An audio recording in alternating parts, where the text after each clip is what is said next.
music's really annoying, isn't it? We're changing the playlist to something more better. Hello. Check me. Look, I started it early. I was just finishing up a quick note before I came live. And I'm here. How impressive is that, right? How impressive is that? We're learning. We're getting there. You know, give it another 2 more streams. We'll be back on like exact on time. On time. How crazy is that going to be, right? On time. That's my goal. That's my dream. A professional streamer on time, never late. That's my goal. I don't know if we'll ever achieve it, but we can dream that it may be. Technical issues. Apparently someone's trying to kill Cloudflare or something. I don't really know. If you're having trouble logging in, it's a Cloudflare issue, right? Because Raid put their login service through Cloudflare, which is like a CDN network. It's quite common. Maybe, but I'll be honest, guys. You guys have all been having problems. Guess what? I've been doing these masteries all through the problems.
Right, so yeah, I'm running some masteries here. I got a bit of a problem, and I don't really know how to solve it. I kind of want to use Sulfurion and Packmaster in Hydra, but I don't want to ascend them, and I don't want to book them.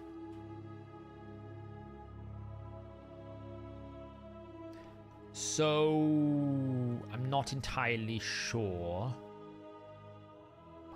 what to do. Yeah, I got Thor. I'm just not using him at the moment. Not entirely sure what to do. Like, Packmaster's kind of replaceable. Like, we can put Ugo back in. Or I can just run Packmaster unbooked. Sulfurion's okay, but, I mean, 5 turns. I don't want to book them outside of Clan vs. Clan. Mainly.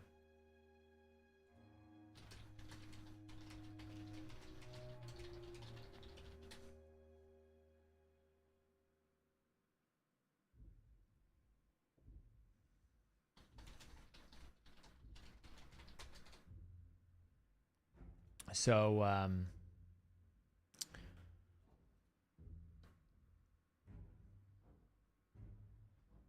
yeah, that's the problem. I don't really want to do it outside of Clan vs. Clan. So, I'm not entirely sure. Yeah. You predicted the second Summon Rush was to play. Well, to be honest, I was trying to save my Sacred Shards, and I was correct if you think about it. In the sense that, you know, this Summon Rush, you really need to pull Sacreds. At least with the last Summon Rush, I pulled Voids to get Sulfurion. So I'm not upset that I pulled on the other one. I'm just frustrated that for the average player who doesn't know the tricks of the trade, they've now been disadvantaged because now they've got this Summon Rush that they were told was optional for a fusion that has now become mandatory for a Titan event that they didn't know about. Just feels like rubbish, right? They could have saved their shards on one of the other ones and got 2 for 1. I wish they would never have told us about the Summon Rush. You know what I mean? I'd rather not know than have this problem of, oh, well, we made you sound like you didn't need to do it, but actually you did need to do it. I'll be honest, I'm not doing it. I'm not doing the Summon Rush. I'd rather just do every other event. So that's at least on the table. If I want the 5-star, I can skip like 50 more points. It's not even worth pulling 2 Sacreds over for 25 points, because 25 points is nothing. It's nothing in the grand scheme of things. There is no event that they're going to give me that's going to equal 25. The lowest points is Classic Arena, and that's 30.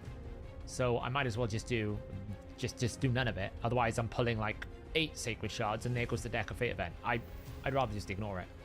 I'm fairly certain the Deck of Fate event will have Titan points as well, because they did it with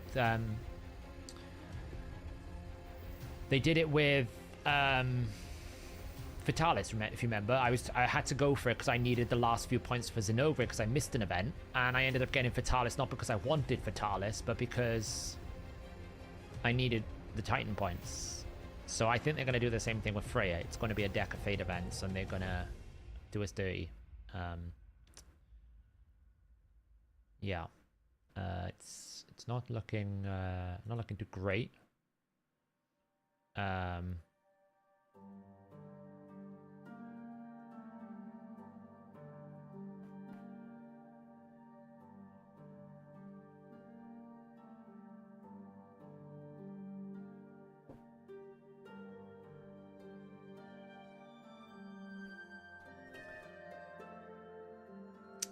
But yeah, I'm just a bit annoyed, really. Honestly, sorry, I've just got messages pumping at me as well. I'm just keep an eye on. I'm not impressed. I'll be honest. I'm super not impressed with the way they did it. It's just the way that they presented it, almost like as an event for one thing, and now it's kind of like an event for 2 things that we couldn't prepare for.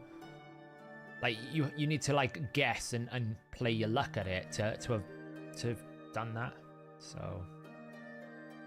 Yeah, but it's a 10 times. Like, you guys overestimate the value of a 10 times. Like, 10 times chance is near enough impossible. Like, the chance of you getting Teox tomorrow is so low. I mean, I know certain people that pulled insanely hard on the Prism and didn't get him for, like, a lot of summons. So, my luckiest pull is probably Sulfurion, yeah. Yeah, it is. Like, people are like getting baited into thinking like the Teox 10 times is good. It's bad. It's really bad. Like, there's so many legendary champions. Like, Teox times 10 is so bad. Yes, you get the 1+1, fine, whatever. Like, that's fine. If you have excess Sacred Shards, then you can go for it. But I guarantee you, anyone who goes for this Summon Rush will not be able to do the Deck of Fate events without buying something, unless they have a lot of excess. Because they've worked super hard over the last 2 weeks to burn all of your shards in terms of Summon Rush.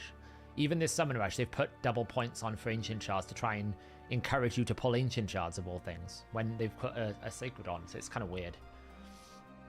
I've not built him yet, Elixium. I'm literally just, this is my first time running him through masteries, because I had to run Dungeon Diver points and everything to finish the fusion off, so yeah, I can show P16.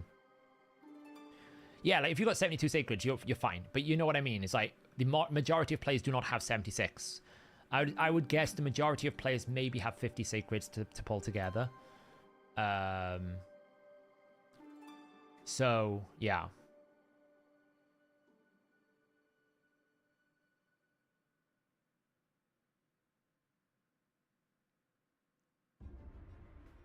Hey, Grandpa.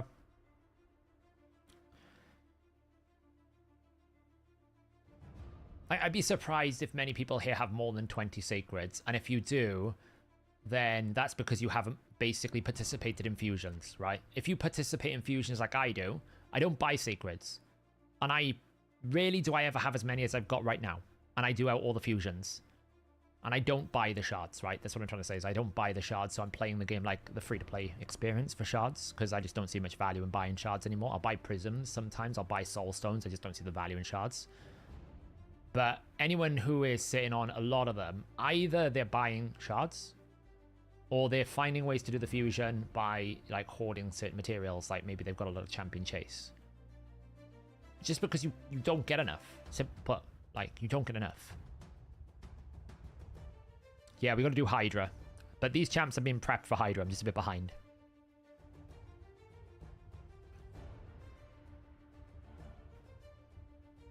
You have 86 Sacreds. I don't know. Like, there's no way you do all the fusions and you have 86 Sacred Shards. That's Either that, or you've been playing the game for an incredible long period of time, and you had a period of time where you didn't do fusions. That's what I'm trying to say. You don't earn enough sacred shards to be able to sustain a high level of, like, it's almost like a one-to-one. The amount you earn is normally the amount you need to spend to get your fusion. Yes, I'm doing Hydra. We don't need to repeat the word Hydra. Okay, stop repeating the word Hydra. It's fine, we saw it. Okay, now you're getting timed out.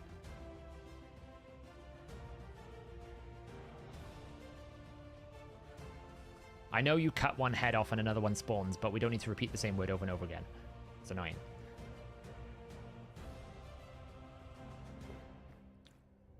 I kind of like the new UI. Honestly, I kind of like the new UI. It's good. How's the fighting going? Well, I can't really show it on stream, can I, Elixium? But we are up against you. I saw your name in the list. I was like, oh, God. If anyone sees my defenses, they already know how fast I am and everything. So my contribution to the clan this rotation is going to be pretty poor. Outside of attacking, my defense is going to be like known to all your clan because you're just going to tell him everyththing because you know what my speeds are. But it's fine. It is what it is. I'm not bitter. It doesn't bother me. It is what it is. It's being a content creator. There's not much I can do. Crushing Ren 6-star, good for Venom Age. It depends what you're going to use her. She doesn't really benefit much from Crushing Ren because her damage is not high.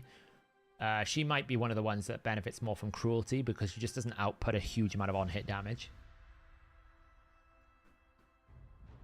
So,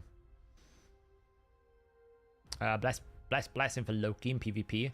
Probably something like Aura Banner or Polymorph because you had a 5-star and he needs accuracy anyway. You could use something like Life Harvest if you want to give him more turn meter and agency. You could also use something like Temporal Chains. That's not a bad option either. So there's plenty of options available to you.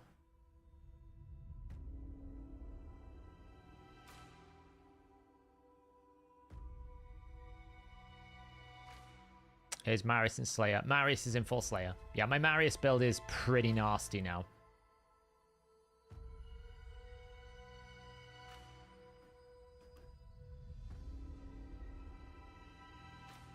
What do I think about Astelin? I don't think he's that good, personally.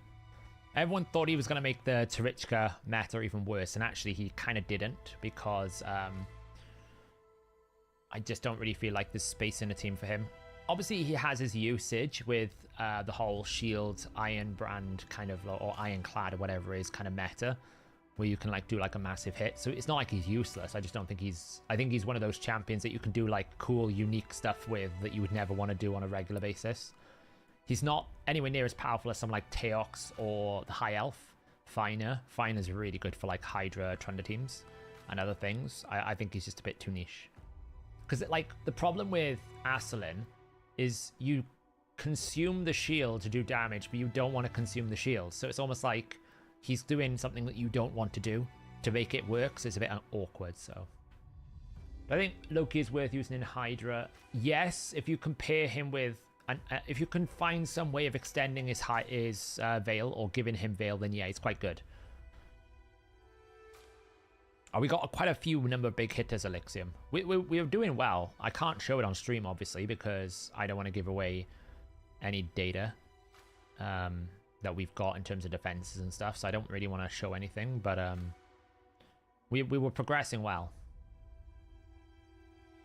Yeah, I think we'll probably just take each other out. And this is what's going to happen, I think, a lot of the time. Once you start getting evenly matched up people, we're just going to end up taking each other out. And then everyone's just going to be in draws constantly, which feels bad. So, because then nobody wins and they haven't fixed the draw problem.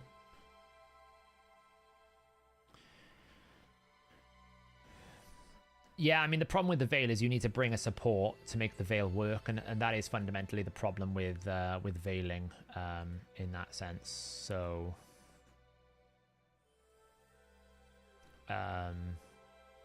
yeah, I think fundamentally that is the problem with him is in order to make him work, you need a Veil, and then you bring in two supports to do one support job.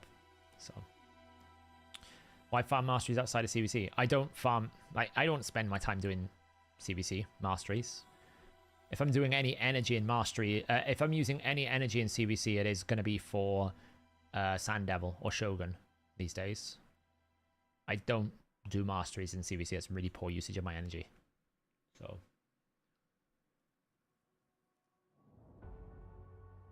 I mean, you can bring an extender Hershen, like a Godseeker Neri, right? You can extend the Veil. That's the other option.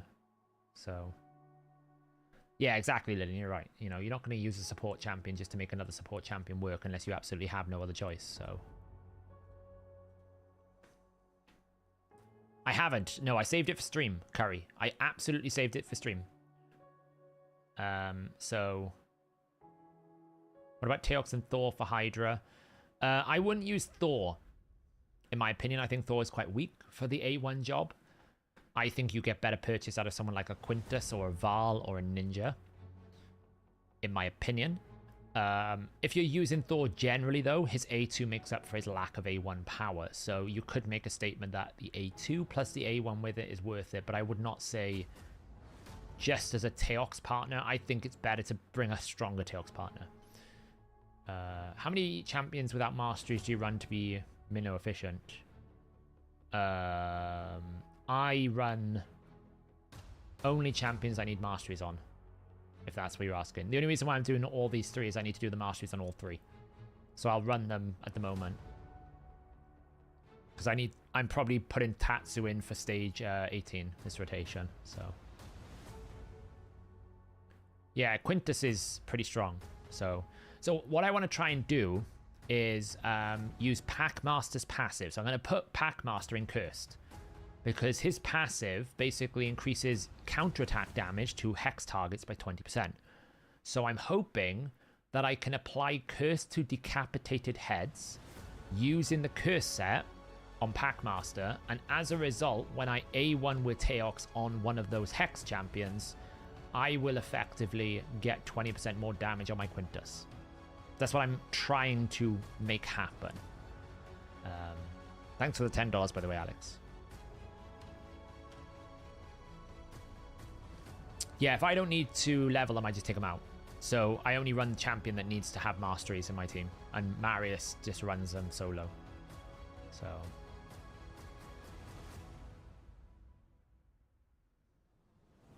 Because obviously experience is gained and it's shared amongst all champions. So if you want to basically level a champion more efficiently, then just having 2 champions and sharing it between the 2 is better than sharing it between 4. Technically, you waste half. You do technically waste half the amount of experience rather than a quarter. Right now, we're only wasting like 1/4 of the full amount because we've got 3 champions that need experience. But if you want to just level them faster, that's the way to do it. So, have you tried Quintus for Minnow solo? The problem is, there is not much in this game that Marius can't solo now for me. He pretty much runs all my potion keeps if I ever need to run them. He runs all my main bosses. Like, he does pretty much everything. Yeah, I think it does, Joe. That's what I need to test. It's very hard to test it because obviously he can only place his passive when he's hit. So I'm going to test to see what happens when he applies it with his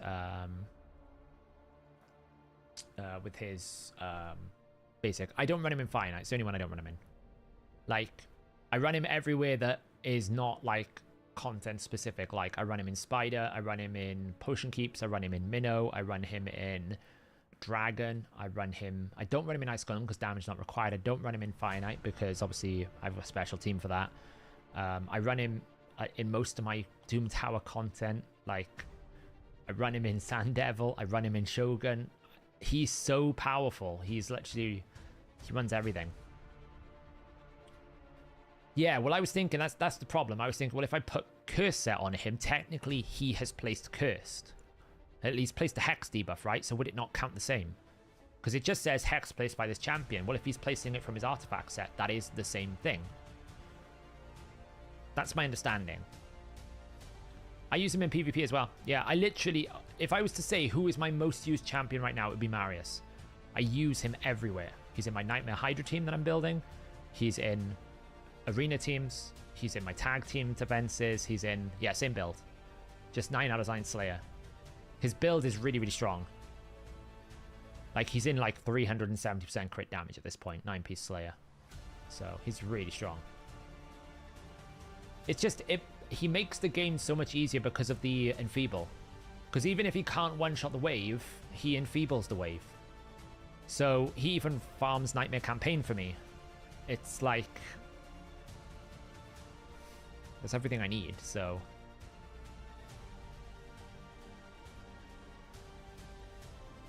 Yeah, the only thing I'm 50-50 about ascending them. Because ascending them is a lot of points in CVC, right? So if I look at the CVC calculator, let me move this over here, move this over here, and go to like CVC calculator. If you don't know, you can come to hellhades.com and you can find like the CVC calculator over here. We can come down here. Obviously, I need to do it in incognito because I'm logged in. It's better if I do it this way. You can come down here and you can basically go, well, if I ascend 2 champions right now, technically 3 because I have Tatsu, right? If I ascend these right now because I've got this, like, this is how many points I would be losing by ascending. This is my problem. I'm like, I'd be losing 12,000 points if I ascend these champions right now.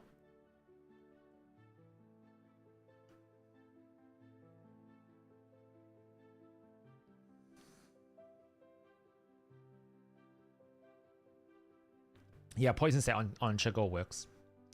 Effectively, if you place a debuff from a set that you wear, you count as the effect owner, right? So you've placed the owner. So yeah, I think Earbad's had enough. I haven't spoken to Earbad in a few days. Actually, I'm gonna message him. He normally messages me.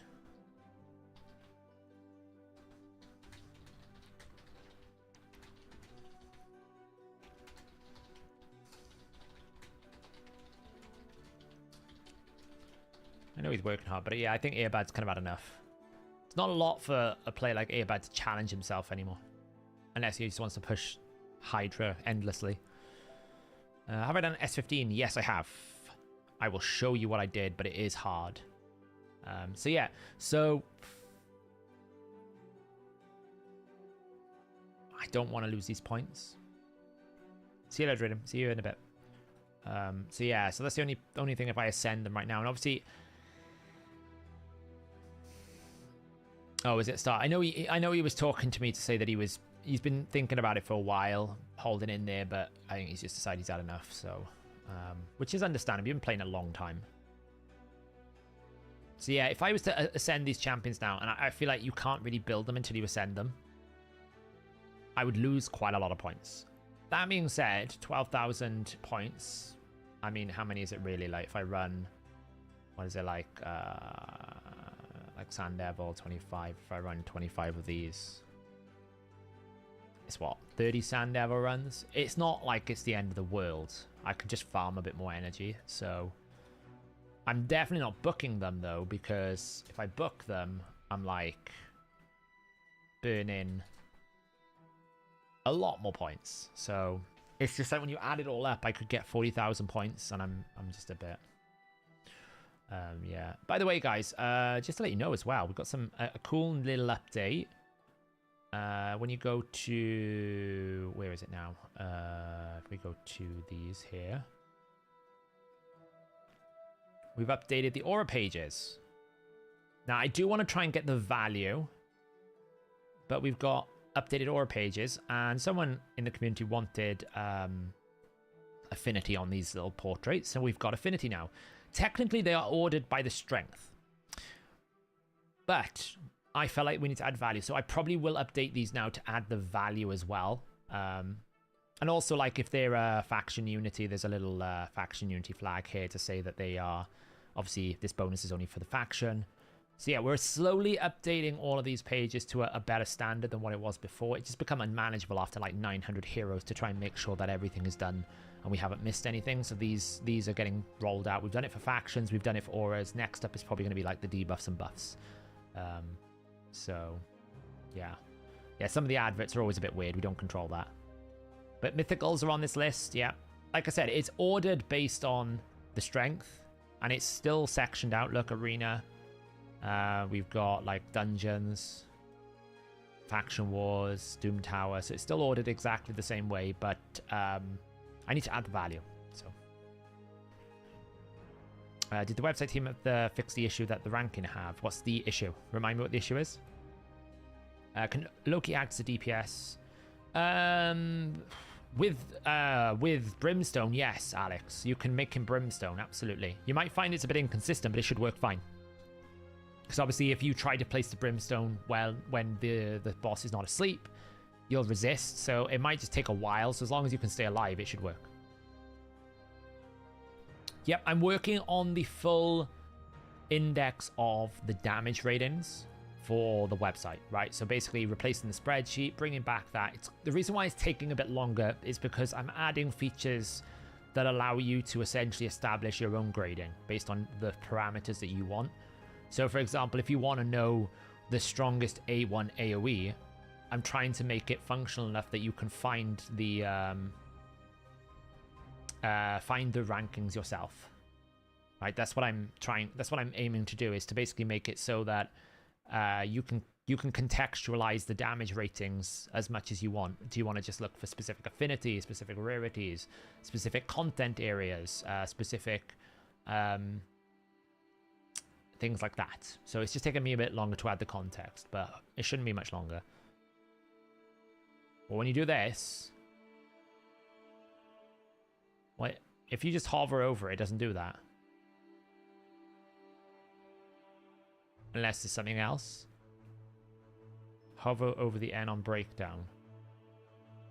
Oh, okay, okay. I know why. It's because you hover. Okay, yeah, good point. No, I know what the problem is because effectively I'm hovering over the item at the same time as hovering over that. That's fine. I just need to move it. I'll fix that, because if you hover over there, thanks. Yeah, I know what the problem is. It's a pretty easy thing to fix. I'm surprised I didn't pick it up in my testing, so I would have normally picked that up. So yeah, I'll fix that tomorrow. Let me add a note to that, actually. On my little project thing.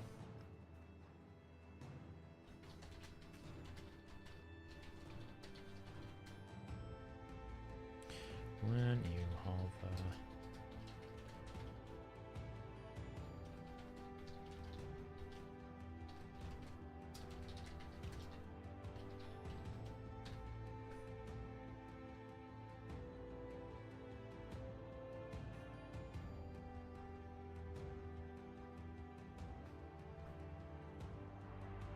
I've added that to my list. I know what the problem is. It's just because you're basically hovering. It's a hover issue. I mean, technically, I shouldn't really do hovers anymore. I should just do taps, but hover is still something that people enjoy, unfortunately.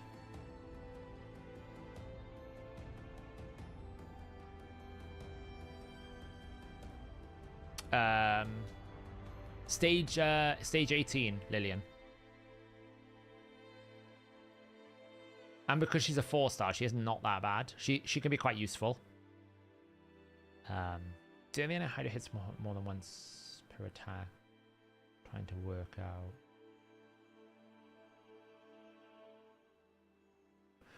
Technically, the Wrath Head, Matthew, can attack more than once. Right? Because technically, the Wrath Head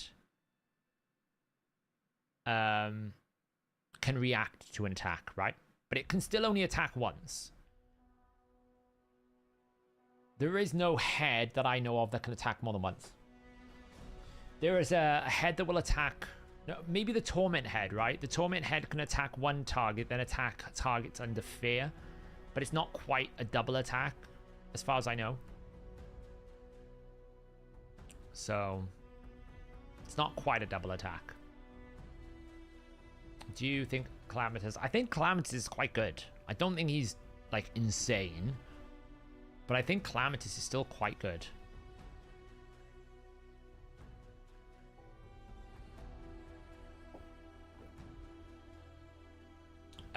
Marius is not good at hard, right? Marius is max HP. So if you want to get the most value out of Marius, he has to go into your Nightmare team. Or at the very lowest Brutal. Because otherwise, you might as well just bring a single target damage dealer.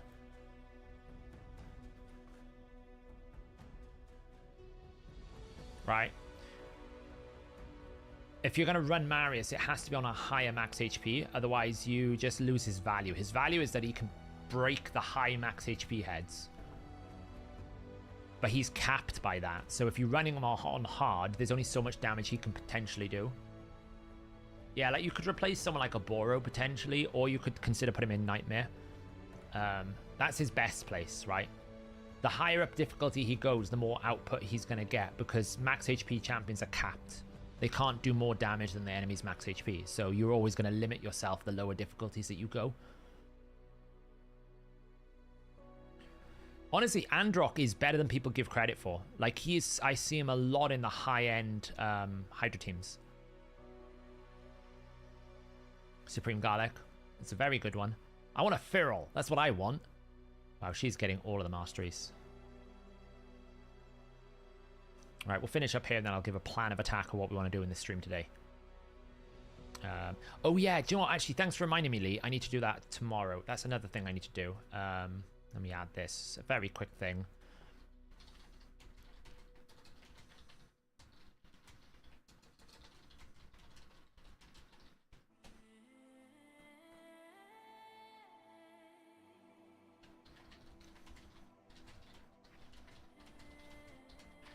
Yeah, so the thing is,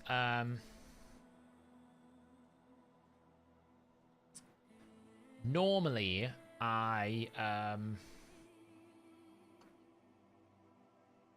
update the optimizer when they release new champions. The problem is they never release new champions, so the rebalances, I forgot to update the optimizer with the new multipliers. So Ophidius hasn't got his new configuration.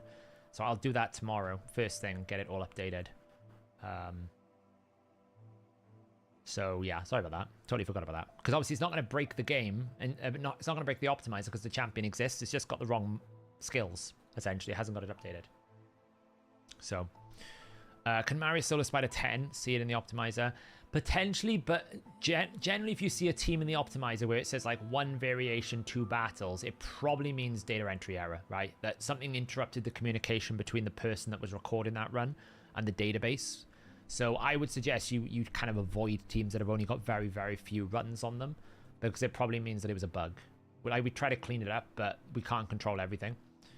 Grats on Sulfur, yeah, it's going to be fun. We're going to see how we're going to use him. How can you account for Ophidius damage if there is no enemy burn debuff? Well, multipliers in the optimizer don't really matter. The extra ignore defense, though, is probably something I need to factor in. Like, it's not perfect, but actually that's a fair point. I will, when I look at that, let me add that to my note.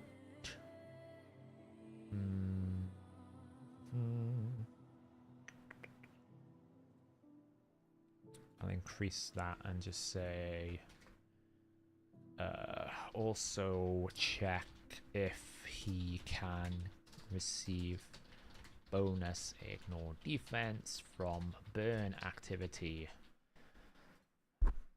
I've put that on the note there as well. I need to double check it, because so whenever you see like multiplies, it doesn't really matter, because if you think about it, if the best build recommended does 1,000 damage, and then the next best build does 900, and you get 100% bonus damage, well, build 1 is still going to be more valuable than build 2, because build 1 is now going to do 2,000 damage and build 2 is going to do 1,800 damage, right? So it doesn't really matter on a multiplier sense. That's why I was explaining this to someone earlier in terms of Thor, okay?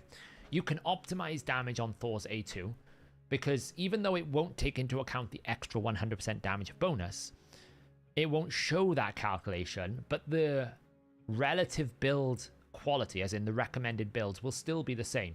The number 1 build it recommends will be the number 1 build whether he has 20% more damage, 40% more damage, 80% more damage, because it's going to correlate. And it's the same thing with like Ninja's passive. If a build is being recommended and you get 100% more attack, well, that's effectively 100% more damage, right? Because it's effectively 100% more on the multiplier.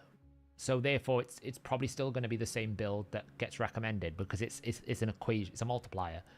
Ignore defense, however, is different, because you might find the optimizer discovers that a non-ignore defense build is now preferable with your area bonus, right? Or it might find that a specific combination of ignore defense is better, because it doesn't need to get like 6 pieces of merciless and 2 pieces of cruel. Maybe it finds it only needs like a lethal build or something of that nature. So ignore defense is always variable, but multipliers won't change too much.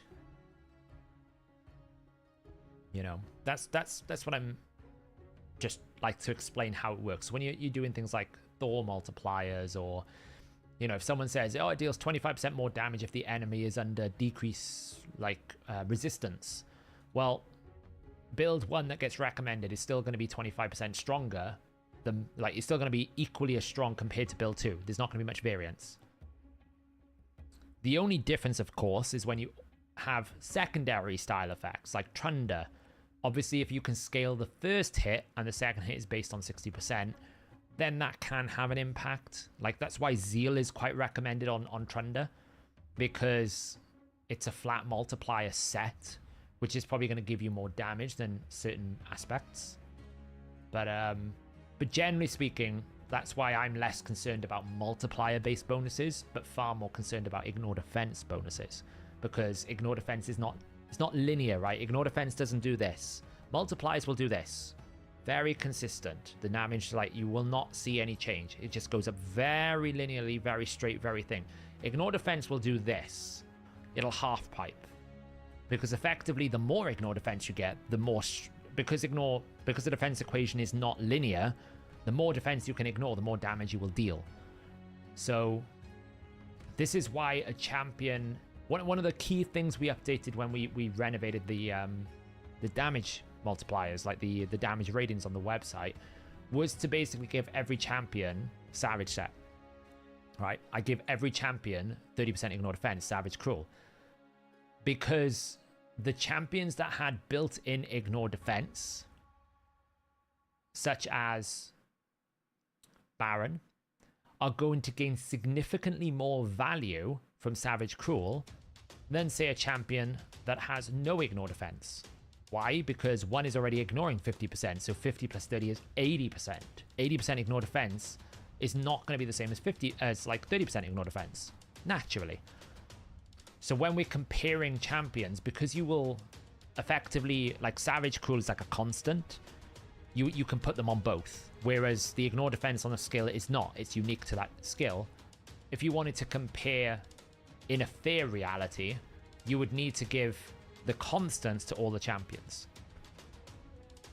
That's why when we scale the ratings, we scale them off their base stats. I give every single champion the same build equation so that their base stats generate a final build. I don't actually have custom builds for them. It means that when I put a champion with 1500 base defense, he will have a different attack value in the equation because someone might come in with 1600 defense or whatever stat we do. But they're getting the same equal distribution of their stats based off their base stats. So if I was to put them in like for like gear, it will rate them properly. But ignore defense is not like that. Anyway, that's a little lesson on damage kind of calculations and why it's not as simple as, like, I see a lot of people just go, oh, well, this guy's got a higher attack multiplier. I'm like, the damage in raid is nowhere near as simple as you would think. There are so many sets and combinations and multipliers and bonuses and debuffs and buffs and effects and masteries and blessings that simply going, this guy's a 5 times attack, he must be better than someone who's got a 6 times attack, is not accurate. And I see so many lists that do this, which is why I went on this quest to make a very, very, very extensive equation. We're talking, let me check how many lines. I did improve it. When I first had this equation, it was like 5,000 lines of code. What is it down to now? Oh, we're up to like 850 lines of code. That's not too bad. So basically my damage rating equation is about 850 lines of code, but that doesn't take into account the amount of code to like set up the raw data, like all the database information, all the different things like that. So, hey Chloe, welcome to what day is it? Tuesday Dev Talk.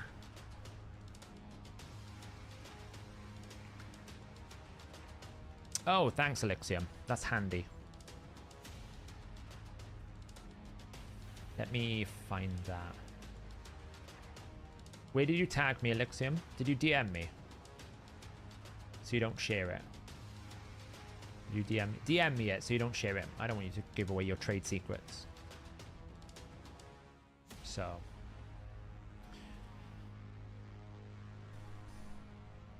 We call this exponential, exactly. How's my favorite Rings of Power reviewer doing? I haven't seen any Rings of Power episodes since episode 3 because I'm waiting to watch the rest of it with my with the parent, with the mother. But I'm away this weekend. This weekend, we're doing a Tough Mudder. If you see a broken me on Tuesday, it's because I got electrocuted and tear gassed on Saturday. I don't actually know if the tear gas is included, but I feel like I need to experience it now. So... yes, my face is used a lot. Do a coding stream. Well... it would be fascinating. I wonder how many people would watch it, though. I should do it sometime. I actually have a view set up that that actually allows me to have like screen sharing with coding and stuff. Like we do it a little bit with spreadsheets, but it'd be good to do it with coding as well at some time. So yeah, we're doing it in September. I don't really know why. It was, well, I do know why. It was to allow us some basic time to do some like warm up and exercise, but that kind of went out the window with Gamescom, so I'm a bit behind. So oh yeah, Chloe is gonna have like crazy amounts of like social media posts for the next like year from this event.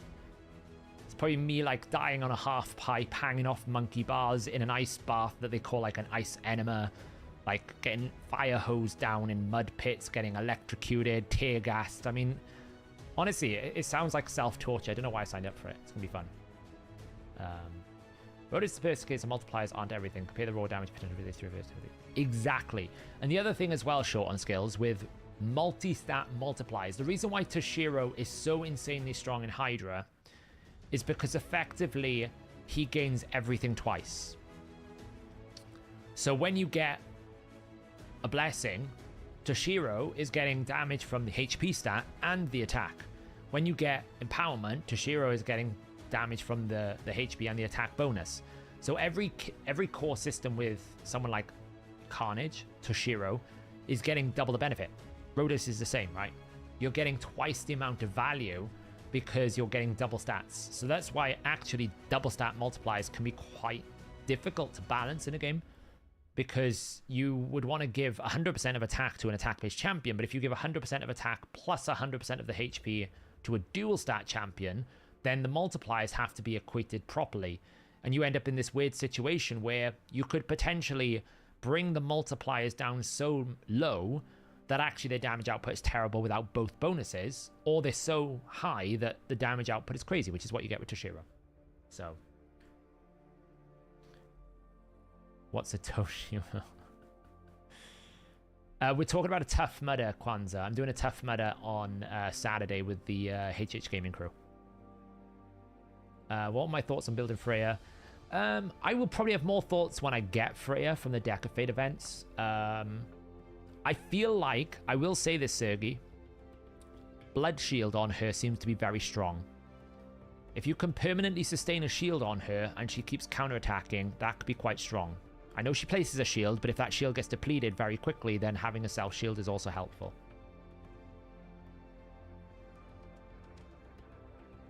So a Tough Mudder, have you heard of like, you know, like 5K races, like the marathons? Not a marathon, it's not that much long. Like, it's not as long, anywhere near as long. You can do one that's like half a marathon, but it's basically 5-kilometer run, but they put obstacle courses along the way. So you'll have things like half pipe, or you'll have things like mud runs. Like, think military. Actually, we'll find it now. Look, I'll show you. Tough Mudder. I'll show you. This is what I'm doing on Saturday. Okay, that's what I'm doing on Saturday. Would emergency heal be good on Freya? Possibly. She has increased defense or shield, right? Possibly, yeah. So we're basically going to be doing this. Yeah. I'm not sure why we decided to do this. This one looks scary. I'll be honest, this is the one that scares me the most. If I have to put my head under water, that's the one I'm not comfortable with. That's going to be scary-ish. As long as I can keep my head up, because I'll panic, because I can't swim and I get panicky underwater. So there's that. There's the Mudderhorn. The Mudderhorn doesn't seem too bad, because that's just climbing, right? I could do that one. This one's kind of like, yeah, I guess. Oh, this one's fun. They literally just electrocute you. Yeah. I'm not sure why I thought this was a good idea.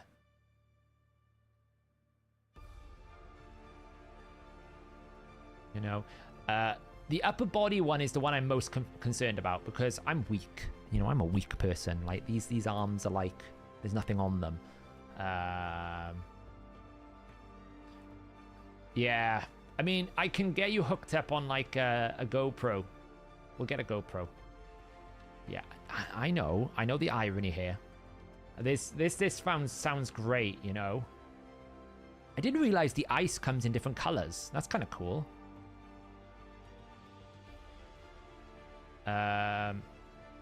This one looks hell. Yeah, they have their own proprietary... I love the way they say this. Clear those sinuses and dry those eyes with a crawl through Tough Mudder's proprietary tear gas. Right? Not just any tear gas. Tear gas they've custom made for this particular event. Who makes proprietary custom tear gas? Like, this is crazy. So yeah, so basically we're doing 12 obstacles. I don't know which ones. This one I'm hoping we don't have to do because this guy looks like he's some sort of athlete and I can't do that. This is going to be me, right? The guy you see there, that's me. I'm going to be like, for the love of God, I can't hold on to this. I'm not going to be that guy, okay? This guy's an athlete. This will be fiction. That'll be me, okay? Fiction, me. This is how it's going to be working. Mud Mile. This one is like just climb a tower getting shot with like fire hydrants. Kiss of Mud. Electric Eel because one electrocution wasn't enough. Yeah, I'm not sure I like... The things that I'm most worried about is like underwater or like underground stuff because I get a little bit panicky about putting my head underwater or claustrophobic. Like, I'm not generally claustrophobic, but I don't like it when like I'm constrained, if that makes sense. I'm fine in an elevator, but if someone like, if you like get wrapped up and your legs get stuck, you get a bit panicky, you know? I do anyway. But we're not doing all of these. We're doing like a 5k with 12 of these obstacles, so I don't know which ones we're going to do, but we're probably going to get electrocuted. They say it's tear gas. Look, proprietary tear gas blend. You know? I love the way they say this. You'll be fine. We promise. I'm like, it's tear gas. How the hell... It's tear gas. Like...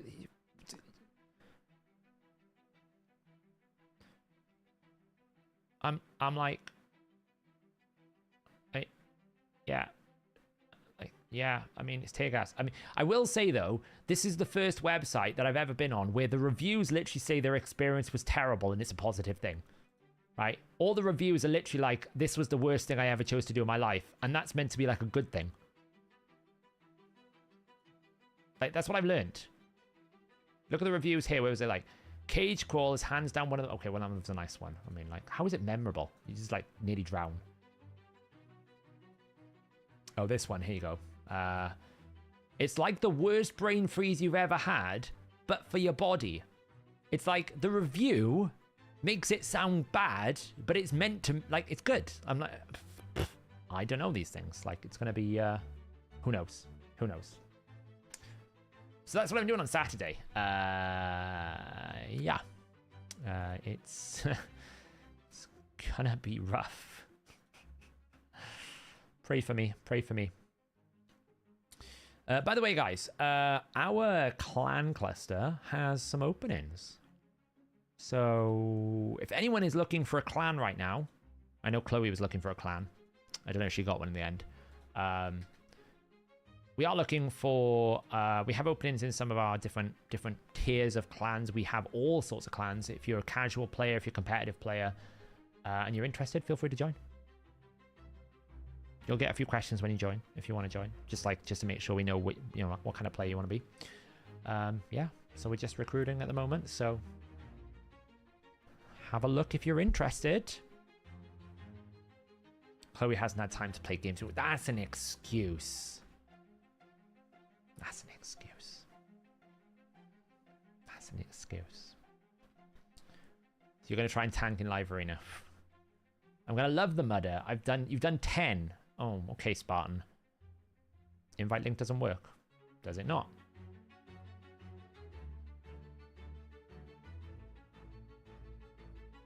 me check. Should do. Did it not work?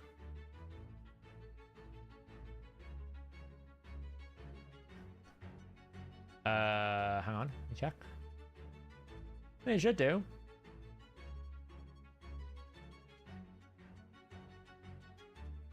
Hang on.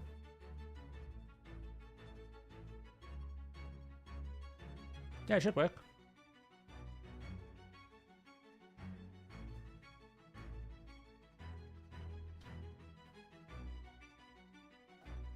Weird.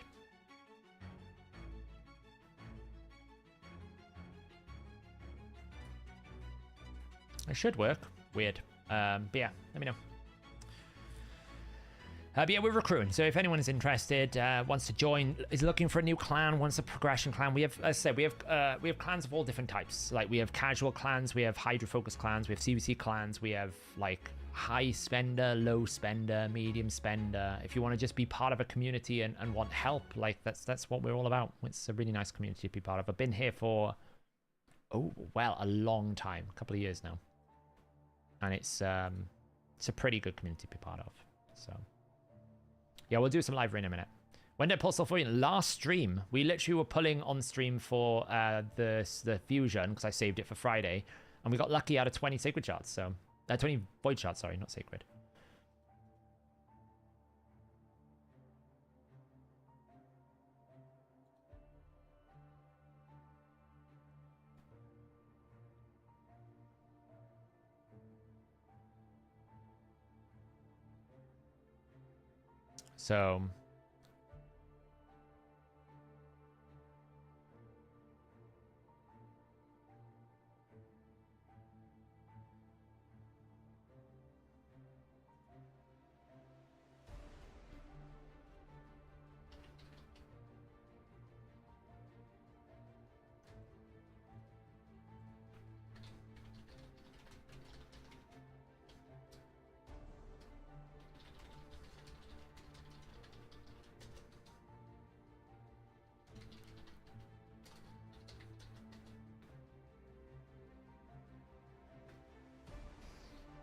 So where's Discord? Pin comment. Pin comment. The link to join the Discord is in the pin comment. Feel free to join.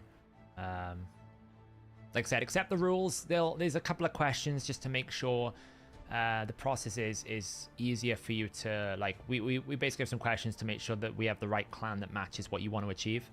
One of the big things about our cluster is we have like the opportunity for you to, like, sometimes you have a lot to spend, you want to go to a bigger clan for whatever reason, then great. If you want to do that, awesome. But sometimes people just kind of want to break from the game, and we have the ability for people to stay within the cluster family, but take chill moments out from doing CVC and stuff like that. It's one of the advantages of being in part of a bigger clan cluster is, you know, we're not just one clan, there's a bunch of us, but we understand that people sometimes just want a bit of a breather from the game because there's a lot going on. And it's nice and easy to do that. So let's have a look at Elixim's build here. Yeah, you went... Elixium, I was thinking of the same build, basically Impulse, Reflex. Because Merciless, you don't really hit enough, do you? That's the thing. Merciless, you don't hit enough, so...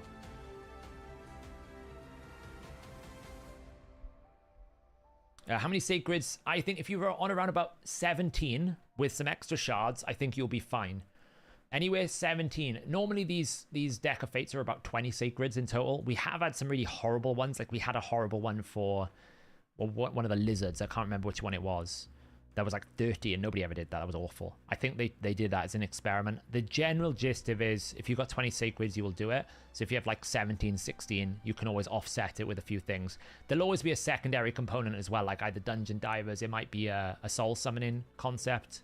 So... make sure you keep hold of like your Immortal and Eternal Soul Stones, because that might be good. Roxanne, that was the one. It was awful. Was it Hero's Path? Whatever it was like 30 Sacreds, and it was terrible. If Thor's first hit, will the rest do that too from A2? No. No, Alexandros. That's not how it works. Every single hit is recalculated because it's separate. As far as I know. We'll test it, but as far as I know. Right, let's leave it there for a sec. We've done a lot of masteries. I've burnt so many gems lately. I feel bad. I was up to like 11,000. I'm down to 9,700 right now. So, yeah, Roxanne was awful. No, I'm almost certain the way that they position all these summon events, that the Freya Deck of Fate events will be a summoning event. Like, it's just so obvious. They've put so many summoning events up. I can't see it being anything other than that. So...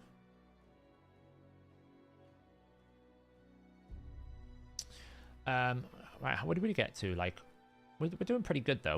At least getting through it. Yeah, the reason why I'm doing Tatsu is for this. Because I can basically put Tatsu in here, and that will be a pretty competitive team. That's why I'm doing this. Tatsu, Ninja, and Xena should be able to clear this quite comfortably. And she's not a terrible champion, right? She's just a bit 2023. Is that the right way of saying it? She's just not as exciting. Like, being immune to sleep and being able to increase accuracy and crit damage for each buff on the enemy, that's quite strong. These multipliers are good. They're not amazing. I'm not going to book her, but they're quite good. She has the ability to place sleep. Is it the best debuff in the world? No, but in these very niche requirements, it's just the only crowd control I have. So, you know, like, probably this is a better crowd control as well than War Maiden. And like that is just much more powerful. Does she jiggle? No. She was in the TV show with Chloe. Have you seen the TV show? Rise the Arbiter. That's where she came from. She was a champion in the TV show that they never carried on with. But she's quite good. Like, she's not the best champion in the world. I'm not trying to say that she is, but for these very niche scenarios, she's just going to make this easier because she's going to have legendary base stats, and that's the value. The biggest problem with these epic and rares half the time is they're squishy.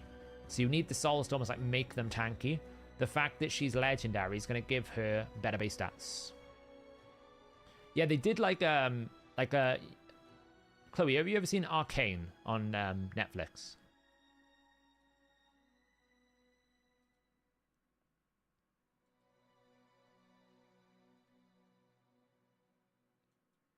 What's the set and stats for Trunda? Trunda should just be in ignore defense with zeal or lots of zeal.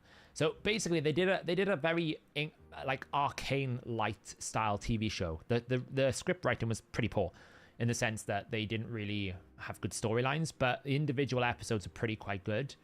And that was quite a good show. It's on YouTube. Season 2 is coming in. Yeah, the final season of Arcane is coming in very soon. We can do this with Garrel, I think. I don't think we are. I think we have to do this. I mean, it was okay. It depends on how you look at it. I looked at it from a perspective of...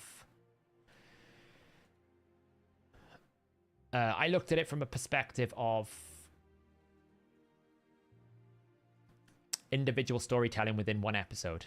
And in that situation, it's quite good. The problem is there was no like coherent storyline across all of the other series, like all the other episodes, right? There was no consistency or continuity amongst the episodes for good story writing. That was the main problem I had. It's like, okay, we're now in Doom Tower, but nobody really knows what Bad L's up to. Okay, now we're in this place, but nobody really knows. Whereas if it was a little bit more consistent in terms of like explaining who the big bad guy was, right? They were leaking this concept of like Siroth, but they didn't really explain it.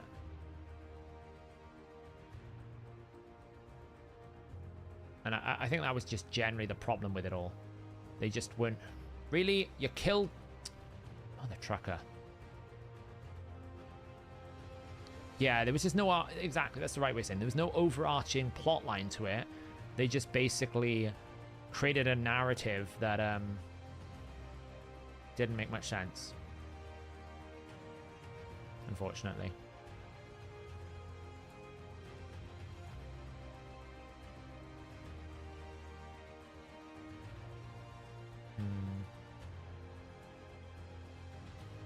I'm trying to basically stagger my cooldowns. That's what I'm trying to do.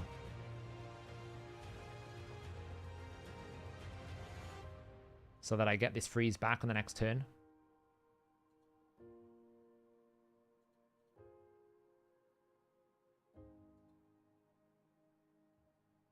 Really, that's kind of annoying. Just do that to make sure I don't die this time. Oh, wait. The reviver's still up. Put it on cooldown. Oh my god. Are they serious? It's going to revive.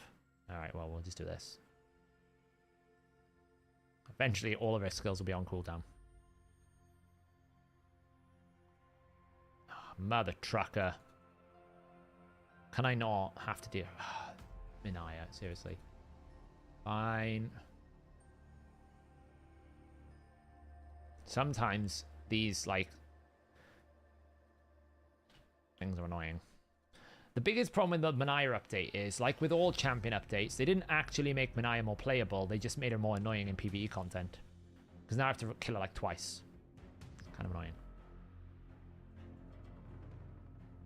I should not have done that. That was a bit of a mistake.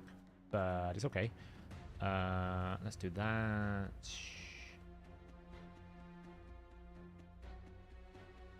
Okay, fear. I can't freeze just yet.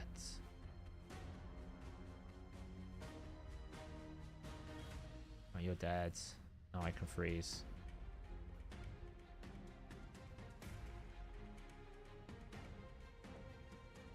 Take away the passives.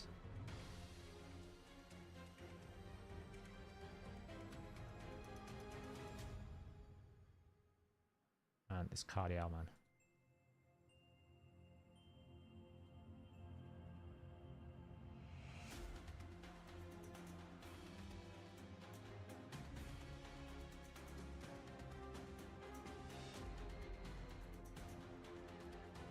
We're losing him. Nice. Still revive on death. That's kind of annoying.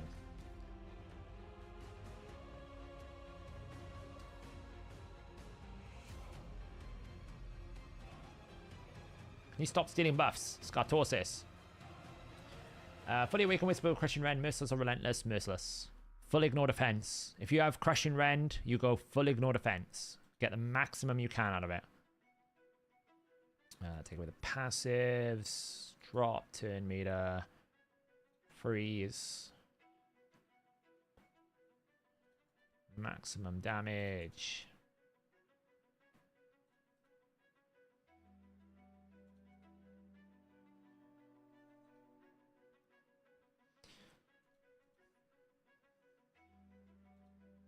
Boom. Nice. Someone asked me earlier about stage 15. This is what I did, and I will be honest, I was talking with GV at the same time because he was trying to do exactly the same team, and this was a pain in the ass, this team. Because the way you do this is you have to kill the spiderlings and you have to kill the queen.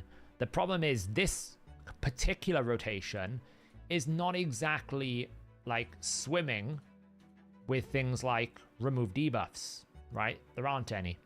So you can't cleanse the decreased speed from the boss and all the debuffs that you get from the queen.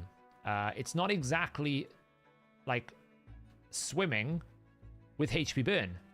There's like Ninja, there's like Sissia, and there's Val. Not amazingly, there's not that many options, okay?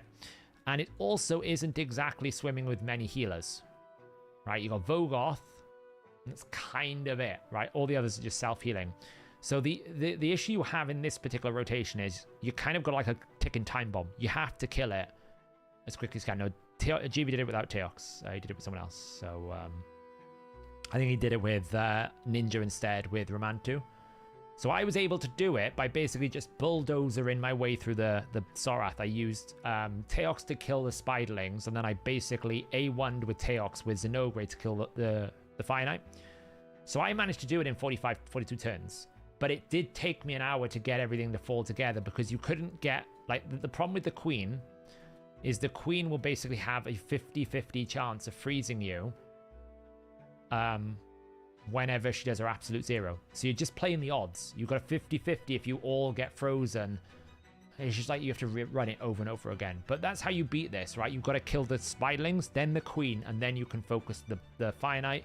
But you do need to, like, I've got this guy in bolster. So, like, when you come into the fight, I can basically take a hit off full stacks. So what I'm actually doing here is I'm boosting speed. Okay. Then you're burning. And then I'm using him to basically kill the spiderlings. And now it's basically how much freezes can we absorb before we die. Like, this is a problem. See? Look how many freezes we're getting.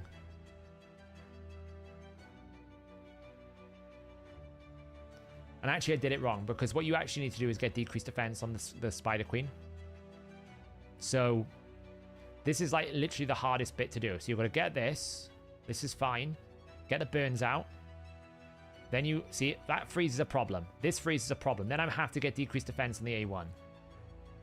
So that is literally what I did. Got decreased defense. Then I just blitzed the Spider Queen, because if the boss takes 2 hits, you're dead. Right? You just die. So, what was P16? This one?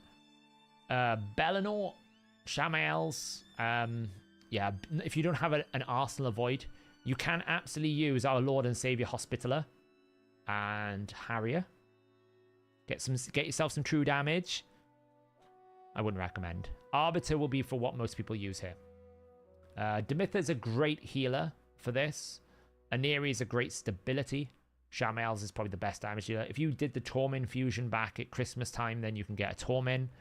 Bellinor is great. Supreme Elhain, if you did that fusion, really great option. Ethlin is probably the best Void legendary, like Void damage dealer for this, because he does have AoE damage.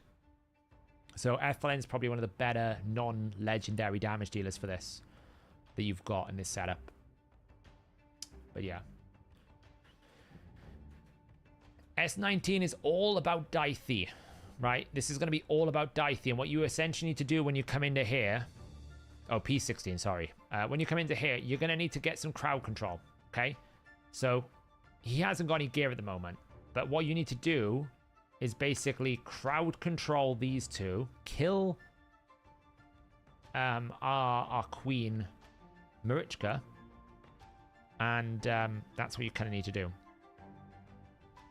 Right, I'm pretty sure I had to use Oathbound to do block active, because I think block active stops the A2. So yeah, it's awkward, right? You can do it, you just have to control then kill. If you could do that, you're good. But it is strong. S18, I think Nobel. If you got Xena from when the battle pass, you'd be fine.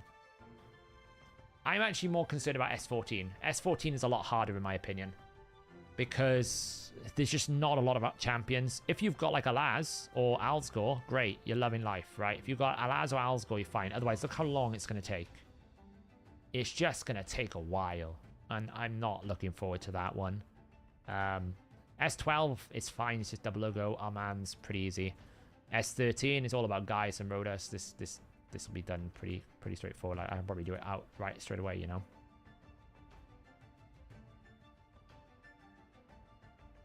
Put decreased speed out, put a bomb. We go. Stunned. Killed him. Killed her.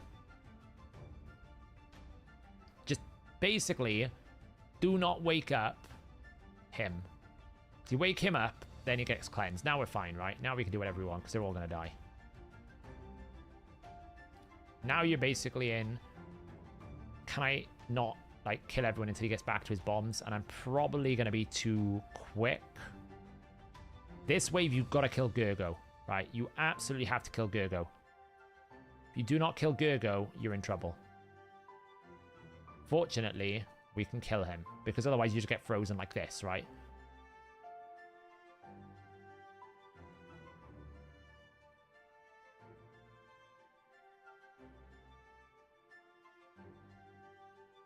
And then we get to wave 2. This wave is all about killing one of the bad elves.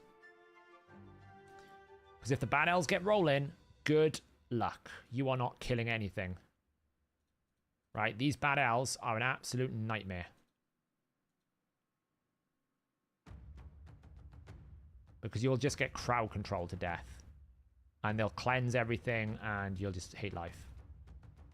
But fortunately, I've just got so much damage I can just execute them. There's nothing really they can do.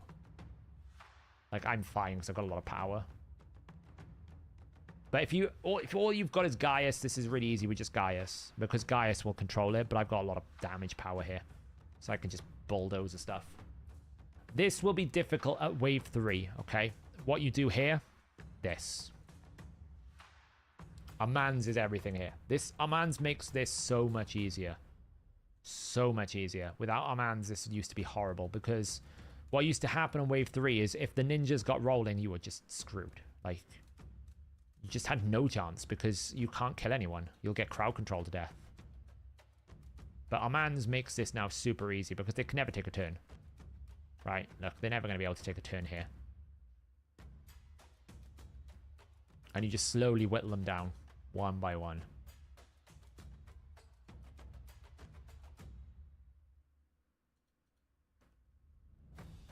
I should probably be taking out Raglan more than anything else, but not that it really matters.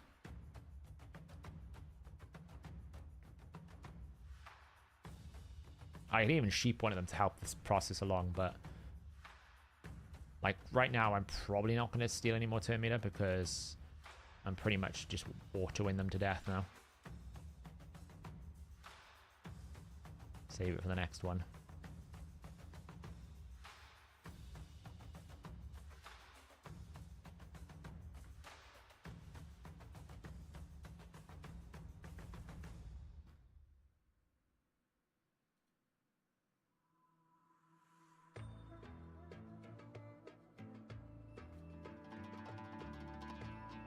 See, we missed one now because of weak hit. So obviously affinity. The thing with Amans is you still have to deal with affinity, right? You can't do everything with Amans. He's still gonna weak hit.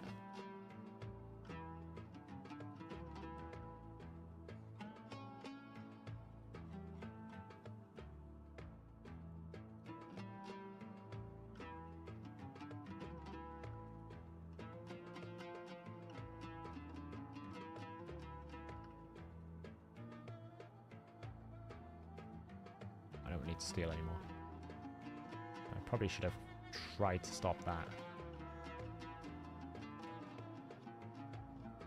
I probably don't need to steal any more turn meter.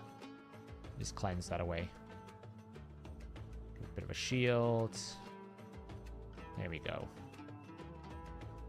I remember doing this without Armands. It used to be so much harder. Like, Armands just makes us an absolute joke. Because you just pure crowd control. Nothing they can do.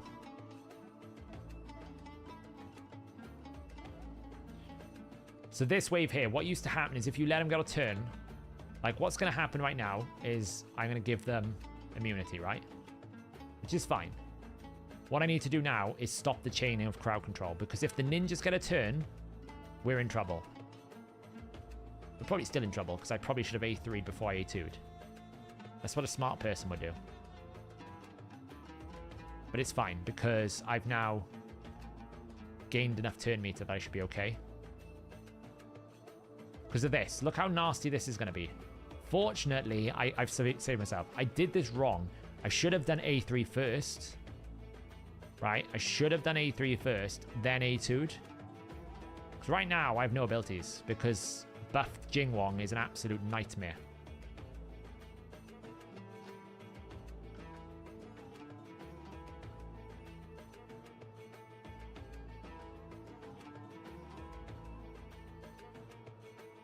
But, you know, Arman's resisted everything, so I'm actually going to put her to sleep.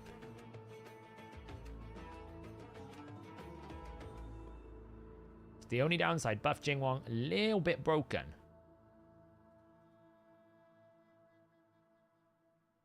Like I said, whenever they buff champions, they never buff them to be, like, I mean, he was buffed to be useful, but most of the time they never buff to usefulness. They're just awful in PvE content.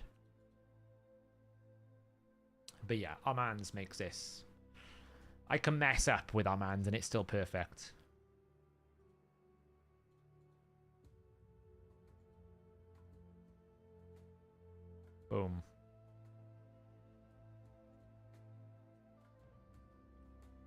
I actually think this rotation is probably the most completable one I've done in a while. This one is kind of awkward. There must be a reason why I was using epics for this one. I bet it's because I just wanted to survive.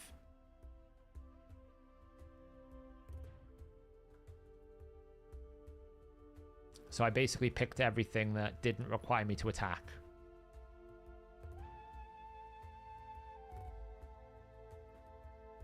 Because of this, see, right? I think I just built a team that just could survive.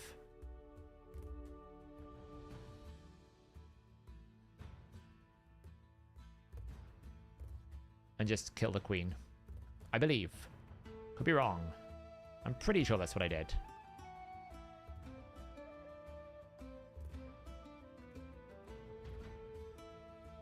Which is why I'm using epics, because most of the time you'd be like, why are you using epics when you have legendaries? Well, just so I don't die.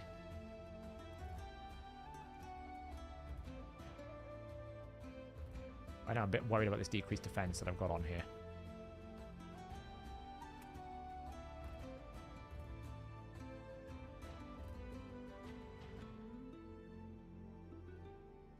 Can we get... No, resisted.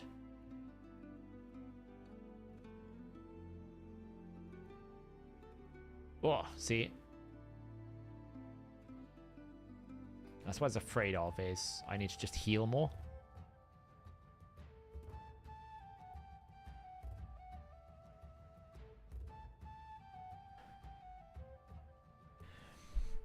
So...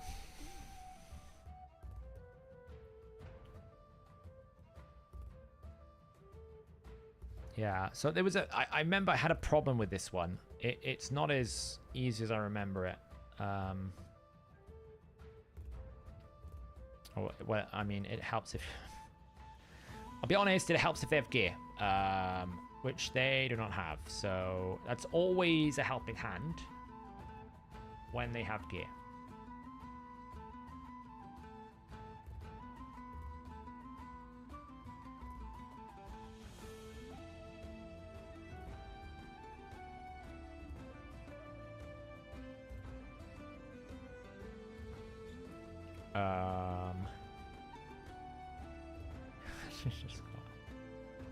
Who's got all my who's currently got all my cleansing gear?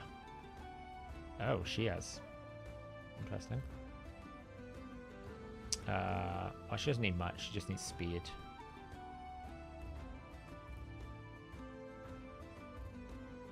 Of that one.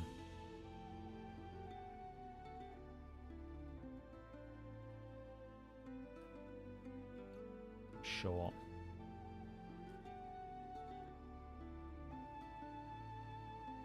I don't know. Sure, have that. Why not? Take that.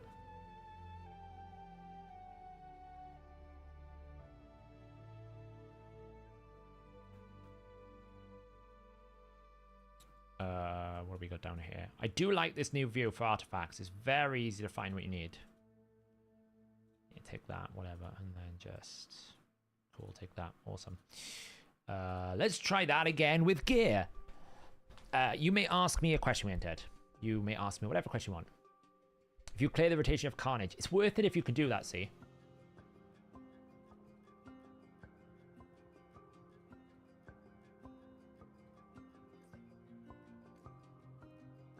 Boom. Take a hit. Does Steadfast Mastery work both in Clan Boss and Hydra?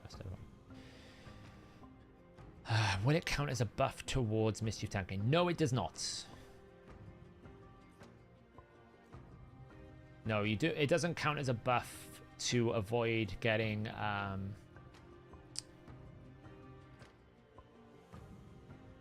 If the question is, will Steadfast stop you getting... will count towards a buff, then no. That is not how it works, unfortunately. I mean, it technically shouldn't count in Clan Boss, but it does, right?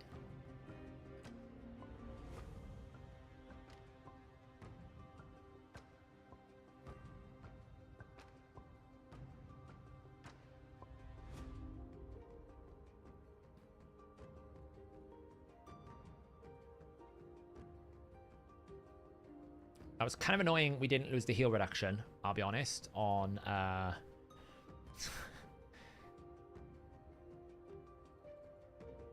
Because right now, my main champion that needs to be healed can't heal because we didn't cleanse the heal reduction, which is kind of annoying. And there's nothing I can do about that. Where's my relentless procs? Honestly, it's so annoying. Fortunately, we have a revive. Can it not? Right, which one is doing heal reduction on me? Because it's annoying the hell out of me. Right, there we go. Still didn't get rid of the heal reduction. Now it's got rid of the heal reduction. He's dead, but hey. Got rid of it finally. It's kind of annoying. Stupid side minions.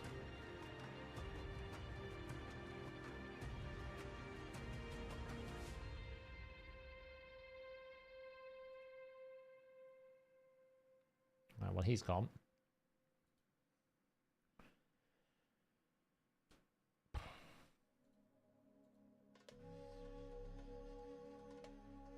Oh, that was nasty. Can we get some healing, please? Nice. If we could remove this other side minion from the game as well, that would be great. Let's get our main healer back. There we go. Come on. Where is the relentless procs when you need it? Heal up. Lovely. There we go. Should be fine now. So we're basically just using the little minions to kill everyone. It's the plan. It's just unfortunate that for some reason my relentless procs do not want to work. We gotta take a huge amount of damage here now.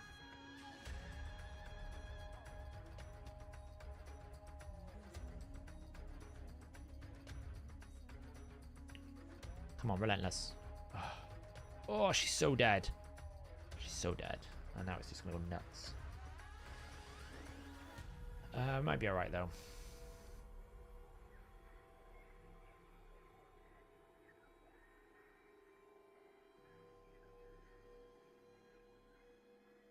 It's just too much damage.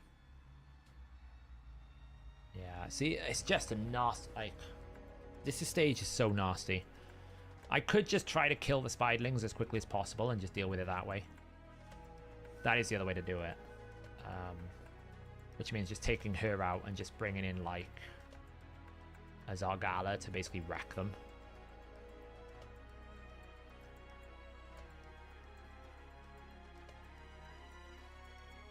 Yeah, this one does have relentless, I know. So we'll wait for the first proc.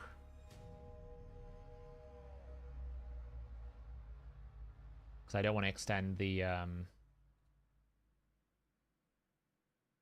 Take that. Boom.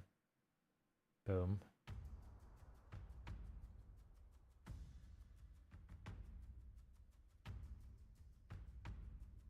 Oh, now we get the relentless procs. Yeah, great. Awesome. So now basically we go boom.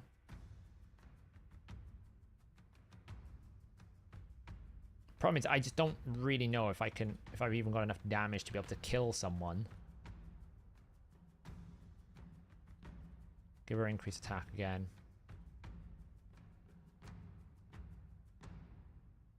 See, I mean, she just dies. It's just too much damage. I hate this particular... This one in particular is just annoying.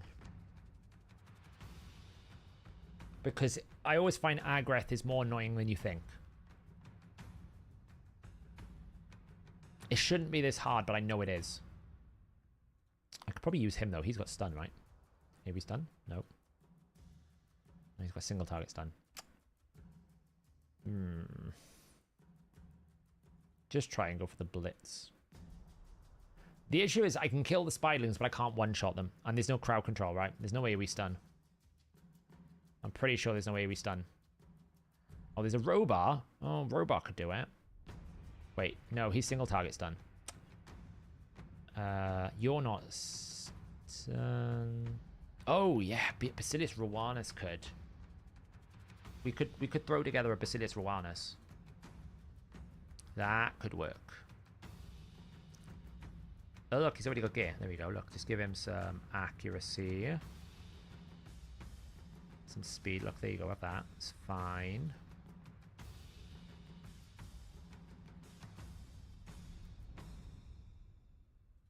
Cool. I mean, you've already got all the Fury sets in the world, so just take, I don't know.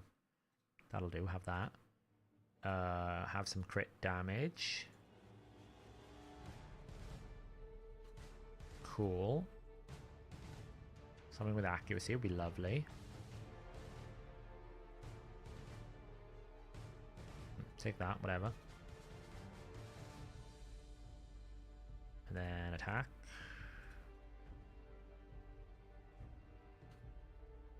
Cool, we'll just take that, whatever, doesn't really matter. Okay. Oh, look, he's already got masteries as well.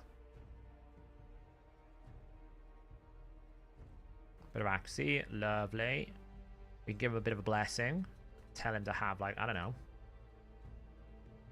Nature's Wrath. Congrats. Beautiful. Alright, okay. Well, I don't know what he's wearing. But, hey, he will do the job for us. There we go. Basileus Rowanus. Job's a good one.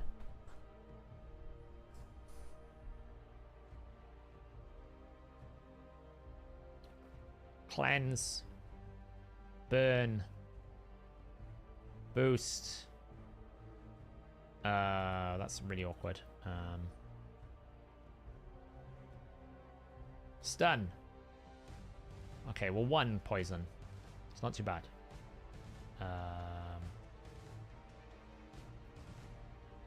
We're probably dead. It's alright, we're alive. We're alive still.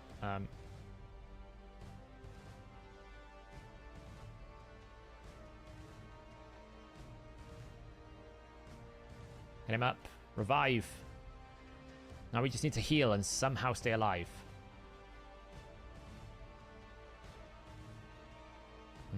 Get rid of Spiderling. You die. Oh.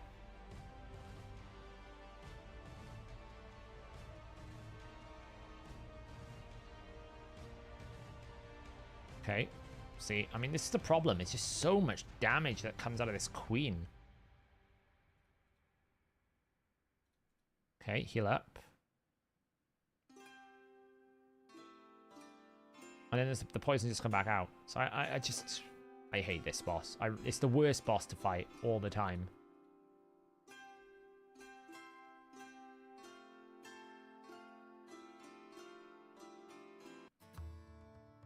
I really hate these bosses.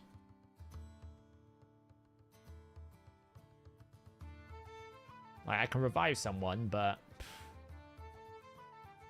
there's no point. It's just over. Yeah, I could bring Wix. Well, it's not a bad shout, to be honest. Better shielding. Thing is, though, his shield's not that amazing. Like, take her out and just bring, I don't know.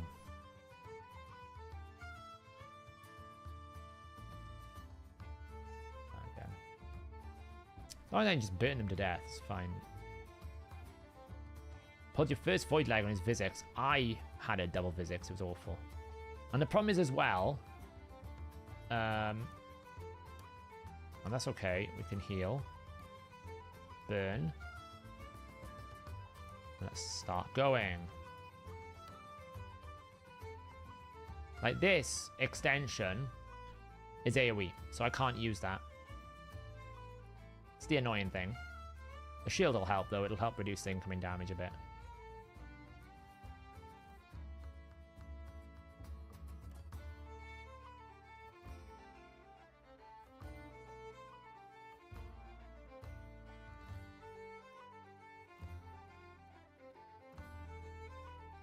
Get that back up.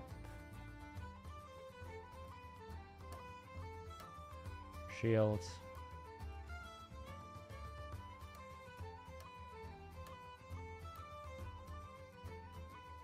I would have liked to get rid of the thing, but hey.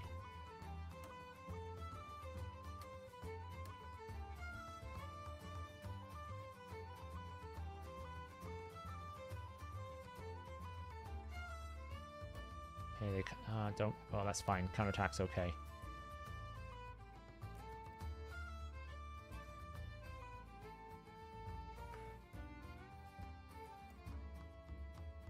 This is what I'm afraid of, this next blast of poisons I'm going to get. Because I got heal reduction on, and I can't get rid of that heal reduction for a while. Shield will help. Some burns out. Nice, we survived that.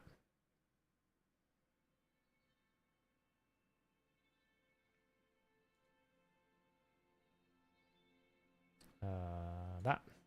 Yeah, works well actually was the key a bit here. It's helping a lot. Never underestimate the value of a very good shield. That's what we're learning here. The value of a good shield. Just to take some damage away.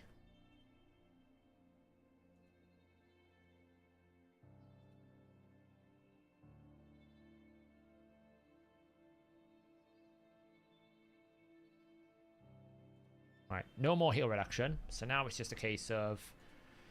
hopefully, we don't take a whack.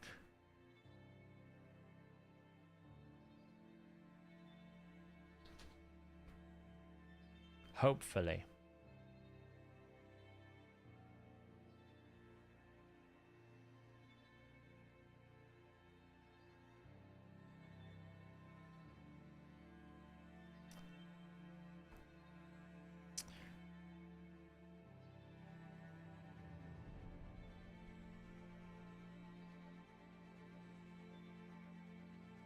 It just sucks because you never can attack these spiderlings normally, if that makes sense.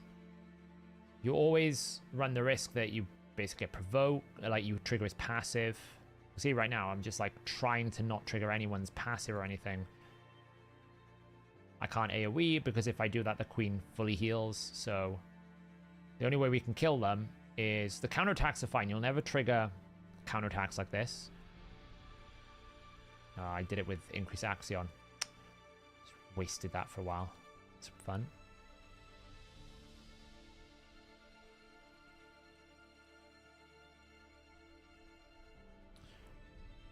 Yeah, I could put someone in a deflection set as well.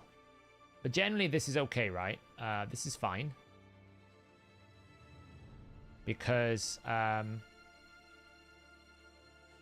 if I'd been paying attention, I would have saved the burn. Decrease accuracy is a bit of a problem at the moment. And that's why I kind of was annoyed, because I used decrease accuracy without... I used burn with decrease axion. And I'm not attacking the queen, because every time you attack the queen, you get a poison. But counterattacks generally don't trigger things, so you're generally okay. That's what I was afraid of. This is going to be a bit more awkward right now. This could fail because... Okay, we've got a shield, that's something. We're going to heal up. That was the only thing I was afraid of, is triggering the passive. But the passive can't trigger again now, so we should be okay.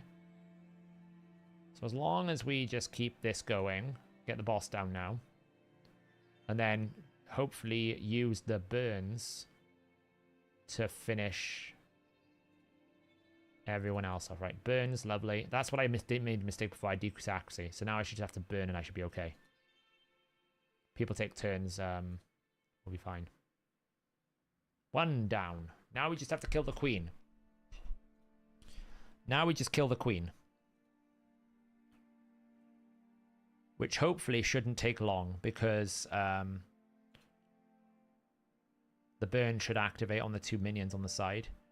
Heal reduction's a problem still, though. I kind of need to not have heal reduction.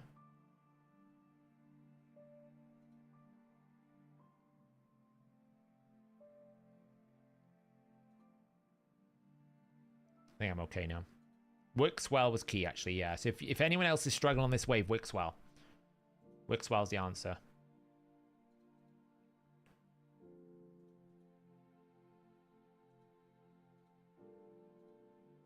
It's just that extra shield is so powerful.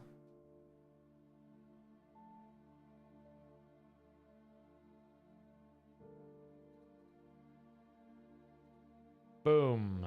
Nice. Oof. Shame it's not percentage.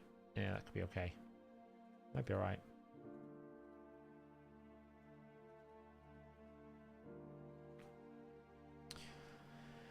So what do we got left? We got 7, 3, 14, 18, 19, and 24. Pretty good. 24 will be easy. So we're moving well. What are we at? It's 82. Not long now.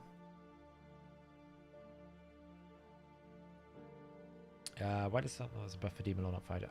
I don't really know. It's within the AI logic of the boss. There's no real reason for it. It's just within the AI of the boss. So, right. I saved this. I saved it for stream. Okay. I would really love a Teok Soul. If I get one of these legendaries that I don't have, I'd be annoyed. Failing a Teok Soul. If I don't get a Teok Soul, I would not be upset with another 6-star Shamel or a 6-star Phoenix. Or a nail, or like a 6-star Nel, a 6-star Neldo. That being said, I have 5-star in all of them, so Farrakhan I think is 5-star as well. So all of these are pretty high star anyway. So Teox is what this is for. Okay, this is what it's for. I saved it. I don't really believe in buying these. I think buying them is a mistake, but I got a free one. What's it gonna be? It's gonna be an epic. It's gonna be an epic. What is it gonna be? It's an epic. 3-star. Is that even an improvement? Oh, well, look, it's an improvement. It's an improvement. It's defense. It's an improvement. We take it. It's not totally useless. It's not totally useless. I'm sure a lot of people will wail on it. I don't believe in wailing on it. I think the odds are against you. They're stacked against you. You know, I just don't think it's worth it.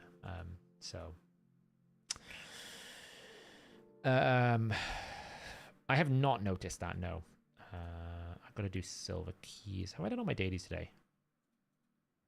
I have not. Well, I guess we better blast some of this out.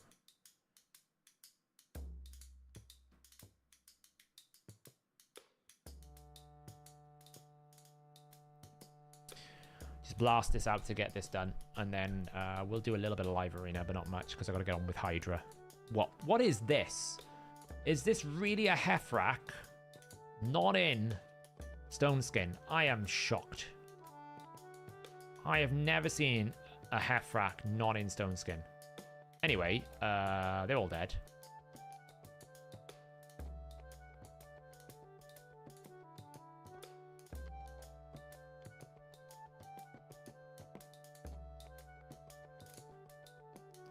Excuse me, don't Stone Skin me.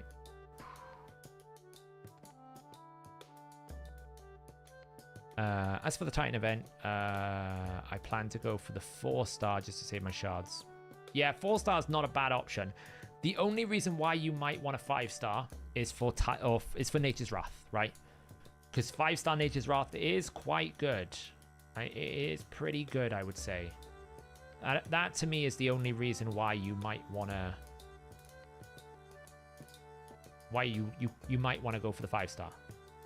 But it's not exactly like a major reason why you would.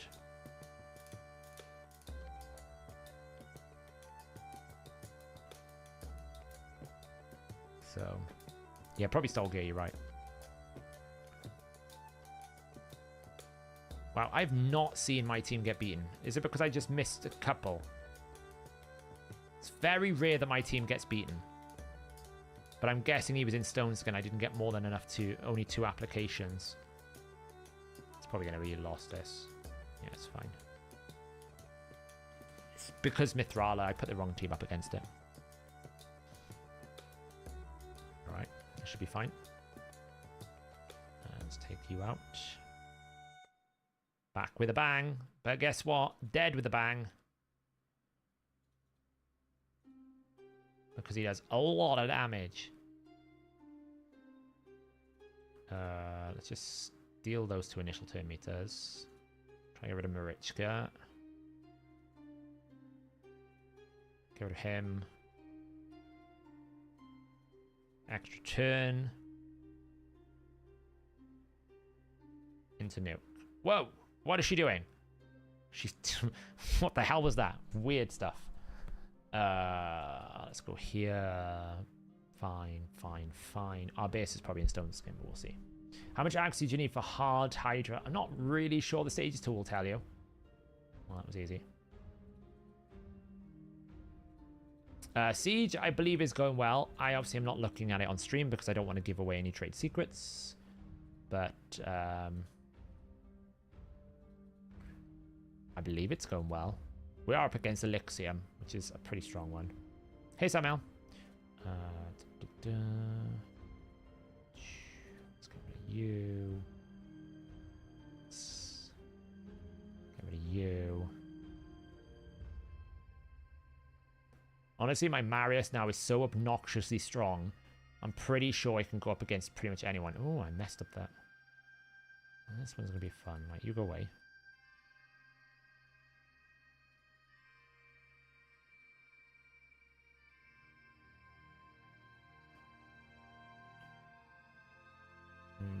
This one's... I'm probably okay because not enough damage, but not the best. There you go. Done. Boom. Now we need to defeat one faction war boss.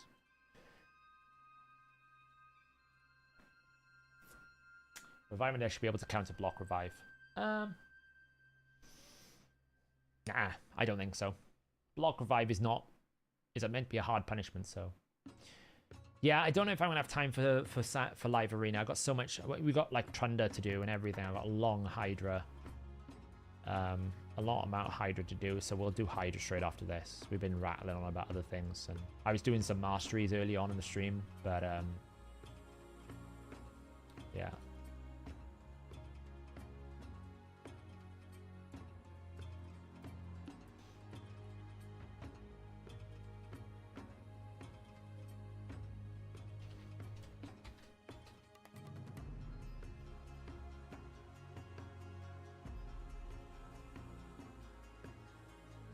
Like this. Boom.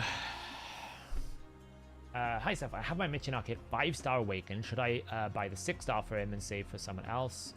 Or save for someone else? Like, I would suggest that a 6-star Michinaki is only really worth it if you have the luxury of not requiring something in arena. So what I mean by this is if you already have like mythical champions that you're using in arena, you can't get them from the barter. So if you're using a lot of champions you can't get better souls for, then sure. Otherwise, no, because I feel like a 5-star is good enough. Like, you're getting good Nature's Wrath from that. It's not to say that it's not worth getting Crushing Rend. Absolutely, 6-star Michinaki is going to do a lot more damage than a 5-star Michinaki. But it's all about, like, right now, for example, I could get many 6-star epic champions that would improve my finite team or improve another team, my clan boss team. I'm saving all my souls for Marius and Teox because they're going to have the biggest value out of any champion in my account right now because I use them the most. Yeah, basically up until 5-star, so everything up to 5-star, you basically run Nature's Wrath with any debuffer, including like attack, defense, HP. Any debuffer, Nature's Wrath is the best until 5-star. Then as soon as you hit 6-star, you probably switch to Crushing Rend and Hydra because the defense numbers warrant it. That's how I would do it. So like Thor, for example, is going to place AoE decrease speed. So he has to do that once. Once he's done that, he's stacked out Nature's Wrath. He's good to go. And that is a significant amount of damage on something that already does 100% of damage, right? That's the thing you've got to remember. He's already doing 100% more damage on that 4th hit. So if you have Nature's Wrath on top of that, multipliers with multipliers do a lot of damage. A lot of damage. Kill these man-eaters for me. Last time this was a problem. Now kill that one. Thank you. Now kill that. Yeah, it's annoying. I can kill him so quickly, but sometimes if those man-eaters get a turn, I'm just like, ugh. I'm pretty sure Ruel's got no gear as well, so. I think we're done. Let's make sure we finish off this.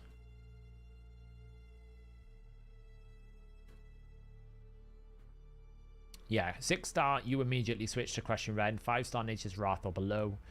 If you're attack based and doing lots of single target, and you don't do debuff, then you go Phantom Touch. Sometimes Heaven Cast is better, but generally Phantom Touch beats on a single target. If you do any form of AoE and you're attack based and you don't do debuffs, or you're not attack based, then you always go Heaven Cast.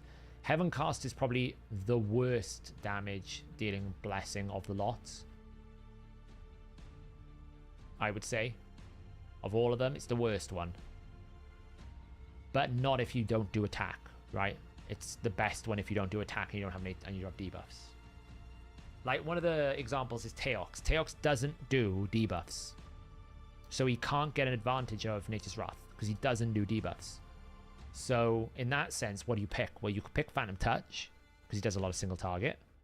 Or you pick Heaven Cast if you're going to put a lot of buffs on him. Until 6-star, once you get hit 6-star, crush your rend. Right now, I've got mine with Kraken Roots just because I use him in Arena. And often, the biggest problem he'll face is if he's got to crack some Stone Skins. There's a little bit more damage. Is it amazing? No. Does it do the job? Yes. So, I pick my blessing not for Hydra, but for Arena. Because actually, there's not that many good blessings for Teox in Hydra. What about Nature's Wrath for Trunda? Yes, if you can get her to debuff. But obviously trying to get her to debuff is hard. It's not consistent. Elixium's starting to take over, look. We were equal. I think we're just going to wipe each other out. I do think we're just going to wipe each other out. Unfortunately. Just blast his excess energy I've got.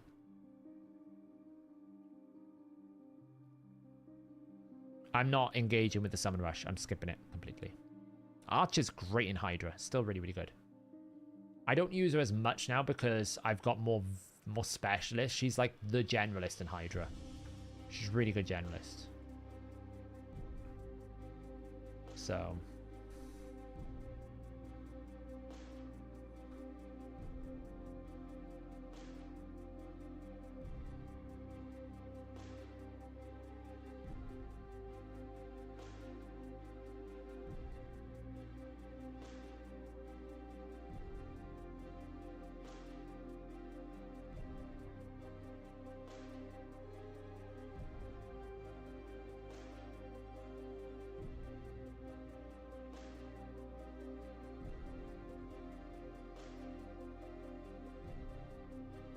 Should get Helm Smasher or War Master on Thor. Helm Smasher. In Hydra, ignore defense is king. In almost all scenarios, you want more ignore defense. Unless you're at true damage, then you don't. This is the big thing with Mesomol, right? Because Mesomol got 15% more ignore defense, that changes the equation for ignore defense parameters now, because you can get 15% plus your area bonus of 20. That gives you 35%, right? Then you put in things like Crushing Rend at 31%. That's 66%. So in order for you to get true damage now, all Mesomol needs is 34%. Right? Which is easily achieved by a Merciless, which gives you 35%. So Mesomol now, with 15% ignore defense, doesn't require Helm Smasher anymore to be true damage. So that's why I use 15% as the measure of most things. If you have a champion that has 15% ignore defense, 9 times out of 10... in good content, with 6-star Crushing Rend, you no longer need Helm Smash. It's a big breakpoint. Is she any good? I'm building her specifically for stage 18. I don't think she's like insane, but I don't think she's terrible. She also seems to be stealing all of the red scrolls here when I should probably take her out by now, but hey, it is what it is.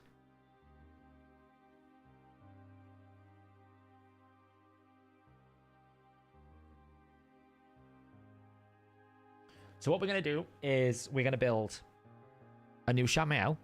We're going to build a new Sulfurin, and we're going to build Packmaster. The only thing I got to be careful of is I can't build them until CVC. So we just need to, I need to make a decision after this in terms of, am I going to use them unbooked or not and unmastered? I think I'm just going to have to pull them for now and wait until next week. And then basically run them in next CVC. But like I'll have to use my CVC books early or something, because it's just too many points to lose. I can ascend them right now. That'll only cost me 10,000 points. But yeah. Yeah, 15% is true damage with Crushing Rend. That's the marker you always have to remember. If you have 15%, Crushing Rend, boom.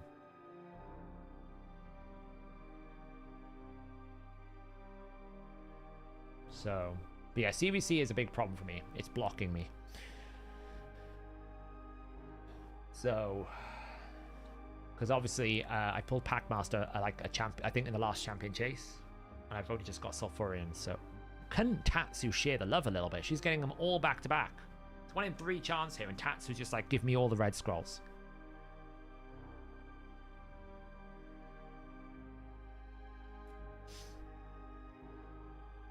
All the red scrolls.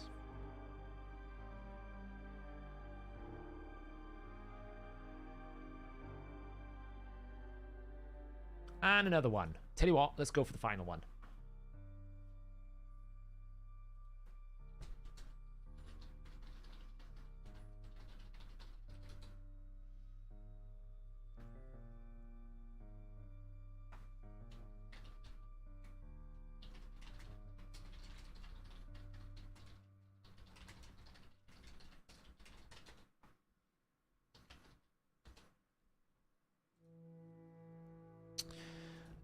Right. Okay. So let's have a little review of where we were. So, we're winning at the moment, but it's a real tight race between Chemical and Insomnia. I've not used any of my keys right now. So these are my new teams. But, right, here's the problem. Let me move my ugly mug out of the way. Okay, here is the problem. I have to build... what's her face here, right? I can build her. I don't need to use her in the leadership position, right? I can switch her to be the leader. That's not a problem. Because obviously we probably want the speed. It just depends if I want to be able to buff remove. With Mikage, because I haven't given her an aura. I haven't given enough accuracy to Mikage, so I use her aura often. But speed can be more preferable. I should probably use the speed, right? But I haven't built her yet. She's got masteries. She is booked. She does have masteries. That's the only good thing about this, right? If I look at her, she doesn't have a blessing, but she has masteries and she is booked. So there is that. She's good to go. Oh wait, she's an arena one, so it doesn't really matter. So ignore me.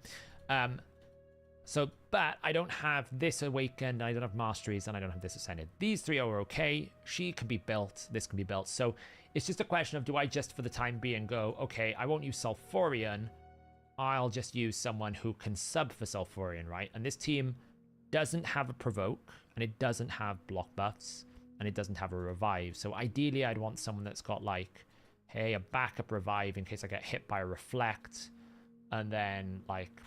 probably because I got decreased speed, I got everything else, like something that can cover what he was doing, which was like burning or something. So if I get poison clouded, tell you who I could bring. I could just bring Tumacia if I needed to. Wait, she can't revive, so I need someone who can basically do like a block buffs.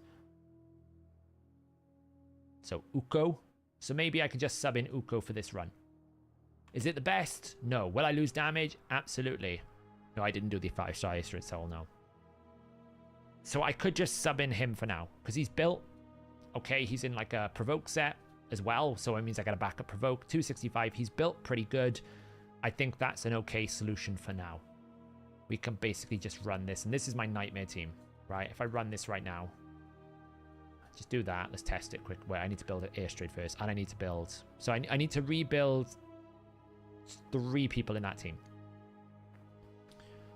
Airstrade is healing enough. Possibly not. It's a fair point. Like, I don't have any healing in that team. Cat, get out of the way. Go on. Go, go, go, go. Go. Jeez. Breaking the desk. Honestly. Feline. That's a fair point, actually. Do I have enough healing? I don't know. I don't know, if I'm being honest.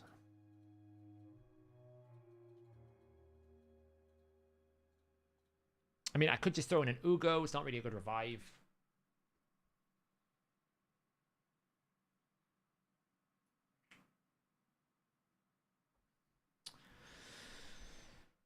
Or I just ditch the revive and just bring a block buffs with healing, right? Which could be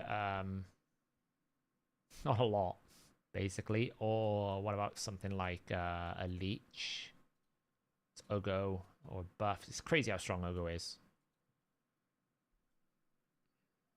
You know, it's basically like probably Ugo. The other option is I can drop Airstrid and bring like Necmo. That'll give us everything we need, and then basically bring someone else for like weaken, right? So I could drop this, just bring in Necmo. Because he will give me at least leech, right? And then I can bring someone with block buffs. I could then bring Uko.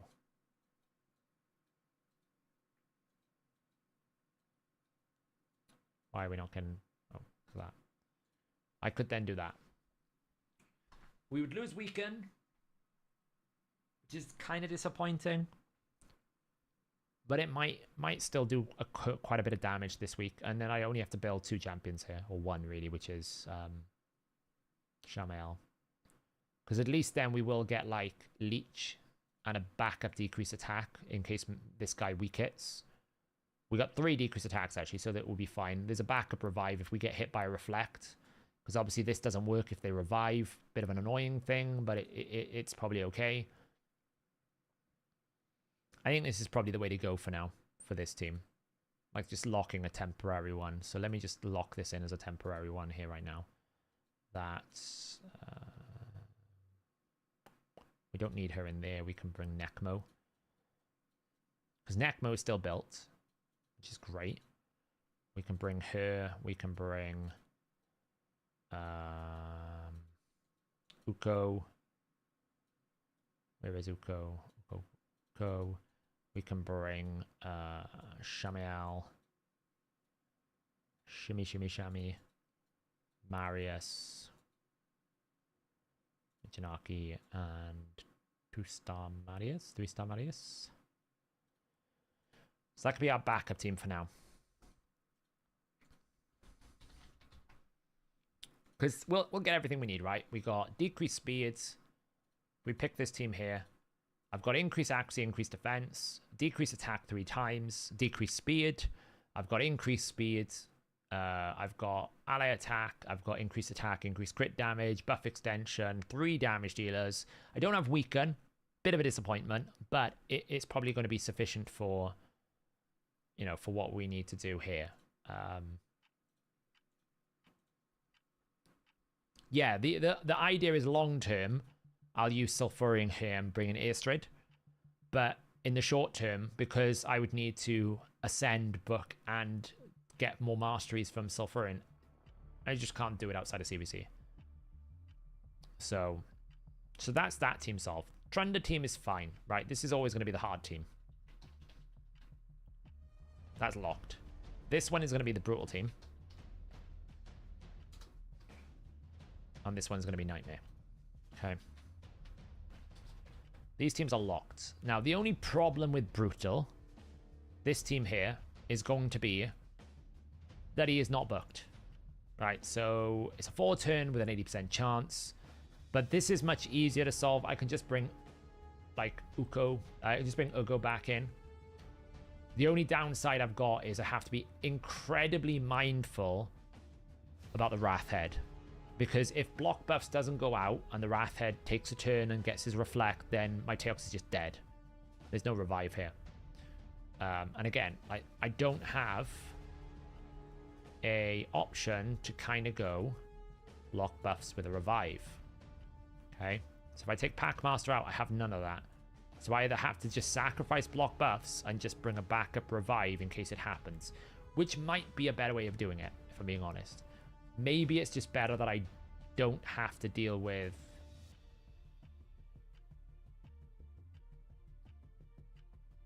You know, maybe it's just better I do that. I do need a Hex, though. Which I've got on Krisk. But I'm thinking maybe it's just better I just don't run with the block buffs. And somehow deal with... The only downside is Poison Cloud. It's not as simple as Affinity Breaker either. It's just it's having the guarantee of being able to place it consistently and regularly. That's the only thing I'm concerned at. And if you just miss it and you get provoked, it's just awkward. Like here, for example...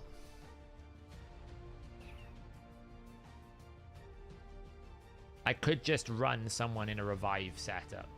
Like a Morley or an Elva. No, Riho is essential for this team because she sets up the debuffs. This team is all about single target. So ideally, I just need someone to keep me alive with block buffs. Now, the problem is there's just no block buffs. Right? The only options I got with block buffs revive is this, which is Uko. So I'm pretty sure there's no one in my vault that does it. Yeah, see, oh, Rian the Conjurer.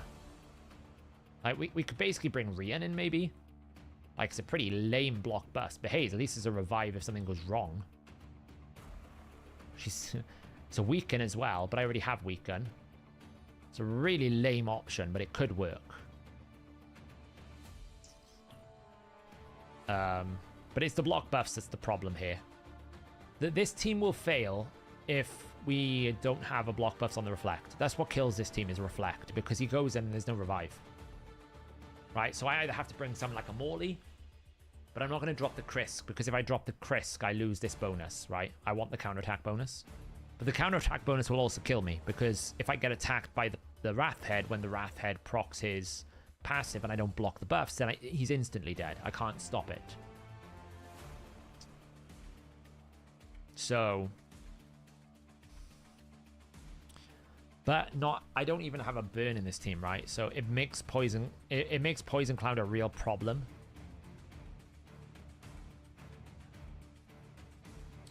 It makes Poison Cloud a real problem here. Because I can't, like... Unless it's like a revive burn, but see, like, it's Sulfurion again. Or Old Man Jorg. It's just... It's really annoying. And this problem's solved with Packmaster because I get a consistent block buffs and a really good mischief target. Yeah, but that's not the problem. The problem is there is no opportunity to recover if someone gets killed. So it's more like I need a reflect. I need a revive to go in this team. More than I need a block buffs. So it's kind of like I need to revive more than I need to block buffs, which means then I'm going towards like the Ancora, which doesn't really do anything. I mean, we could bring Ancora to reduce cooldowns, but it's all A1 driven, this team. This team is literally A1 driven. It's not really a cooldown team. Like Rian could probably come in and do a job. Like as long as it's not weak affinity to the Wrath Head. She is weak affinity to the Suffering Head though. And the Suffering Head also has Reflect. So, well, I mean, Pythion's not going to really help. If I bring Pythian over Krisk, I don't need Morley. So I could bring Pythian over Krisk, but then I would need someone with, like, good Hex. So what we would lose with... if I take Krisk out, okay, and I bring Pythian to maintain the Lizard buff, then I lose decreased speed, and I lose Hex. So then we would have to find someone who can do... Hex or decreased speeds without a revive, which is, I mean, we could put Archer in. Could throw Archer in. Take out Krisk. And bring in Pythian.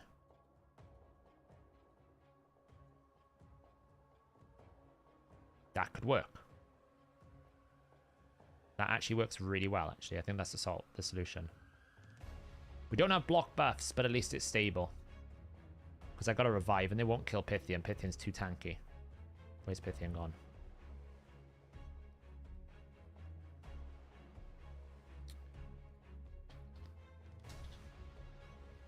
Right, he's too tanky. We won't lose that. And she'll also get self-buff increase accuracy, which should hopefully mean that, like, what's his buff do? Increase accuracy and supports. Oh, that's annoying. Well, actually, if he gets it, it should be okay. Yeah, these are just stopgaps to basically make sure my team can last a lot longer, because as long as the team can last to 1,500 turns, this is fine. I'm not really worried about the Reflect if I have a Revive. I'm worried about the Reflect if I don't have a Revive. Because Pythian is never going to get killed. This is a Brutal team. Pythian will never die in Brutal. Like, a Pythian backed up with an Archer and a Riho is never going to die in Brutal. Especially this guy, because he is built like a tank right now. 79k HP, 3.7k, 746 resistance, 261 speed. This guy's a tank.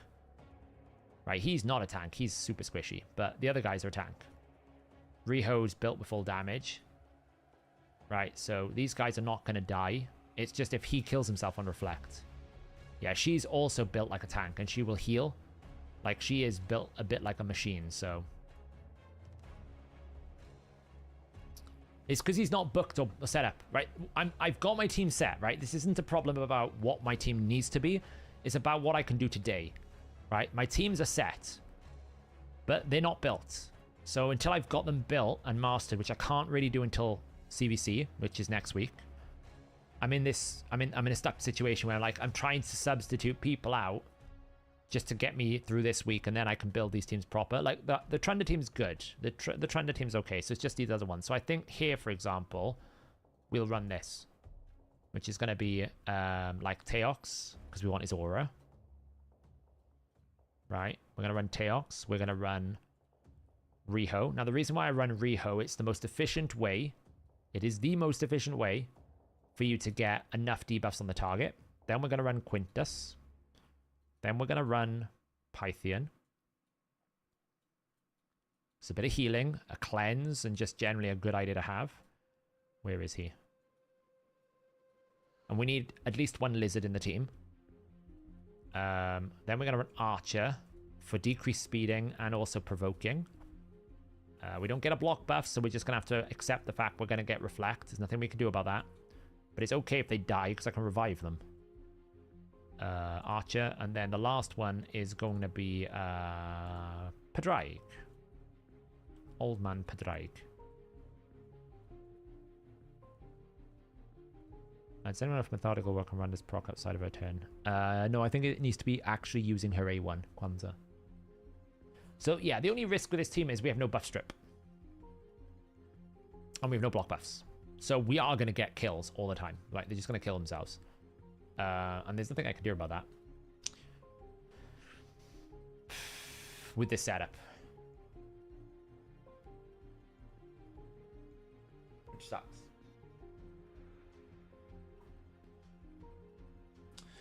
And I don't think there's really any options available to me.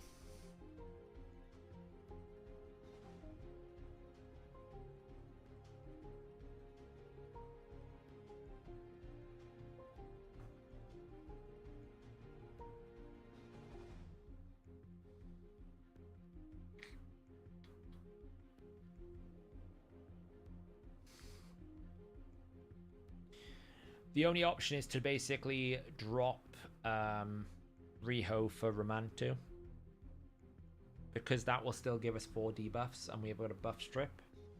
It's not ideal though.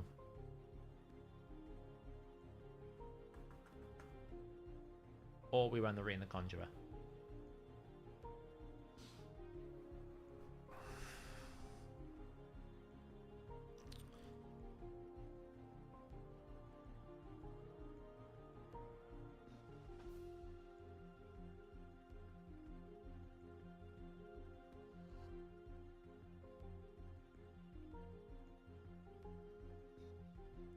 Well, I mean, that's why I've got him in here. I'm only using Pythian because I need a revive. Right? And it's like, if we don't use Pythian, like, ideally I need... Like, what do I lose if I don't have the second lizard? Well, I lose the counterattack. And I lose Ignore and Strength. I'll be honest, I don't need the counterattack. It's nice damage, but it's not the end of the world. So we can drop him for the sake of having a remove buffs. Sorry, not a remove buffs. Remove buffs. But again, like, that's not going to give me many options. What about decreased buff duration? Like, we could bring maybe, like, her in an accuracy build. We could just bring her in an accuracy build.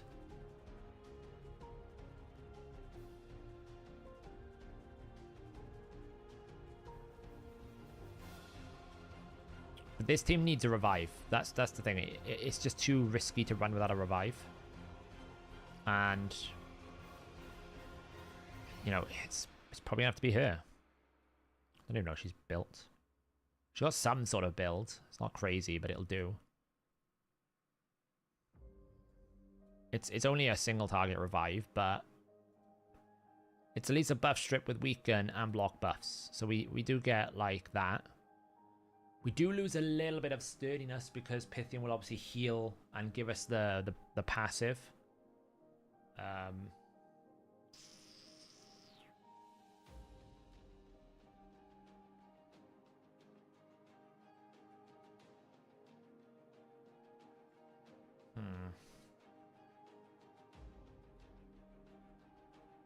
Well, I mean, it doesn't give me strength then.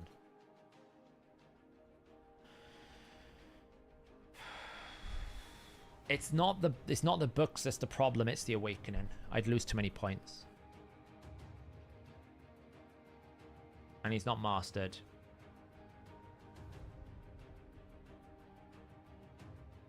I'm just gonna try it.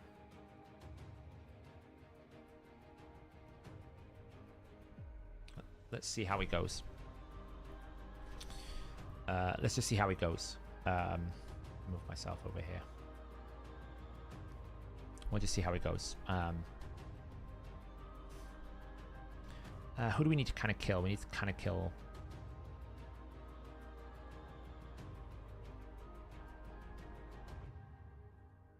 this.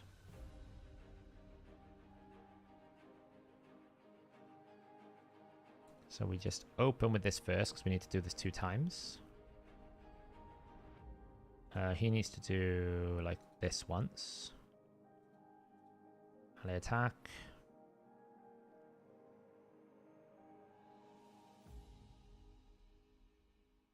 That's really kind of annoying.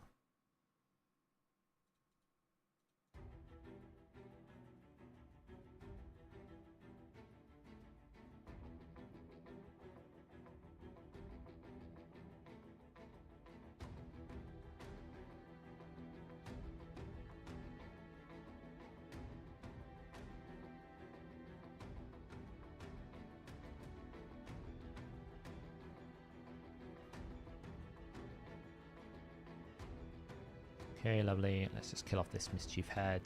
That heal was annoying. Okay, this is the first problem we're going to have. Okay.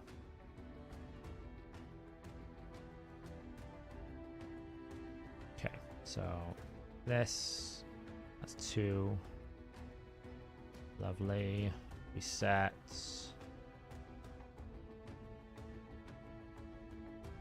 Nice debuff. Ow, that really hurt because he's got increased attack on right now because obviously we got stolen. Sucks, but hey.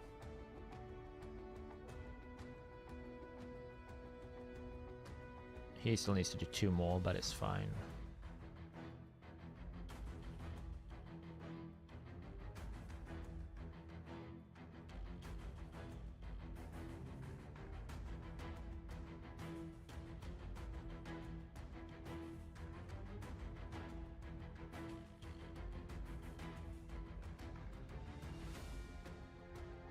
The issue is this reflect buff, right? So there's nothing I can do about it. So I can try and kill it, but I will just kill myself. So I have to try and kill this head with all the hexing. I'm actually going to throw it on here because... I need to kill that head next. Oh, because of the increased attack. So alright for healing.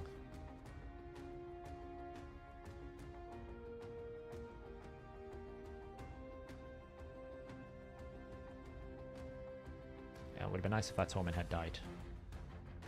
Okay, here's the biggest problem now. Can we survive a Wrath nuke? That's my biggest concern.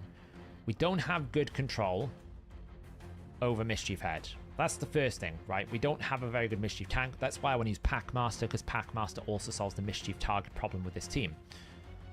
Because right now you can see like the buffs are being shared because of the continuous healing. There we go. This is going to be the problem now. We did survive that, thankfully, because we weak hit a lot. But that's the other problem with this team is like, well, I tend to pump a lot of continuous heals out. And it can lead to a disconnect between the Mischief targeting. Decrease speed going. I pressed A2 there and it didn't even apply. Great. Well, the good news is he's fully stacked up on his increased attack. I think I need to do one more A2 with Quintus for the Nature's Wrath on Quintus. And this, right? I can't stop the increased attack, so how much of it... So the question now is going to be, will I just get instantly one-shot by this Wrath Head? I shouldn't have done this. This was a waste because it's going to reset in time. We'll find out. I don't think Quintus strips any buffs, does he? Does Quintus strip buffs? I don't think he does. Could be wrong. The only good news is Hex does do a lot of damage, so...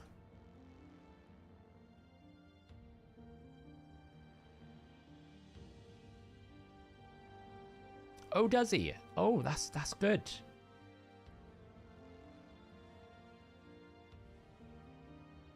What's the A2?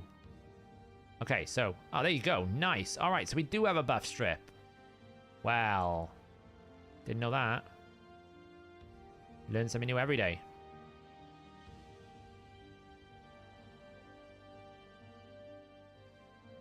Excellent. Well, I don't know what I was panicking about then. Let's save that for one more turn, because we need this. All right, let's go. Now we can go full damage. Here we go. Now we're going to see the full strength of this team. Not quite, because we didn't actually have increased attack on. That's just unfortunate. Get some Hex going. Ally attack. That was a million hit in there somewhere. Another debuff.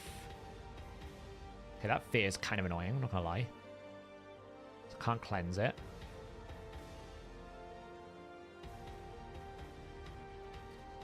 Nah, the only disappointment is how this is speed tuning itself.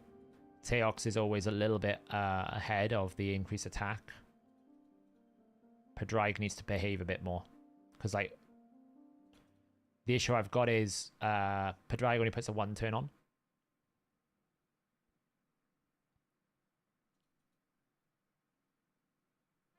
So this is the problem, see? He's going before Teox, which means now Teox is going to A1 and he hasn't got increased attack.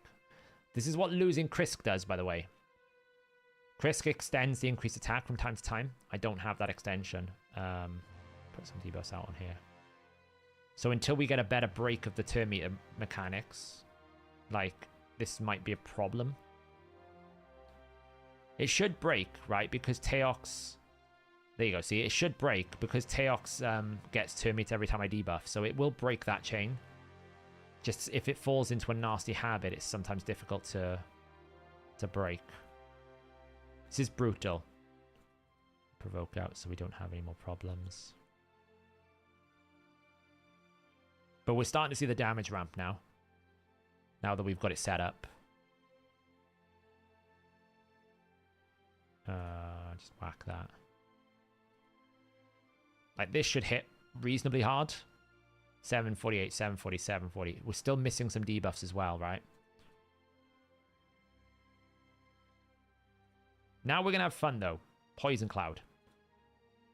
Right? The answer to beating this, and the only way I can kill any of these heads, is burning with Riho. So there's at least a good advantage here. Okay? I actually can do this, and I can bypass Poison Cloud. So maybe I'm over worried about something here that's it's just not a reality that I need to worry about. because Riho will actually bypass Poison Cloud. That's the only thing I was worried about. It's like, okay, well, how do I kill something if Poison Cloud is up? You just chunk it with Hex, because it's so much damage. Right, we're going to get Poison Cloud now. So I will do this. And then whack this.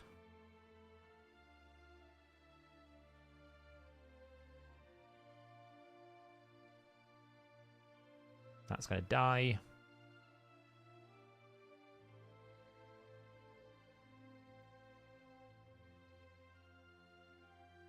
So that's fine, because I'm going to Hex out.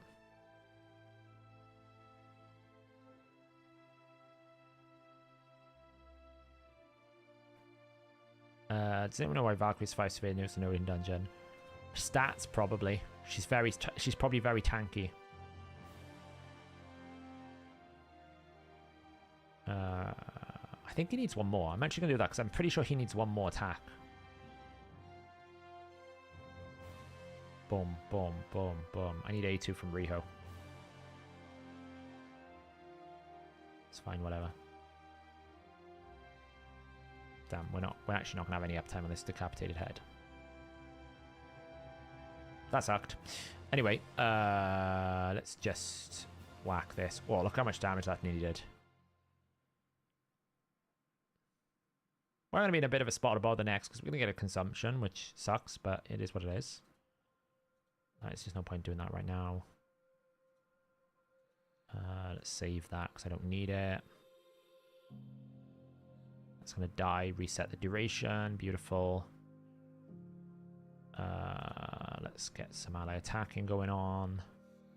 Is Heaven Cast good on Harima and Hydra? I would say Nature's Wrath because she debuffs.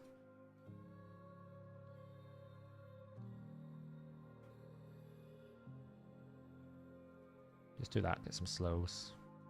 Debuff. Lovely. Cleanse the fear. A1. Nice, we should chunk some damage here. Boom, boom, boom, boom. That's beautiful. We haven't actually had full 10 debuffs yet either. Actually, weak hit. Mother trucker.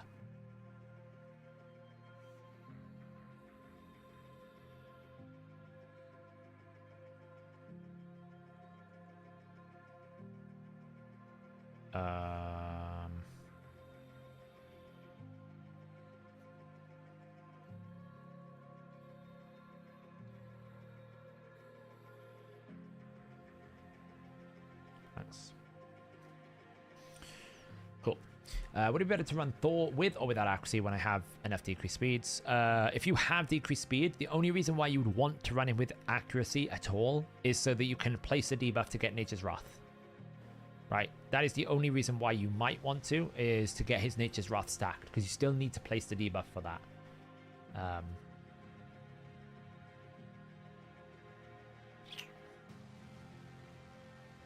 actually kind of want to get rid of that Fear Head next.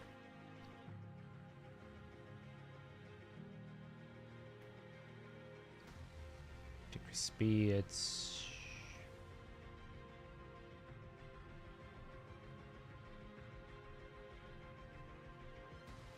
Damn, we're out of sync a little bit, but it's fine. Boom, boom, boom, boom.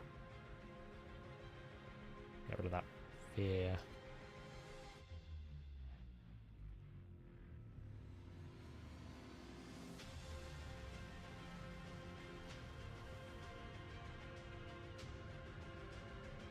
I want to just kill off this torment.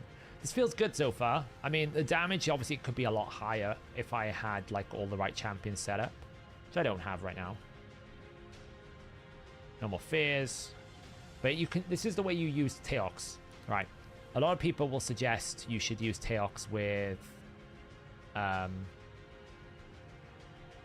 like his A3 and get Lizard stacking. I think that's not the way. I think there's so few opportunities for you to be able to get Teox to do enough damage using his A3 that you just do him. You set him up like this. It gives you more flexibility to build a more powerful team. The only way that you make Teox work on a A3 basis if you have Sulfurion. If you have Sulfurion, that is the only way you can do it. because you need the right champions, and unfortunately, he's just not.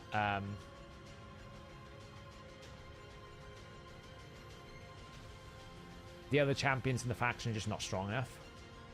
So what I do is I sacrifice 2 lizards, keep his counterattack passive because that can add up to give me more flexibility in the team. Riho is just by far the best setup because you get so many debuffs. Like I can instantly in one ability nearly get to like 10 debuffs.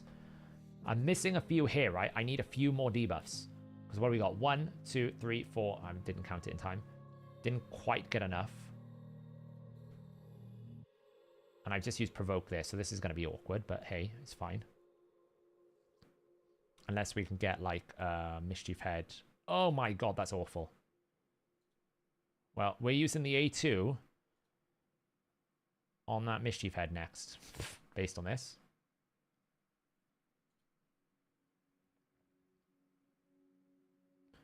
Dum, dum, dum, dum. Oh, the trucker. Luckily, we cleansed at the right time because half the heads are dead. So it doesn't really matter. Just throw that out there. Get some decrease in speed. Yeah, whatever. Let's just do that. Sucked, but it's fine. Just kill this head over here. So yeah, I use him just as like an A1 target bot. You pick a target, you debuff the crap out of it, and then you kill it. And it works really well. If you try to build him with A3, it's just a very hard team to build. And it's 9 times out of 10, most people are not going to be able to build it. Because it needs to have probably Krisk and Sulfurion to make it even remotely viable. Right? You probably have to run Necmo, Krisk, and Sulfurion. Which just means that it's really difficult to make the team work.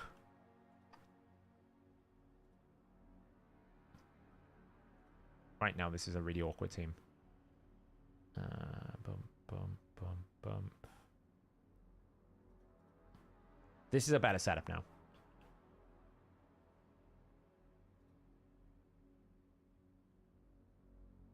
And get rid of the provokes. Right, we'll get rid of that.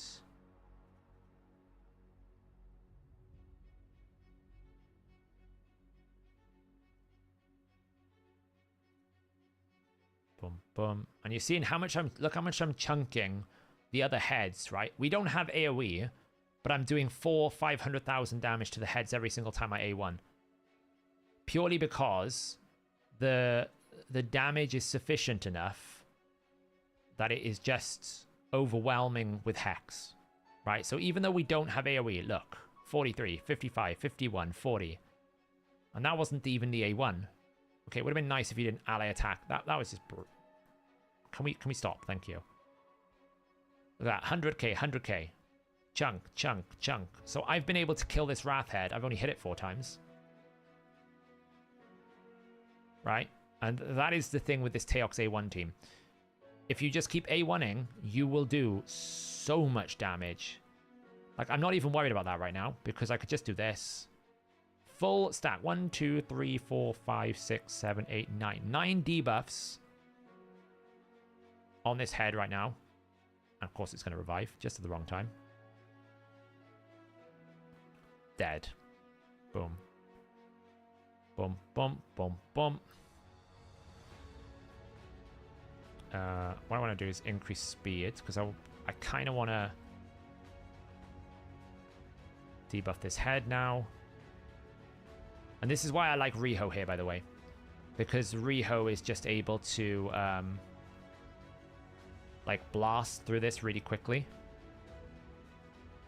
She sets the debuffs up so much quicker than any other champion in the game. And I ally attack the Mischief Head because I want to reset the turn meter to give me more uptime. See, I've now got 3 turns, right? I've got 3 turns here to basically do whatever I want to these heads. Whatever I want. 3 turns. Because effectively, I bought myself a turn by resetting the turn meter.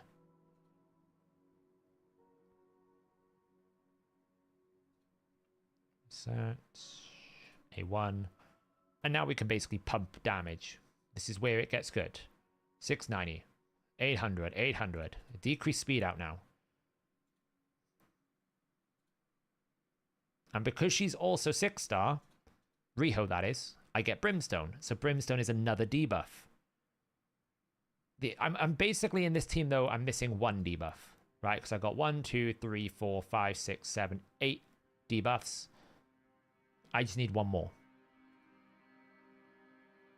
Normally with Krisk, it's like Provoke.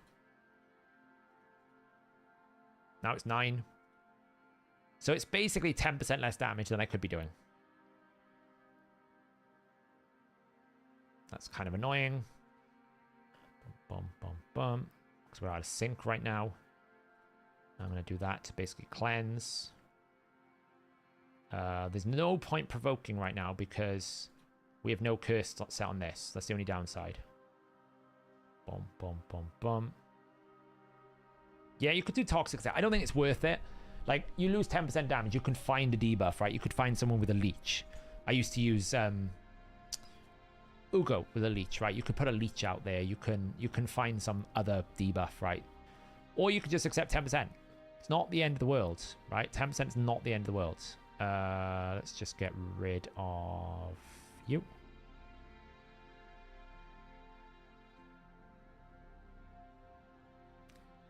Like, sure, you want to try and maximize it, but I have Necmo, yeah. I just not built them for this.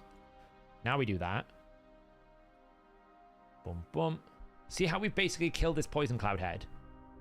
It's just so strong. It's really obnoxiously strong. So at what, boss count turn 71 on Brutal, I'm at 327 million. This probably can do 1 billion in the right setup. And right now I've kind of hashed together a build.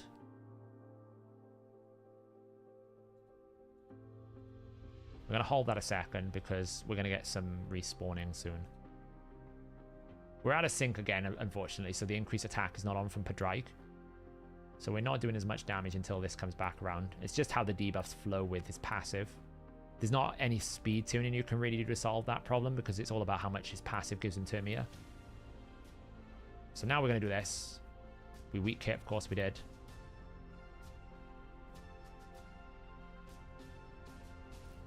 See, now we're back in sync again, so. It'll be, yeah, probably my damage will be, a bit, I'll get there quicker, will be the point. Man, we missed a decreased defense. That sucks. That really does. I need to kill this Torment Head quickly. Teox is next up, unfortunately, for consumption.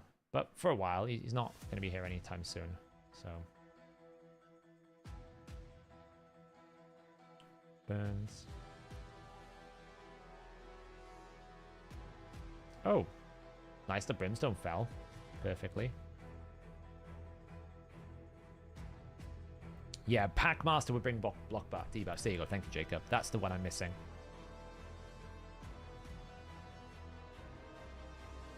Bomb, bomb. Right, so this right now is inefficient because we have only Hex out on one target. We need more AoE Hex, so we just need to wait for Archer to get back around to a turn.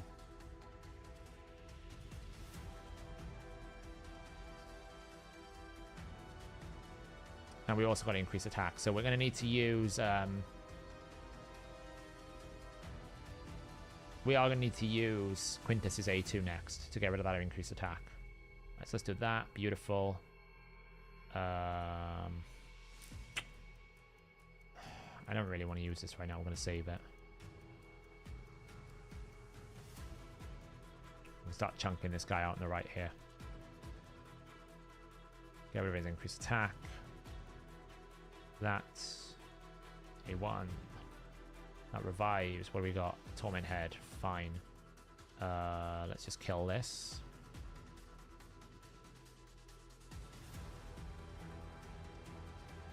The nice thing as well about Riho is she does it all in one attack. The negative thing about Calamitous, the negative thing about Romantu is he attacks 4 times. She places all her debuffs in one single attack. So for Wrathhead, it's way better. AC stun. We're doing our first run, brutal run. If this can get 700k, I'd be very happy. Which I have no idea if it can, right? I'm just guessing. this is basically a bit of a hash together run using like 2 champions that I wouldn't put in this team. The worst part about all this is we've got 2 more keys to use tonight. It's going to be a long night.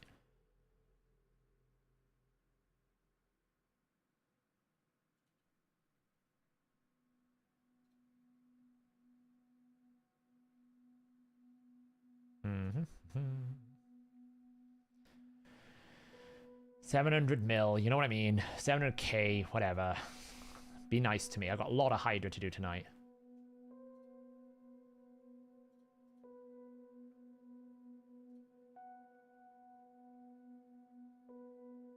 Dum, dum, dum, dum.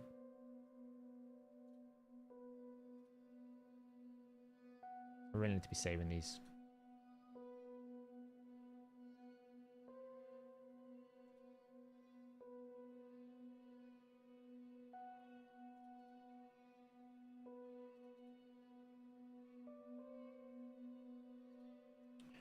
Bum, bum.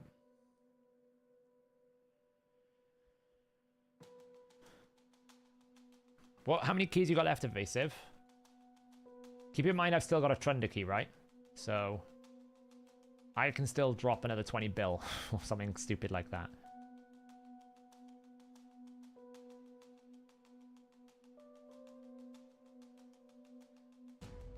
I think someone was trying to kill Cloudflare servers, or Cloudflare service was having a problem. Whenever you have any authentication problems, it's always Cloudflare because they run their service through Cloudflare, which most providers do.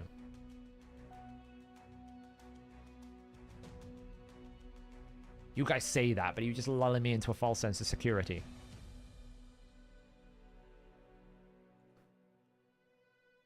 I actually kind of want to see what my full potential is, though. So, as much as I don't need to push, I still want to push because I want to see how hard my teams can go. Rehopithian Archer Padraig. Right now we've got Quintus and we've got Teox. Quintus and Teox. Now, Teox is, of course, not the... Quintus is not the best A1 champion. Toshiro or another Teox is the best one. That goes with this. But you can see Quintus damage is pretty good. And this is only a 1-star Quintus. Imagine the damage potential. Like, this Quintus can do 1 million per hit on a Mischief Head. Imagine how much it can do with 1 more buff, which is 10% more damage, and like a 4-star. Like, look how much more damage he is doing when he hits Helm Smasher, for example.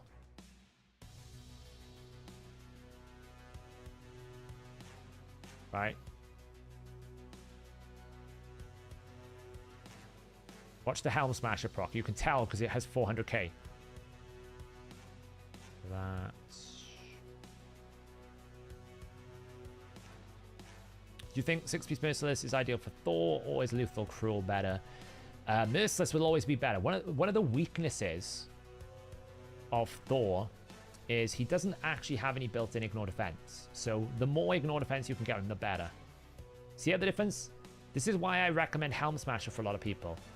Did you see how much more difference the damage was there?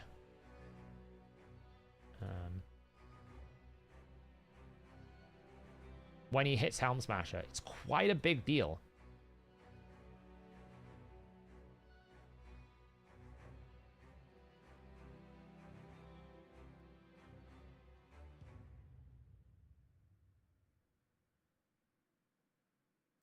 Dum, dum.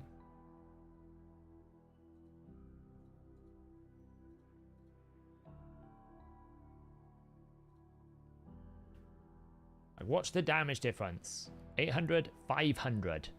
We're almost doubling it because of the way that the Suffering Head has really high defense. Having Helm Smasher on Quintus is almost doubling his damage potential because of the breakpoint of that 25%. It's the biggest thing I think a lot of people struggle to understand because of experience is ignore defense is not linear by any stretch of the imagination, right? Ignore defense is a very non-linear equation in the sense that you might think like 50% ignore defense versus 75% ignore defense is not a lot, but actually it's a significant difference. Oh Christ, we've got 2 heads respawning. That sucked. That was bad timing. So often you might be sitting and thinking, well, why is a cruel set so important at 5%? Well, it's because if you can enter a certain spectrum of ignore defense, that 5% could actually be more like a 30% damage increase, even though 5% is a small number. And it's purely because ignore defense is not linear. It has like this weird window where the first 1 to 2,000 defense is a lot more valuable than any of thing, right? Because it's a diminishing returns equation. Get some hex going.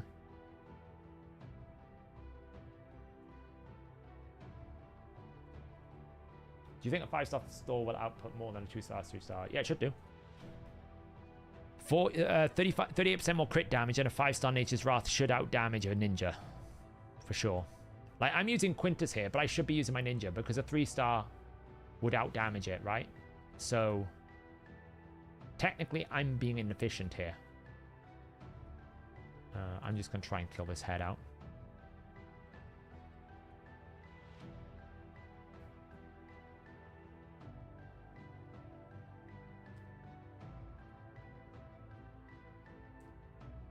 We might get whacked here. We did, but it's okay. So, yeah, if they're on an equal setting, then no. But if you actually were to look at it on a non-equal setting, then yes, because the Blessings, Nature's Wrath is going to give you a multiplier that the other champion can't achieve, right? And also there's also a big value in having 38% more damage. When you've got multipliers that do 200% more damage, then 38% of 200% is a lot more. Multipliers on multipliers will add up. Which is why simple things like, oh, I added 5% more crit damage in my area bonus equals to Trunda's now able to one-shot heads she couldn't do before. Because 5% of 80 million is a lot of damage. Right? 5% of 80 million is a heck of a lot of damage. Those 2 heads respawning have broken up my rhythm a bit.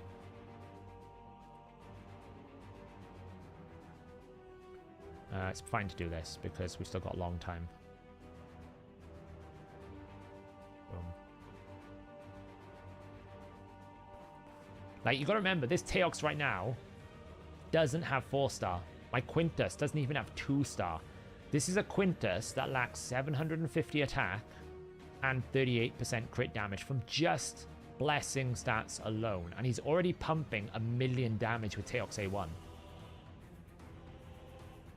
Right, and this is where it all kind of comes to. It's like, if you can start stacking these multipliers and these stats and everything, building these like billion keys, it's never one thing. It's always like lots of different things to iterate. The area bonus, the set 5% ignore defense, the extra debuffs, the 4-star blessing on the certain different champions. Like, all of these things added together is what will make the billion key run. I'm in a bit of a weird situation here, though, at the moment. I need debuffs out, which I don't have. So let's just take that. Let me get that to get some hex. She weak hit, and then she 3%ed. Are you serious? She weak hit the Poison Cloud head, then 3%ed the Mischief head. Oh, the trucker. Honestly. Agreed, Akash. Agreed. I'm not arguing that Quintus is stronger than Ninja, for sure. If you optimize a Ninja properly, Ninja will slightly outdamage. It's not as big as you think, but if you are absolutely trying to min-max, Ninja will win. But it's actually quite comparable. Right, now we're in a bit of a spot of bother, because we can't do anything for a while until we basically do that. That was a mistake. I did it on the wrong character, but it doesn't really matter. I just want to get rid of the fears. Well, Mikage doesn't really make much of a difference because he just ally attacks more. Like, you could argue yes because you get more A1s, but Mikage is only going to do an A1 every so often. It's not like she can do it every single time. Val's pretty competitive. I think Quintus might slightly beat Val. One of the things that Quintus has got, and as well as Val has got over Ninja, is utility. Right? Quintus has the ability to buff strip for me right now, and provide another decreased defense, which Ninja has, but the buff strip's really useful. Val has got AoE decrease attack and weaken. So if you need more debuffs to pair with your Teox, then Val can sometimes mitigate some of the lost ones. 50-50. Damn, didn't get it. Yay, we got Hex finally. Now we can actually get Riho out. I gotta be careful here now because this guy can power through. So this I have to be super careful with. I need to make sure I don't get caught out by this because we're already at the high of 2 turns.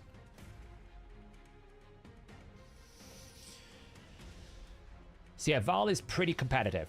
I would say that obviously the major standout one's Toshiro. Nobody beats Toshiro. Toshiro is obnoxiously strong. And a second Teox. So if you have either of those options to you, there's no way that anyone competes with them. It's actually quite a big difference as well. We're not talking little numbers, we're talking significant numbers. Just want to get rid of the poisons a sec.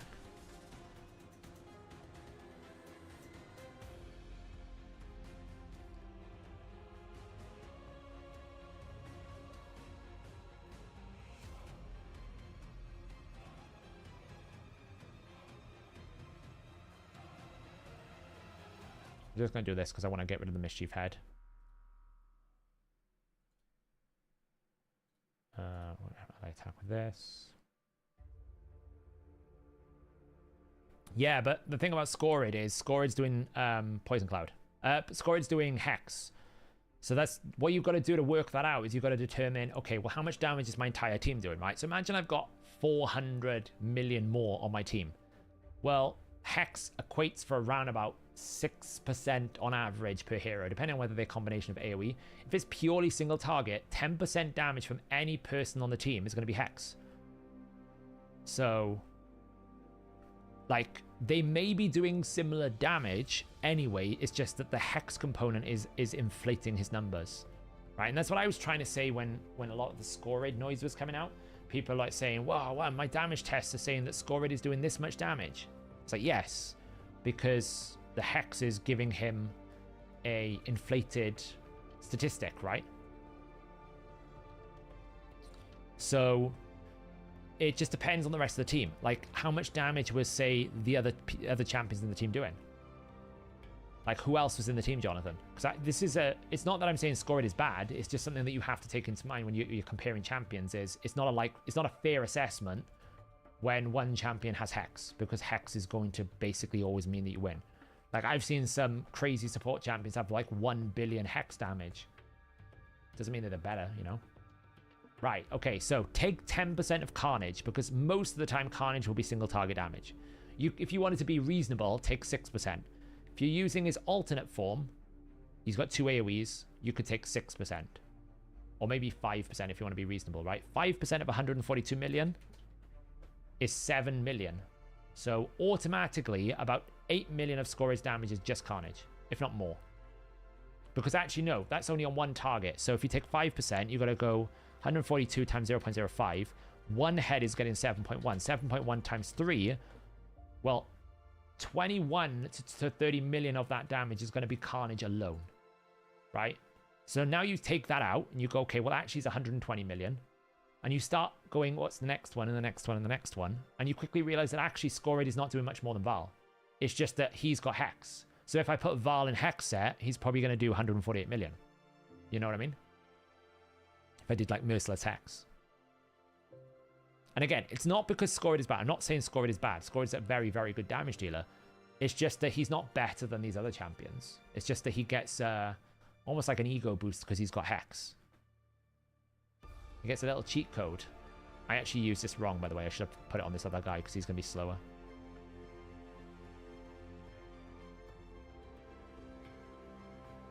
Like, you'll probably find, when I finish this run, that the damage between Quintus and Archer is not that much difference. Maybe 100 mil. Why? Because Archer has been putting Hex out on everyone. So every single time I do this 63, 34, 63, all of that is going to Archer. Archer's getting the full credit, even though she's not producing any damage there. The champions that are producing the damage are these other champions, right? 34, 35, 21. Cool. Nergigante Archer just did 100,000 damage without even taking a turn. congrats to her. She's a queen. There you go. She just keeps doing more damage. Michinaki as well. But the thing is, Michinaki also has incredible A1 damage. So whilst he should, like, if I see a Michinaki that is being out damaged by a standard damage dealer, I'm like, something's definitely up there. Like, someone is up. Like, that should never happen. I want to just do that. Because I kind of want to mess this guy up a bit.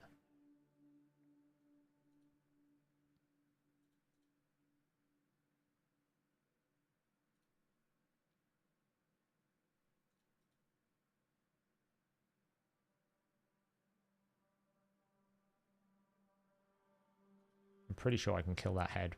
There you go. Lovely. Boom, boom, boom, boom. Boom. I don't know what I was frightened about this team. It's really easy. Look at this. It's got everything it needs.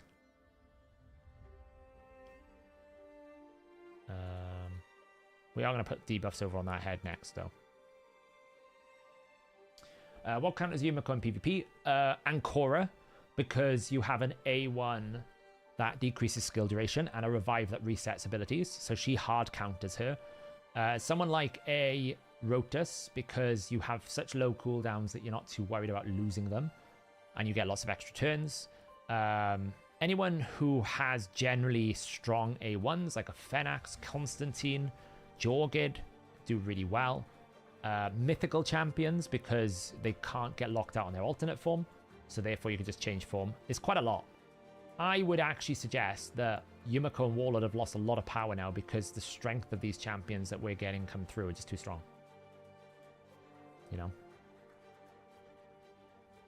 know, champions that can just basically ignore the problems of resetting are just so easy to do. We got decreased speed. Okay, well, we used that one when I didn't mean to. Boom, boom, boom, boom. Boom. Well, Wrathhead's about to die. Nice. Val's really good. Because the thing about Val is as well, he's quite useful for things like Scarab, because his A3 decreases max HP. He's quite useful for Scarab King as well. Yeah, we don't look at weak hits right now, because I've seen it happen a lot as well. Like, she's just perma weak hitting. Which is kind of annoying. Oh, I should have A3'd there, that was a mistake.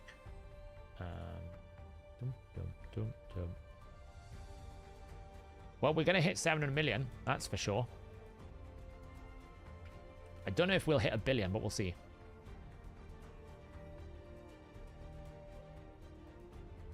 Okay, this is kind of annoying, so I'm going to now burn this head. Oh, this is actually really bad. Okay, this one we need to adapt quickly, because I need to kill this head on the left, like, super fast.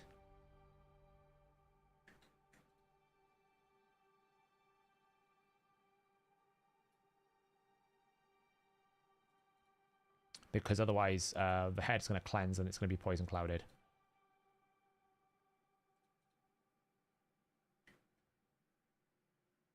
There we go.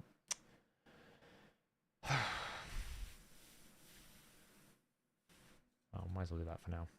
Oh, of course it went on there. Can't be resisted though, so wait. That works without even what? Wait, what?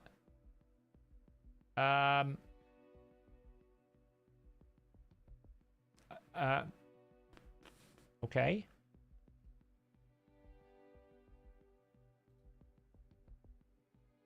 I did not know he could do that with... Oh, is it before? Thank God. Thanks for explaining that to me. I was like, wait, hang on. I was like, the hell went on there? I'll get rid of that. I was sitting there thinking, well, that's strange. We don't need to do this right now. We just need to survive.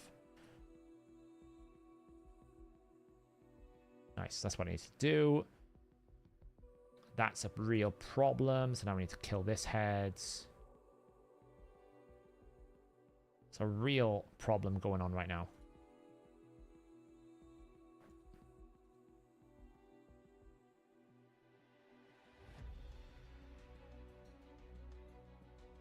Give me my champion back. I want my champion back. Thank you. Okay, now go whack this head. Good, Quintus. Keep attacking. I was thinking, wait, Quintus gets around Poison Cloud? And I was like, oh, no, it's fine. It's just because he does it first. Which technically means he gets around Poison Cloud, but you know what I mean. It's like, not what I thought it was. Try Ophidius on Brutal. God damn, he smacks. Yeah, thing about Ophidius he was always quite good anyway. It's just that he had this problem of not being that exciting for Mythical because nobody changes his form, right? He's a Mythical in Legendary clothing. Because why would you ever change his form when his base form is just too good? And his alternate form was like a... His alternate form was like a bit of a Barsatha style build. It wasn't bad, it's just you didn't need it by the time you had that mythical champion. If you pull Ophidius early, his alternate form will carry you through the game.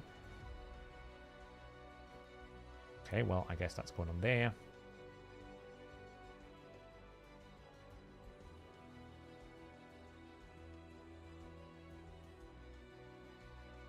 I don't really want to hit this right now.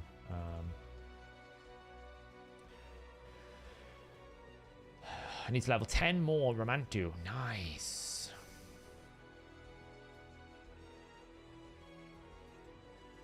Right. I feel like that's the first time we're able to get like some provokes or something going on for a while.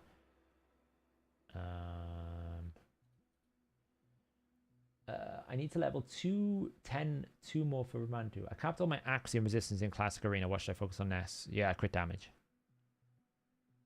Crit damage should be next. Alright, now we can basically throw that on there. Kill this. Reset turn meter. Beautiful. Get decrease speed going. Nice. Yeah, crit damage because of Hydra, right? Hydra is going to give you like 20% crit damage is worth its weight in gold in Hydra right now.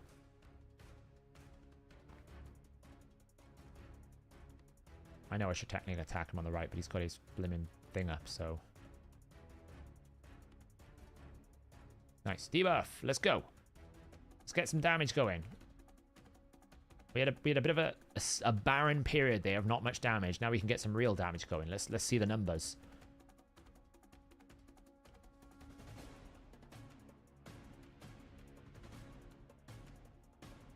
That was a 2 million hit. We're out of sync a little bit. That kind of sucks, but hey.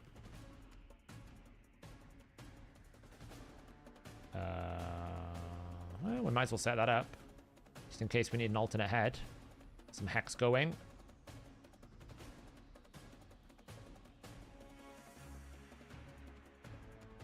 Stop the provoke. Beautiful. Here we go. Here we go. 670 million. 676. One Teox A1 was 10 million damage. Let's just take that away.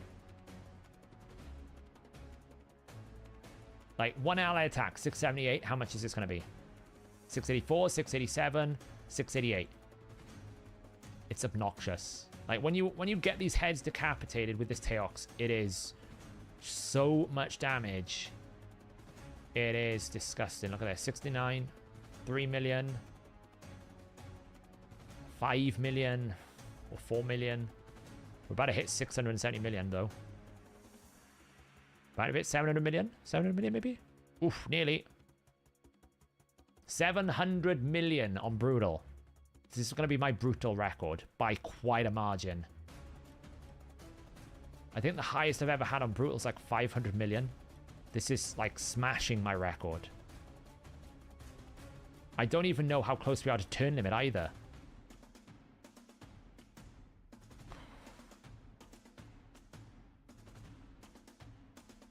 And like, I just want to remind everyone, okay? This is a 1-star Teox, a 1-star Quintus, and a 2-star Teox. This isn't even like fully maxed out. The Teox is pretty, like, his build is maxed. Apart from like one Ascension needing an 80 attack, the rest of his build is pretty maxed out. But he doesn't have the 38% crit damage, right?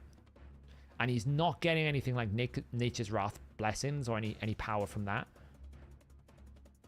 The Quintus could absolutely gain so much more damage from a 5-star soul. because Quintus could get 5-star Nature's Wrath because he does have debuffs, right? The biggest problem I've got with Teox is Teox doesn't have any debuffs. So until he gets to 6-star, there's not really much I can do because I can't really put any blessing on him that gives him significant value of damage in this mode.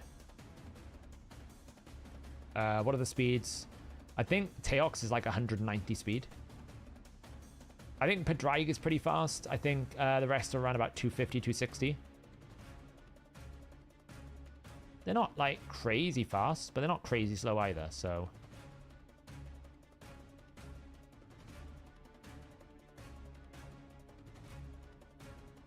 Like, yeah, if you actually, like, proper min-maxed out. Keep in mind that this is also my...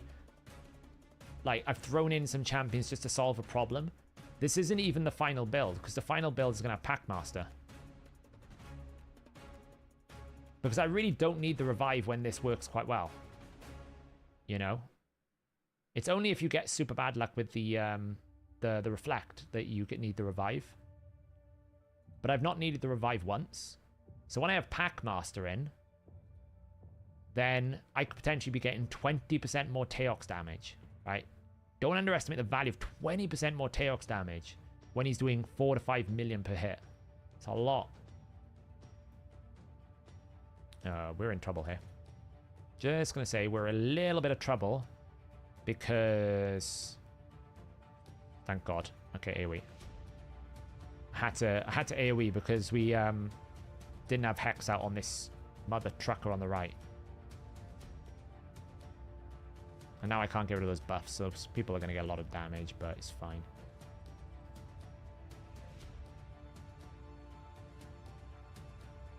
It's fine. Go over here.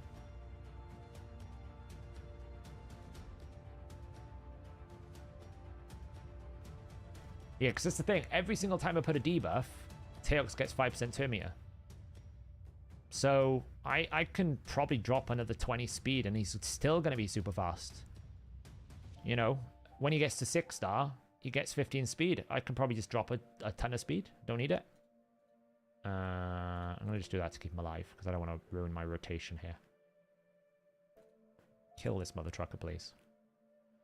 Boom, boom, boom. He's dead.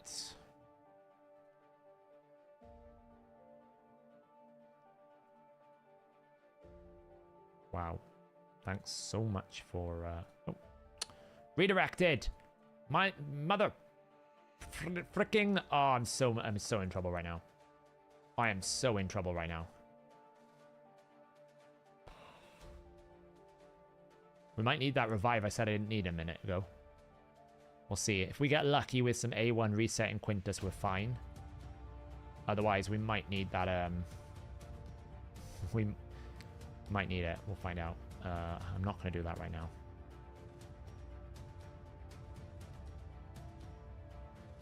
Might need that revive.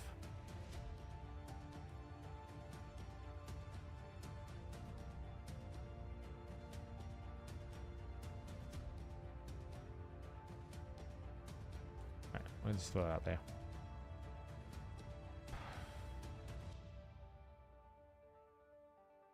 It's risky if I use an A1.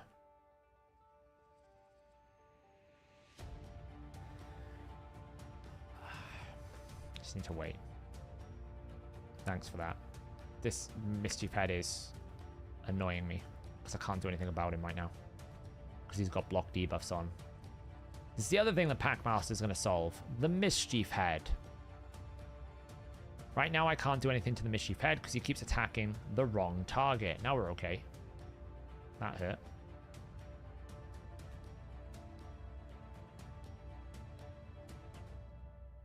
So I'm deliberately not attacking the head on the left because obviously I'll do 4 attacks on Quintus. I'm trying to hopefully reset Quintus.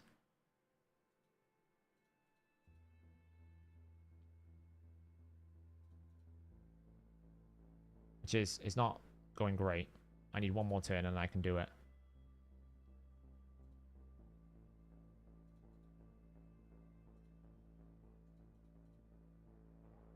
Oh, sure, now we get the cooldown reduction. Great. Just when I don't need it, but it's fine. I mean, I've nearly killed that guy through his... Alright. You. No more. of your nonsense stuff. Go attack that. Chaos Principle.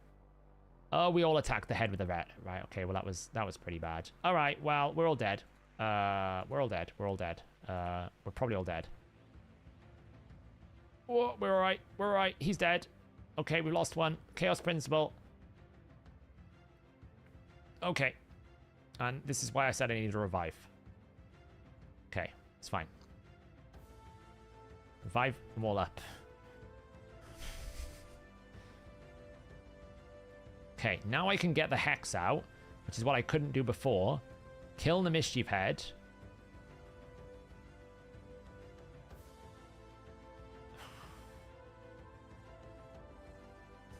And that is why we needed a revive, okay? And this is why Pythian has been in this team all along, because I knew at least one moment was going to happen where I just got absolutely raffle-stomped by the Wrath Head. And there'd be nothing I can do about it. True, we did lose a consumption. Absolute fair point. That actually kind of helped.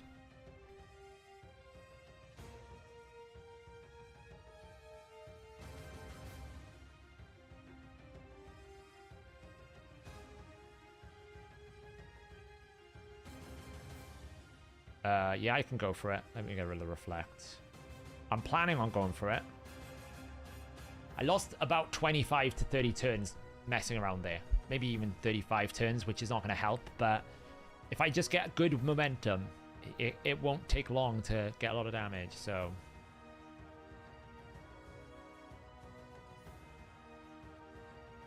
will Deflection Gear reverse a Sheep debuff? I think not, but I could be wrong.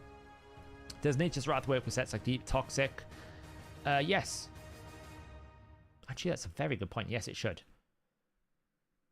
All right. We have Hex out on people. Let's get some damage pumping. Here we go. Good night, Connecticut. Good night. Okay, so we have got a prime window for some damage here. We're also going to set up this guy next because he lasts the longest. Get a bit of a cleanse, turn meter boost. A1. Decrease speed out. Beautiful. Whack it, some damage more. Here we go.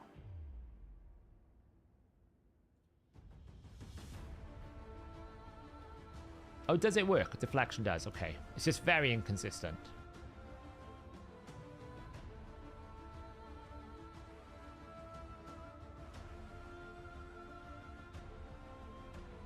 Mind you, like, I sit here and I say, oh, well, you know, Archer's just a hex bot a little bit. But, I mean, she does hit pretty hard. She just hit for 600,000 on her A1. You know, she is no pushover. Oh, does it not? Thank you so much for checking. There's so many things in this game these days. It's so hard for my brain to compute. I remember a lot of things, but...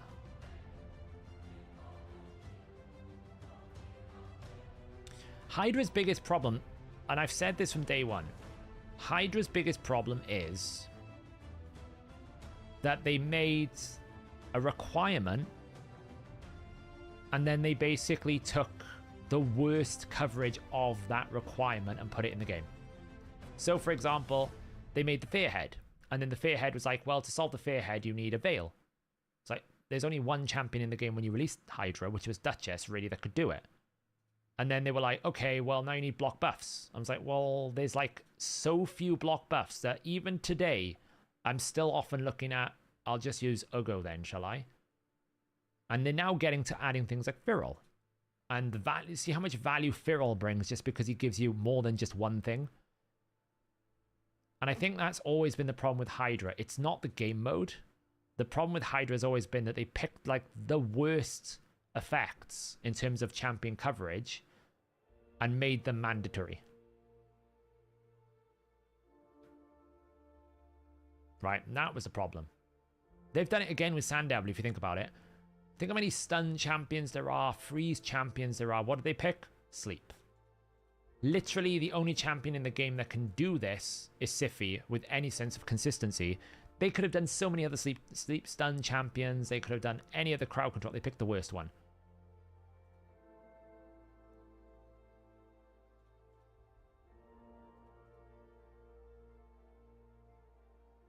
And it is a long run, exactly. The 3% can really screw you over.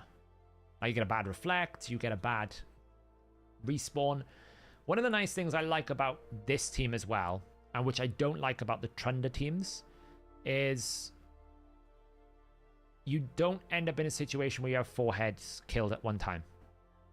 And I think that's a big problem with Hydra as well. If you can get in a situation where you kill the heads too regularly, then you basically allow the heads to respawn at a faster rate, which then accelerates the fight, because every time you kill 4 heads, 2 of them come back in one go. You'll notice how few times I'm ever in a situation where all 4 heads are dead, because I'm killing them one by one. I'm not killing them all at the same time, which means I can control the fight at my pace a little bit more. And that's the value. Like, I've moved more and more and more to single target damage dealers, because I find them more consistent. Like, someone like a Phenax, in my opinion, is more valuable than someone like a Royal Guard in Hydra. Because as long as you can keep him alive and you can put him in the right setup with a good amount of ally attacks, like a Padraig Mikage team, he'll probably perform just well. I'm kind of screwed right now. I need to do a lot of damage to heads to kill it with Hex, because otherwise I have no chance. Because, oh, thank God.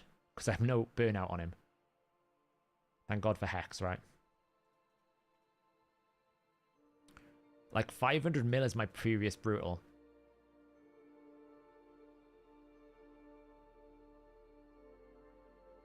Like the 3% only existed, I think, in this game because they had a vision early on to basically make a subset of champions. I don't know why I've done that. It was a mistake. I think they had a vision early on to make a subset of champions be this like guaranteed debuff. So in order to sell the guaranteed champion effect, you have to have the concept that something isn't guaranteed. So that's why they did it. Because obviously, unresistible is different from guaranteed, in essence. And I think that was where they kind of went down it, because I think they decided it was too strong and they stopped making them. But they just left themselves with the 3%. Because actually the 3% is pretty bad to deal with. Because it destroys any level of consistency you can have in your team, which is what people want. People want to build a champion and it works. What they don't want to have is like, oh, well, every so often something in the battle is going to ruin me. For fun, right? Because that's the way we like the game. Like, it's just going to happen every so often that this just ruins me. No, nobody likes that.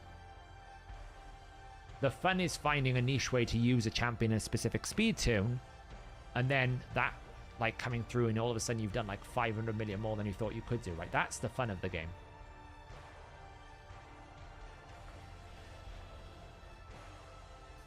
Oh, we've hit turn limit. Good Lord.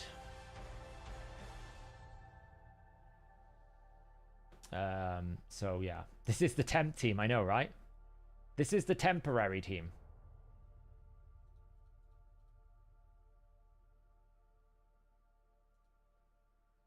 The thing is, I'm only 1/3 of the way through.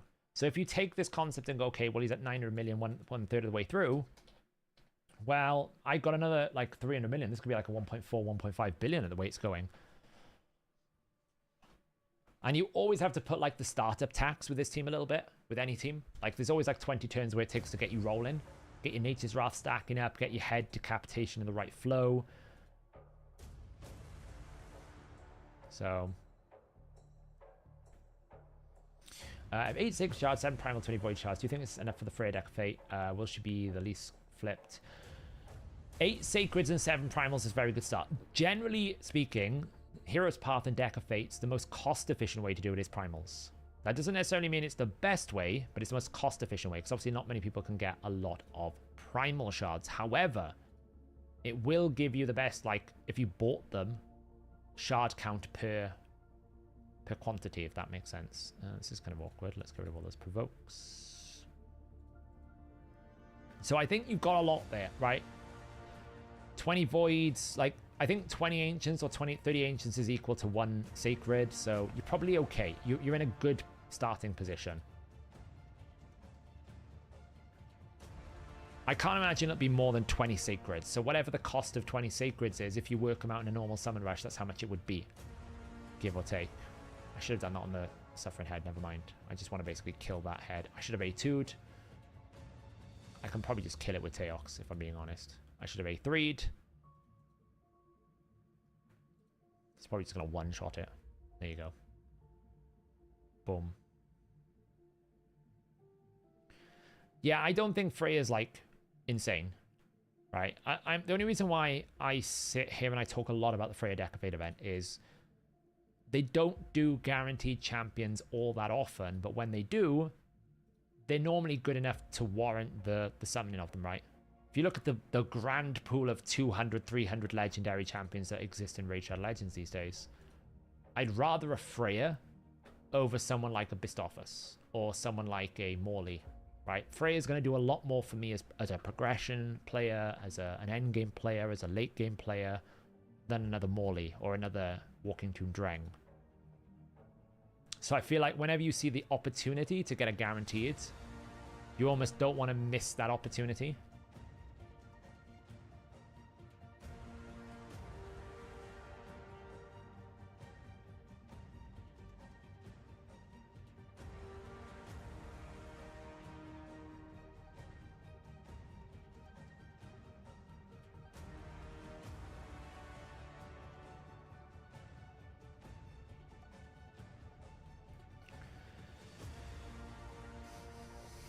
Used up all your siege keys.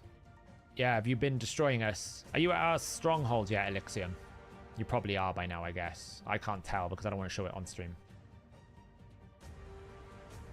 No. So what they'll do, all the evil, is there will be 100 fragments behind the cards, but they will distribute those fragments across the board, right? So you might have like 5 fragments, and then there'll be 10 fragments, and then there'll be some. So you'll have 40 cards, but she'll probably sit behind about half of them, about 20 of them. So you might get lucky. You might only need 10 Sacred Shards, right? You might get all of them on all of the cards. If you are, you want to go buy a lottery ticket because someone is looking down like on you in great praise. If that's how good if you manage to get Freya done with half the amount of Sacred Shards required to complete the whole thing, you're sitting pretty. But in reality, that's probably not going to be the case. Now, the reality is you're probably not going to need... You're probably not going to need, like, all of them, right? Most people, when I've seen them do it, they end up around about 35. Yeah, they do about 35. That's how much they normally need to get it done. But it's subjective. It just depends on how you go. But that's the way it will work. They'll take the 100 fragments. They'll probably split it into 20 parts. Some of them will be 5. Some of them will be 10. And some of them will be 15. And then you just have to flip the cards. But what I prefer about the deck of Fates often is, even though it's quite hard to flip purple, it's quite reasonable to get some, like... it's quite reasonable to get some things like the green flips 3 in a row. And often that's pretty good. Like you get like a 50 to 100 gems, or maybe you get a couple of 100 energy. Like actually those 3 in a row green cards are pretty solid as a reward. I find personally the deck of Fate's a little bit better than Hero Path. Because I feel like with Hero's Path, you have to commit to get the rewards, where I feel like with deck of Fates, you don't have to commit to get the rewards.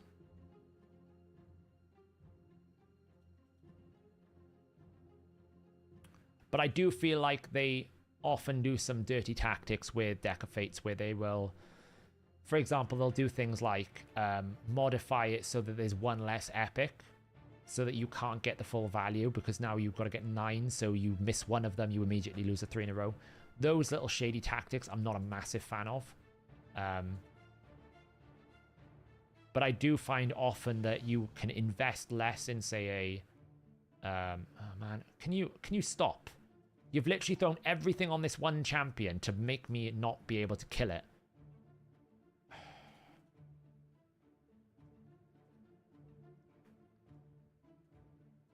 I'm gonna save that 1 second.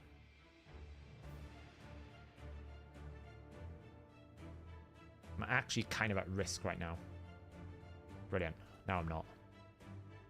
Give me my Teox back. Thank you. Horrible little thing. I had to burn my cleanse, so I'm going to have to be careful about that Wrath Head, but... You're dead.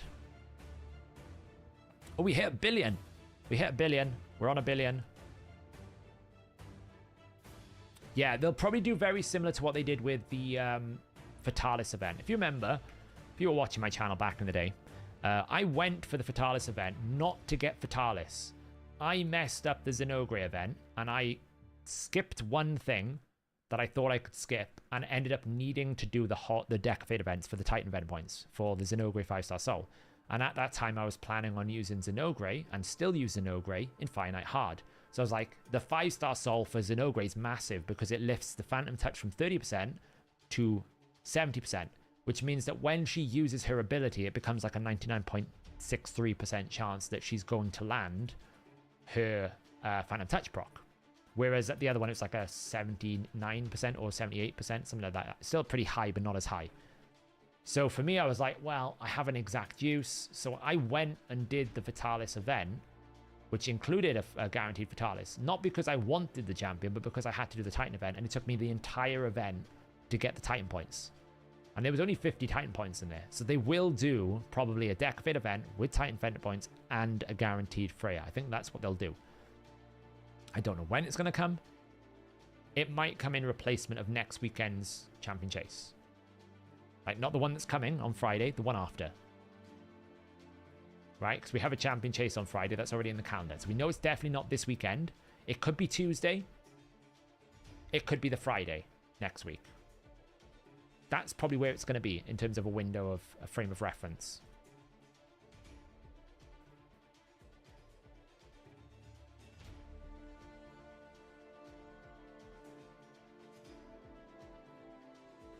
It could be Tuesday, but Tuesday is also CVC. And they don't normally allow you to triple dip. Very rare will they allow you to get CVC points and get a guaranteed champion and Titan events. That's a lot of... That's a bit too kind for Plarium, I feel like. That's a bit too much triple dipping. They don't normally allow that much in one go. You've been chasing Finer since release. Today you opened 150 Ancients and I've saved and got Elagace in the first temple. Should have stopped. Kept going until... you realize all the evil that the current is only in Sacred. There's no boost right now in Ancient. You do realize that, right? That is only Sacred Shards. You get the boost for the Finer.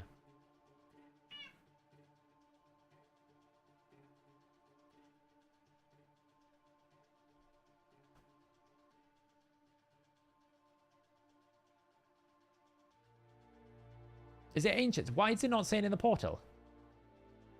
Oh, I know why it says it in the portal. Ignore me. Ignore me.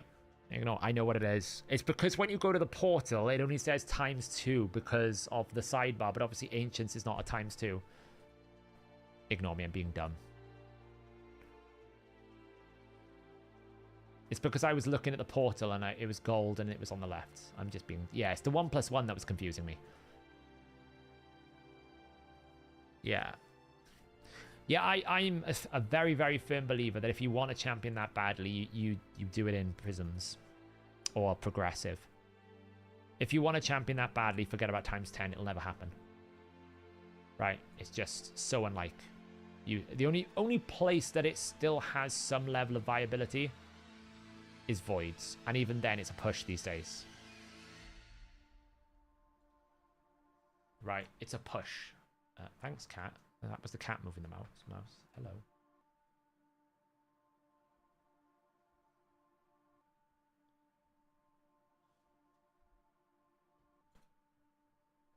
So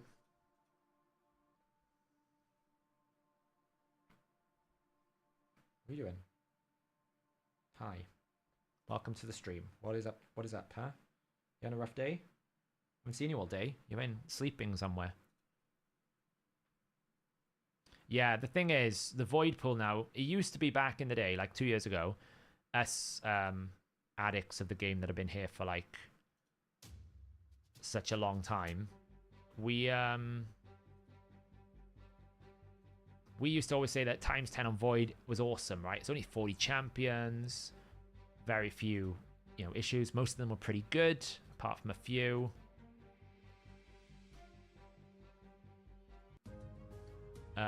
But it's not really the case anymore. Void pool's grown a lot.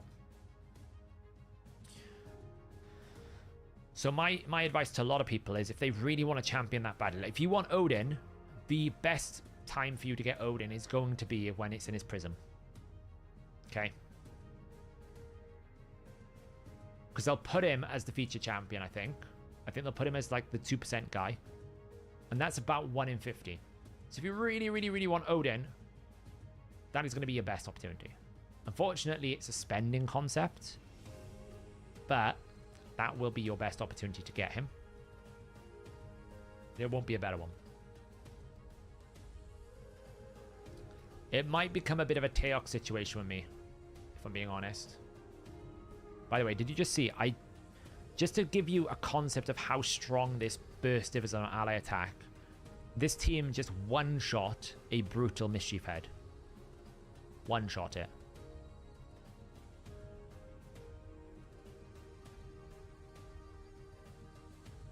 Badass. Yeah, like basically if he's the featured and they put it back to like 35, it's about 1 in 50 summons will get you the Odin. Right? And if you think this 50 summons, like I think what is it? 49 gets you 210.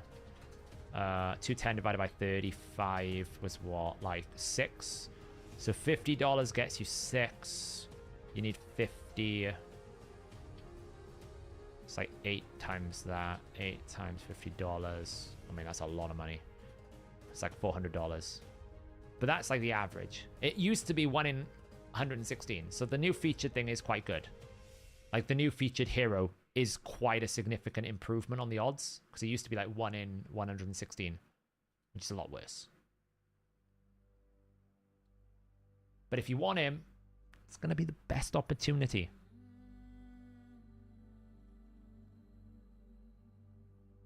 I did see the other day, by the way, in one of the Sintrano stages, someone's got a +4 Odin. I was like, okay. How does one get +4 Odin? But apparently you do.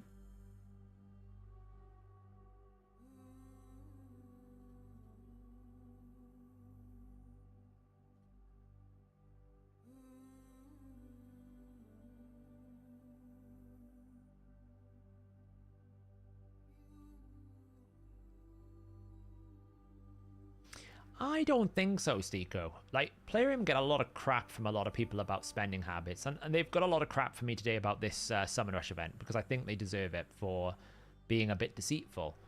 But if you think about the content releases they've done over the last 6 months, not an awful lot of it is targeted at, like, just pure whaling. Whenever they do these Prism events, what you got to remember is an improvement to the Mercy or an improvement to, like, the featured system, that's an improvement to everyone. Right, the feature improvement, not so much the Mercy, but the featured is an improvement to everyone. Because if you get lucky, right, and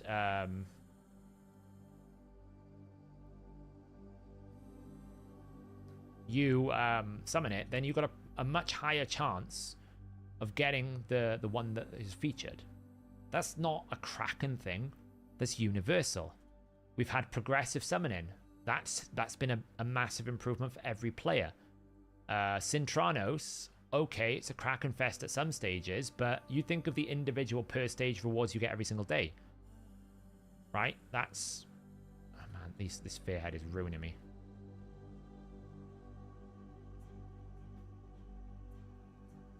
Just heal up. And let me just focus on getting back going here.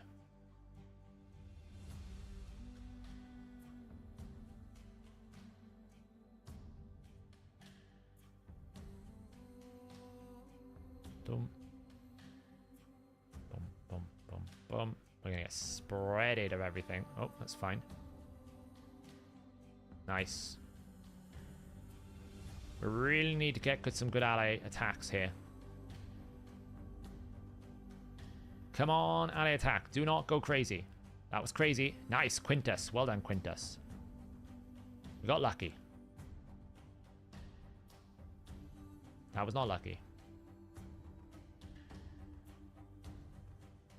That was not lucky. Goddamn Hex.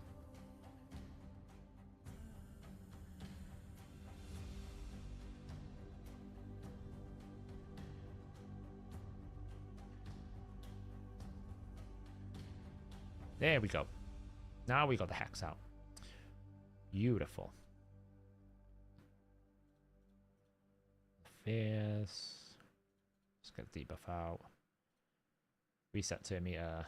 Beautiful. Okay. Where was I? Yeah, so if you actually think of the features they've added in the last couple of months, like the last 6 months or so, the progressive event summons, I don't know how long ago that was, it's probably longer, is an improvement to everyone. Is it the improvement we need to be really good? No, but it's way better than what it ever was, and getting epics now is really good. The other thing that people don't realize about Prism events is they're an exceptional way at target farming +4 epics. Epic empowerment was not a whaling system, right? I don't think any Kraken is now going to sit there and go, oh wow, I'm so excited to spend more money on shards because I can get a +4 epic. That was designed for people who were sitting on a lot of epics and for people who don't get the legendaries. They've improved the Prism system so that it feels better to spend on it, but also they continue to give a free Prism summon every single time there's an event on. They put a Sand Devil tournament in, right? So that's not asking you to spend money to get one free one. Sometimes you'll get a legendary, sometimes you won't. That's still a free, like if you think of the opportunity, that is a free Sacred Shard they're giving you for energy. Tell me another dungeon in the game that they will go, hey, we're going to give you a Sacred Shard for just running a couple of, like, 2,000 energy. You won't find anything. You will not find a game mode anywhere, apart from Clan Boss, which is a totally different thing, where they will give you, top of the reward, effectively not even just a Sacred Shard, a tailored Sacred Shard. So you even get a very good opportunity to get one of the champions. Right, and even if you don't get a legendary, right, I'm not saying that prisms are perfect, of course not, but they're actually better than a lot of people give them credit for. I think they're the best summoning event in the game, personally, because everyone gets something and everyone feels like it's rewarding, right? But then what I'm also trying to say is, like, if you think about all the other concepts that they've added into the game, Clan Wars, right? Brand new Void Legendary Champion. Okay, some of the clan matchups you need to be very well geared for Arena, but there's no pay to win aspects beyond what was already in the game. Arena was already pay to win. If you happen to matchmake down a lower tier, well, that's fine. I mean, it's still free rewards. Like, that is completely free rewards. There is literally nothing in Siege that costs you money if you don't want to try and push the highest meta. It's free rewards. Free gear. Free stuff. Free primal. Thank you. It's what we need. So I think they get a lot of bad, unfair, like, oh, they only care about the spenders. When actually, a lot of the game systems recently, I don't feel like have been very focused on spending. No, it's not like back in the days when they were like, hey, we're going to add empowerment. Empowerment is exclusively spending. Nobody can benefit from that unless you spend money because you can't get enough legendaries. Hey, Chloe. Reminder to hydrate. We do long stream sessions here. How long has it been? Let's have a look. How long have we been live? 3 hours. This is amateur numbers. Amateur numbers. I should probably hydrate for the Tough Mudder a bit more, though. We're nearly at turn limit. Oh, we've been here for 82 minutes. 82 minutes we've been here. Good God. Yeah, somehow I don't think we're doing the full Nightmare Key. We need to spread this out.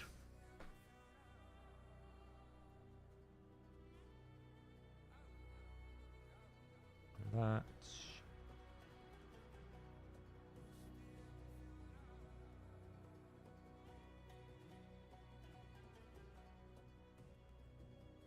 Yeah, we'll see what the matchmaking is after this.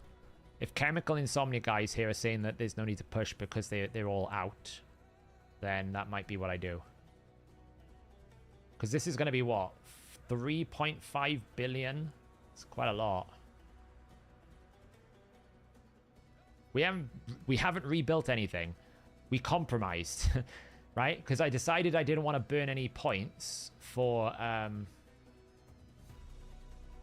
Oh, God. I need to be careful here.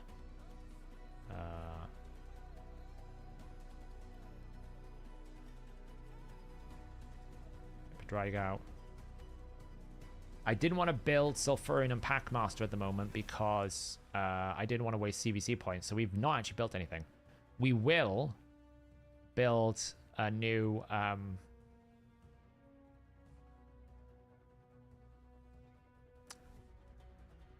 Shamael. That was difficult words then. I'm probably going to get, like, whacked from that head of Wrath unless I can do a lot of hex damage here. It's looking a bit ropey.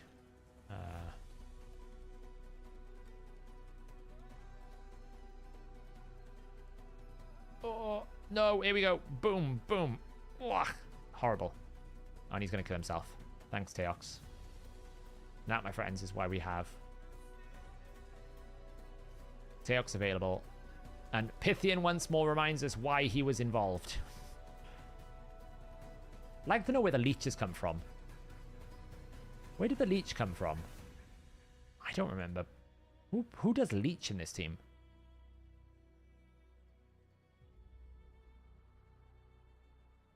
I have no idea who does leech. Their head? Wait, a head puts leech when you kill it? I did not know that. I had no idea. Wow. You learned something new there. Learned something new.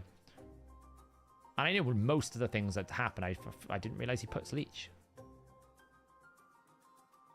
I kind of want that.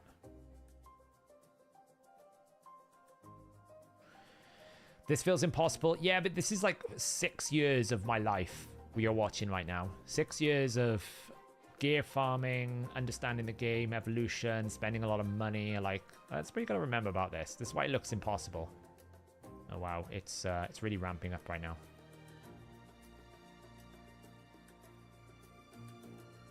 Boom, boom, boom, boom.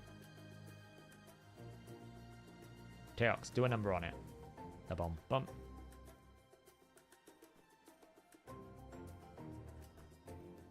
Yeah, the shield I knew, and obviously turn meter drop in is the big one is when you kill the Poison Cloud head, you get rid of Poison Cloud. When you kill the Wrath head, it does a bit more damage, and when you kill the Mischief head, it resets turn meter, right? The Mischief head is probably the #1 I would recommend people do.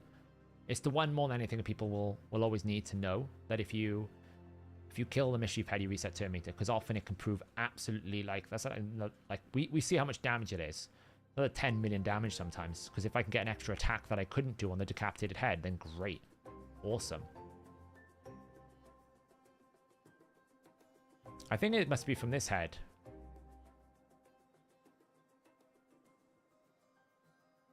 Well, it's not him.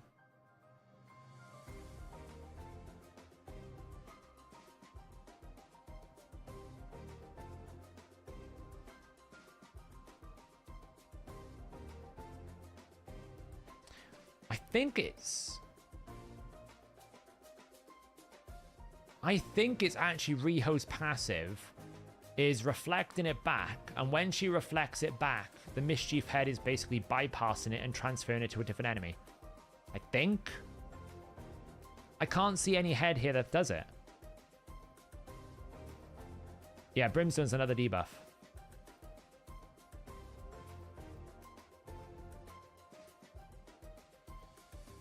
Yeah, Decapitation and Brimstone count as 2 debuffs, which is like the only thing mine's missing is block buffs. So when I actually run my proper team with Packmaster, I'll have 10 debuffs on a target all the time. So every single time I do this, 100% damage. The head of Wrath is it? Okay, we'll see when we get a Wrath head. 100 more turns. We're nearly there.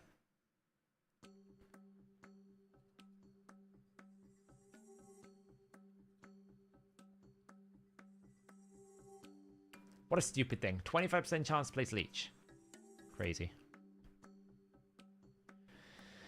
Yeah, remember those days when I said 700 million was my goal? And now look at me. Now look at where we are.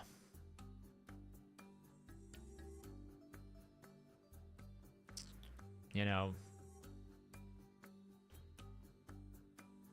We're just 2 peas in a pod.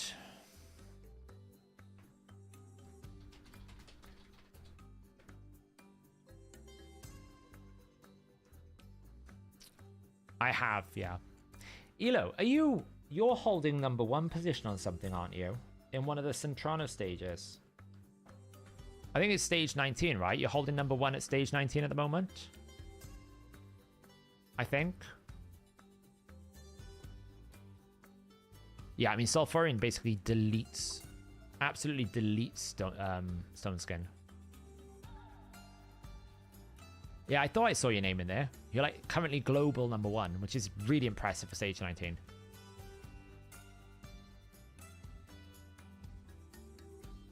I might need to draw upon your expertise when I get to it, to remember exactly what the setup is for the first wave to deal with the terraces. Yeah, this is the leech. Look, where is it? Decapitation, 25% chance to get leech. What a weird number. It's a very strange one. Well, probably top players basically pay someone to drive their account, I think.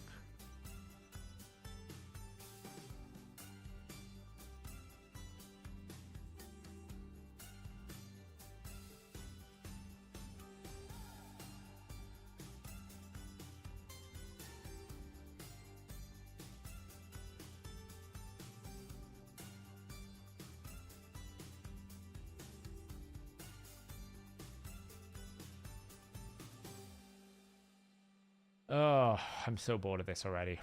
Like, I've done 1 key, and I'd have to do 3 more. Like, how do people do this every week? I welcome when we can tank a little bit, because this is just awful.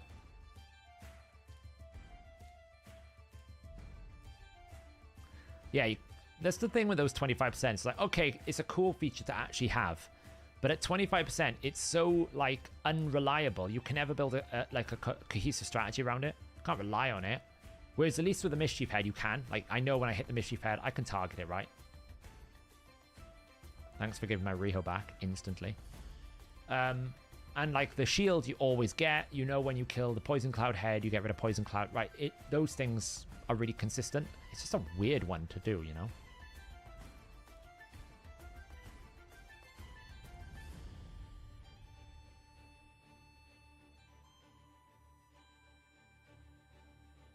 Will we hit 1.4 billion before we run out of turns? It's probably not likely. I don't know if I can do like 75 million in 40 turns. If I can, it will be some crazy numbers I'll do. But like, I need Hex out for this right now, and I don't have any sort of Hex out right now, so that's not helping me. This will help. Now we need to really whack this Mischief Head a few times. That's good. I missed all of those, which is great. These extra turns are not helping me. This being out of sync is not helping me either. This'll hurt. Wait, why? Oh, she 3%ed the decreased defense. Riho, you absolute horror of a champion. 3%ed the most important debuff. Mother trucker. Always the most important one. It's never the one you don't care about. That's probably cost me the... I'm pretty sure that's probably cost me the big number.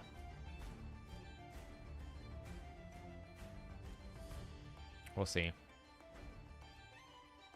We'll get a smack from this, but it's probably okay. That's actually a bit of a problem, but... See if we can kill it before... Don't die, don't die, don't die. Okay, we didn't die, good. Nice. Could have been bad. Boom, boom, boom, boom.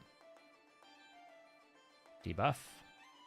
Okay, here we go. This is 30 of the hardest hitting turns you've ever done. Right, this is what we got now. Hex it. Oh, she friggin' feared. Oh my god. Disasters have struck. Reset her. Damn it.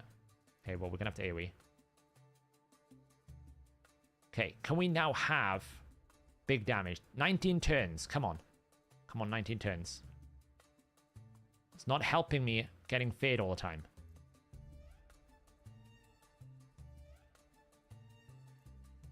Come on.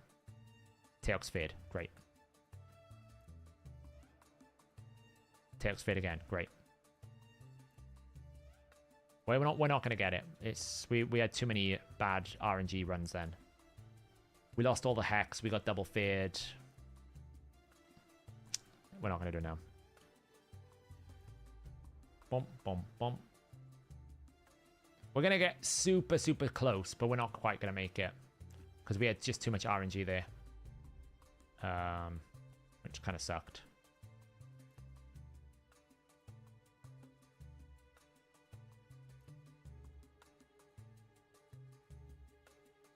One more turn. It's over. Heh. Wow. 1.37 billion. Not bad.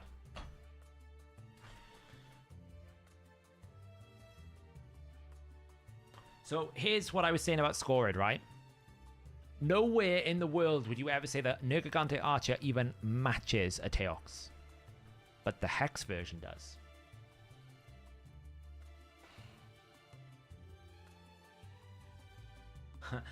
By the way, this is also Padraigan damage build. The guy's a beast, right? But here would be the difference, right? Pythian would come out, and we would have Packmaster in. Archer would come out, we'd have more damage. Because we would just be able to reconfigure the team a bit more to make it work. Right now, Pythian is basically a bot. He was there in case I needed a revive. But, yeah. Yeah, Quintus is nasty. Like, it's a 1-star Quintus, right? It's not exactly true, but if you imagine 606 million, I'll get 38% more crit damage. It's not exactly a good way to do math, but roughly that will be around about 700 million when it gets 38% more crit damage. Same with Teox. Teox is going to boost damage by 38%, so it's probably another 100 million for both of them. Easily. Like, if I max it out and I get them up to like 5-star, both of them, they easily could do... This team could easily do 2.5 bill. Easily. Also, can we put a big shout out for Riho as well? I know she would have got some brimstone damage, but 62 million for a pure supportive role, pretty impressive. There's no hex, there's no extra sets, it's literally just her damage and brimstone and a bit of HP burn. It's pretty impressive.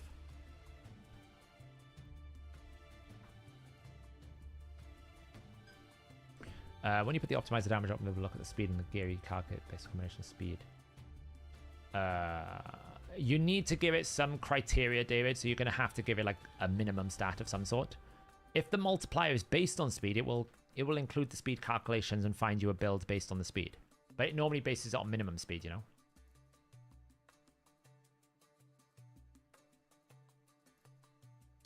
So that is a personal best. Who was asking for this the other day? Someone in the clan was.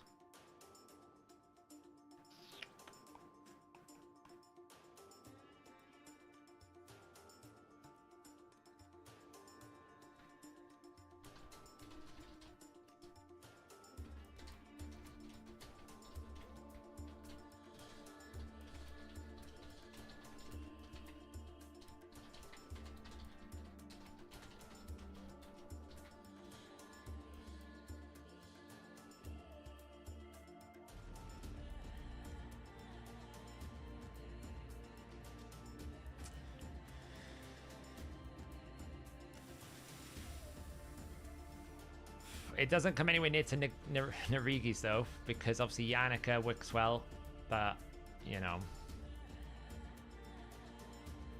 that's giving us a big jump. Still pretty close though. What are we gonna get? Let's have a look. Disappointing. Okay. Dark Elf speed banner. I don't actually know what I'm looking for anymore. I have no idea. Just a fast banner is nice.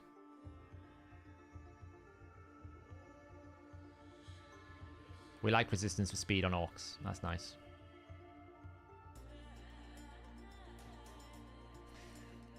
Can you still the finite turn meter on hard? No.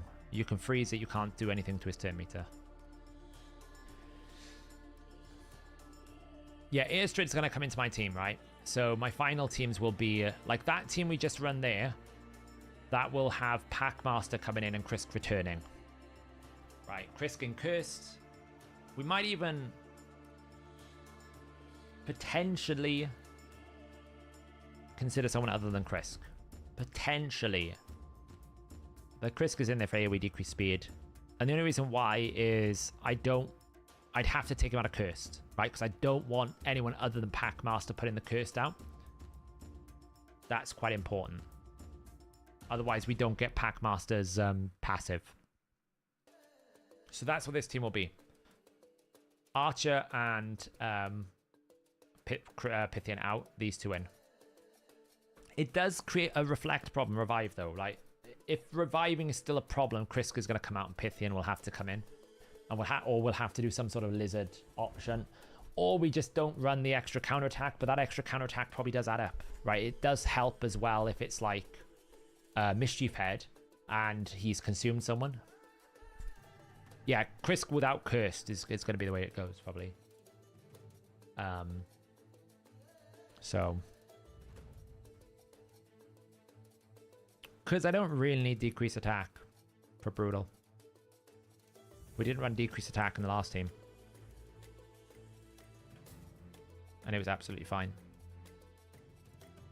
Technically, Riho does have decrease attack, so.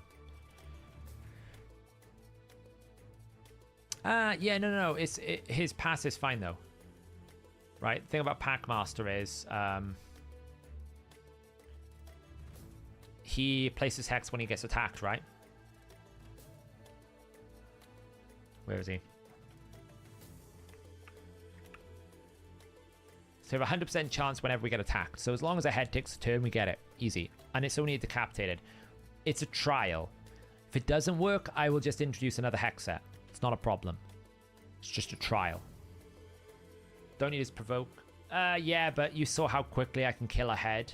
Curry. Like, honestly, I was using Archer's A3 not for the provoke, for the hex set.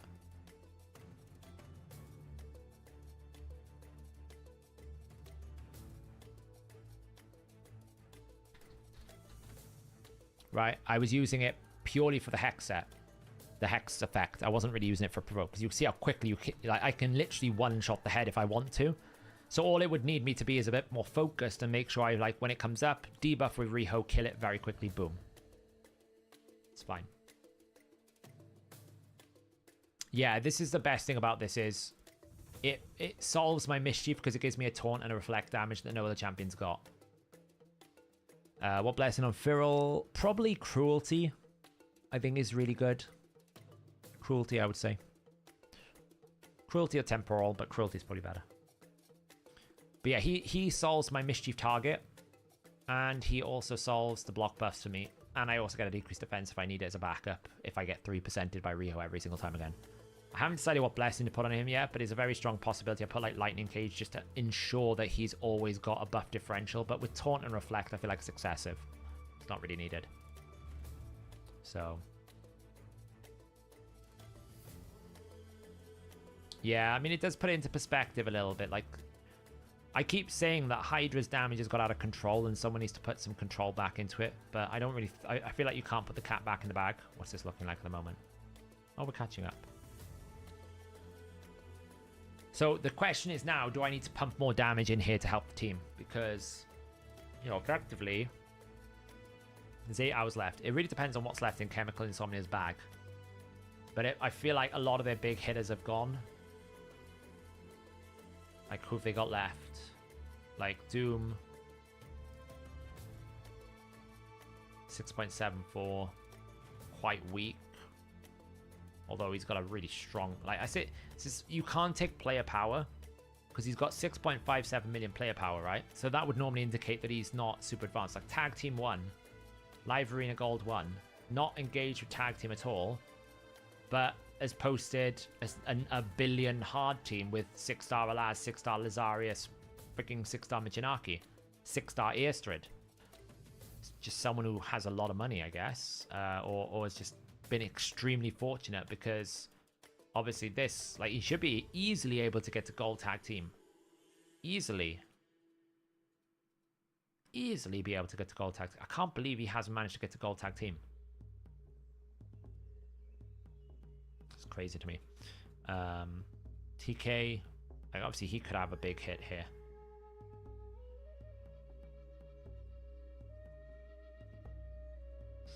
There was a couple of people in chat that were basically saying that they were done, but they just trying to trick me, you know, just trying to trick me here. Like Savista's done his hard.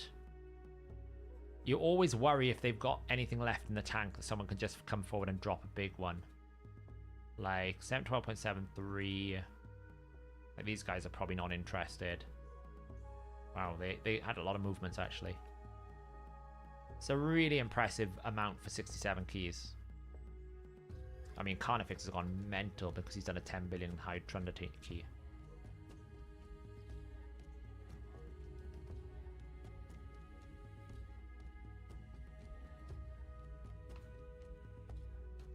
So, I do need to rebuild this guy. I don't need to, I want to.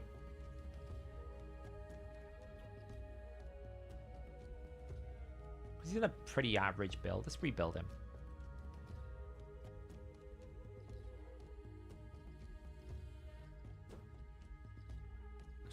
Let's rebuild him.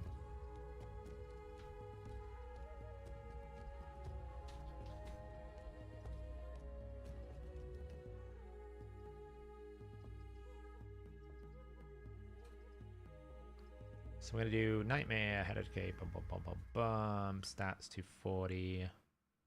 Why was I overriding crit rate? Can't remember, but we're going to put that back. Now, banners wise, what can we give him?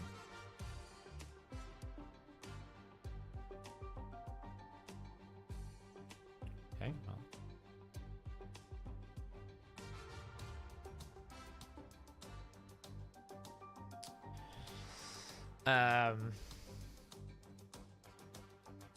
Not bad banner.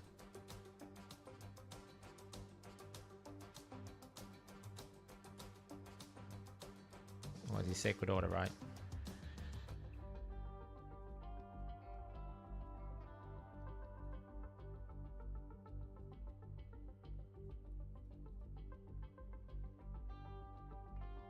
Yeah, it's not really a great contingent of banners that I can put on him.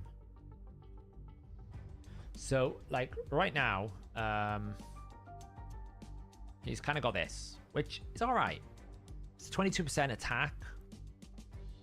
He is in, like, 9 out of 9 Merciless. So the real question is, do we put him in, like... Well, he's not really 9 out of 9 Merciless. He's in 7. So, do the math time.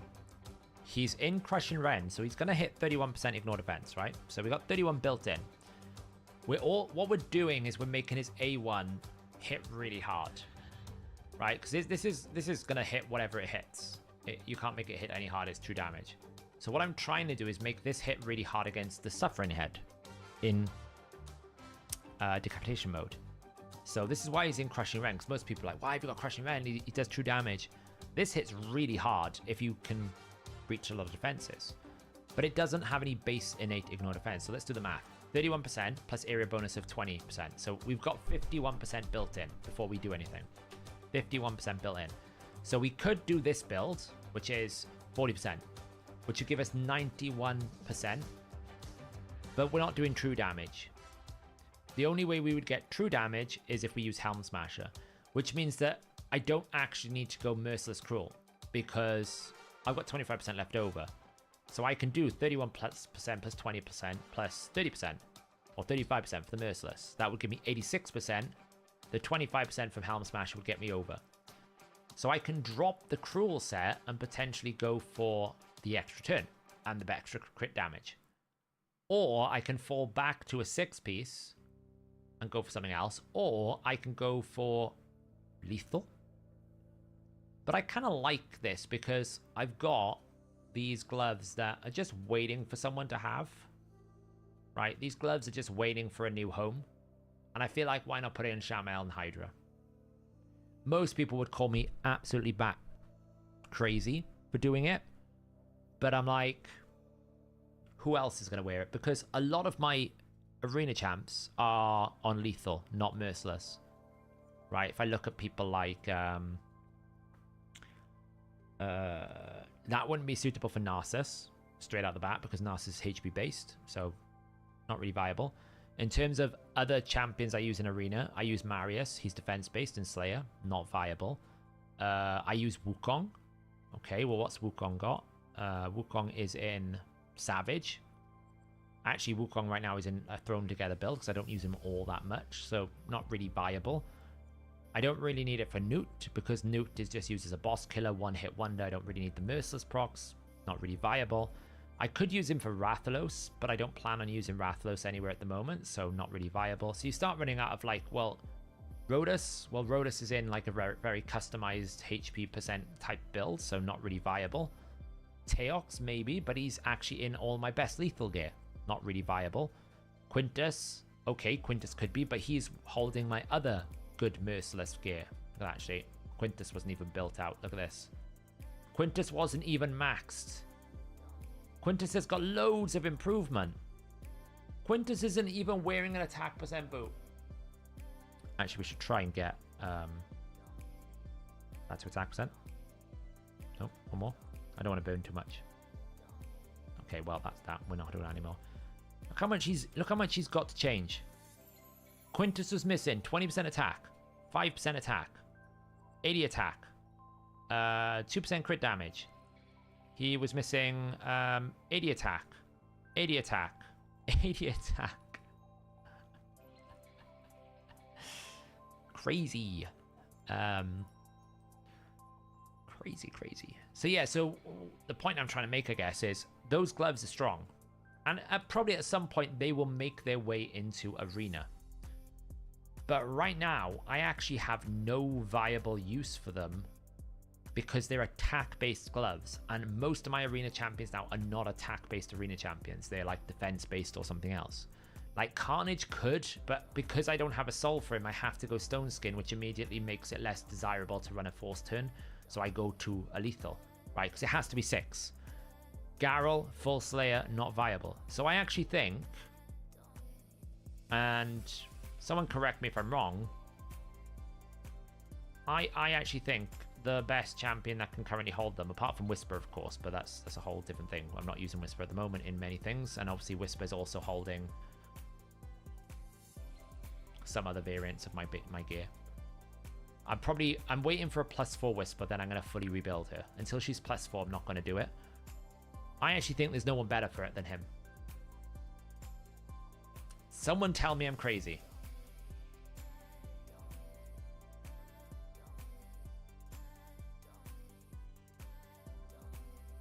Just to know, I don't really use Rotus though. And Rotus is in a very specific build. Like, he's in very tailored build towards HP.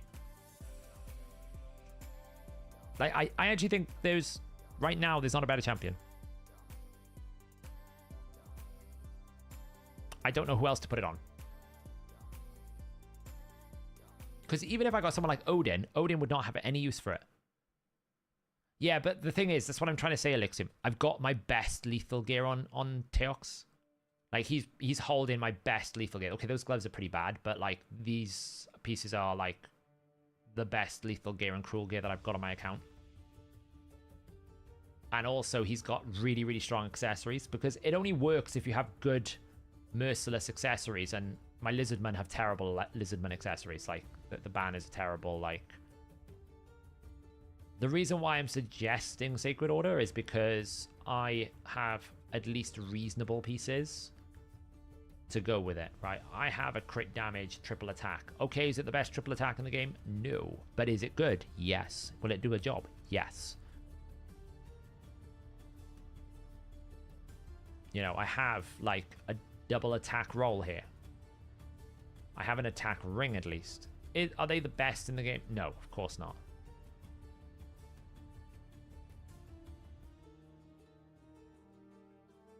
But they're at least serviceable, you know? I should probably see if it's any good.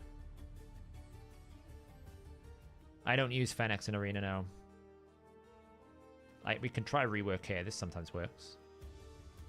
Okay, that didn't work. Sometimes it works, sometimes it doesn't. Like this as well would be a rework.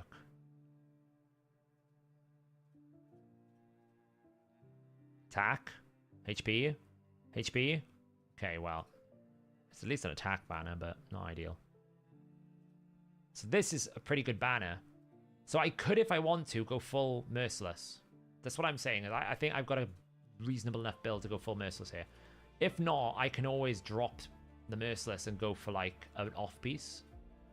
Because I do have some pretty crazy, like I have some pretty good attack rings. Like we can just throw in an extra Slayer. Like I could go 2-piece Slayer, which would give me the same account. I just wouldn't have the extra turn. Like I do have this ring, which is strong.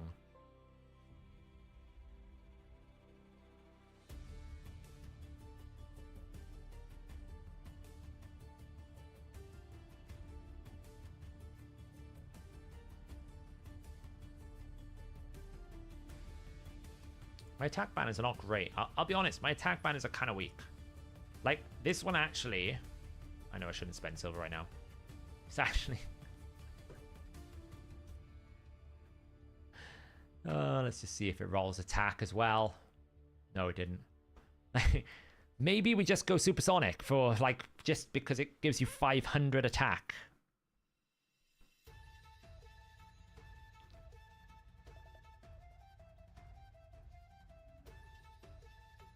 Yeah, Daithe's good enough. He's in Relentless. I just don't use him enough. Like, I'm not going to build champions I only use in Centralis in my best gear. That's just dumb. I can get through it, or I just don't bother.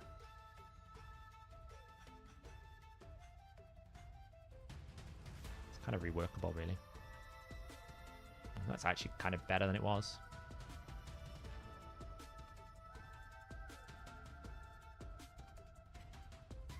It's kind of nuts.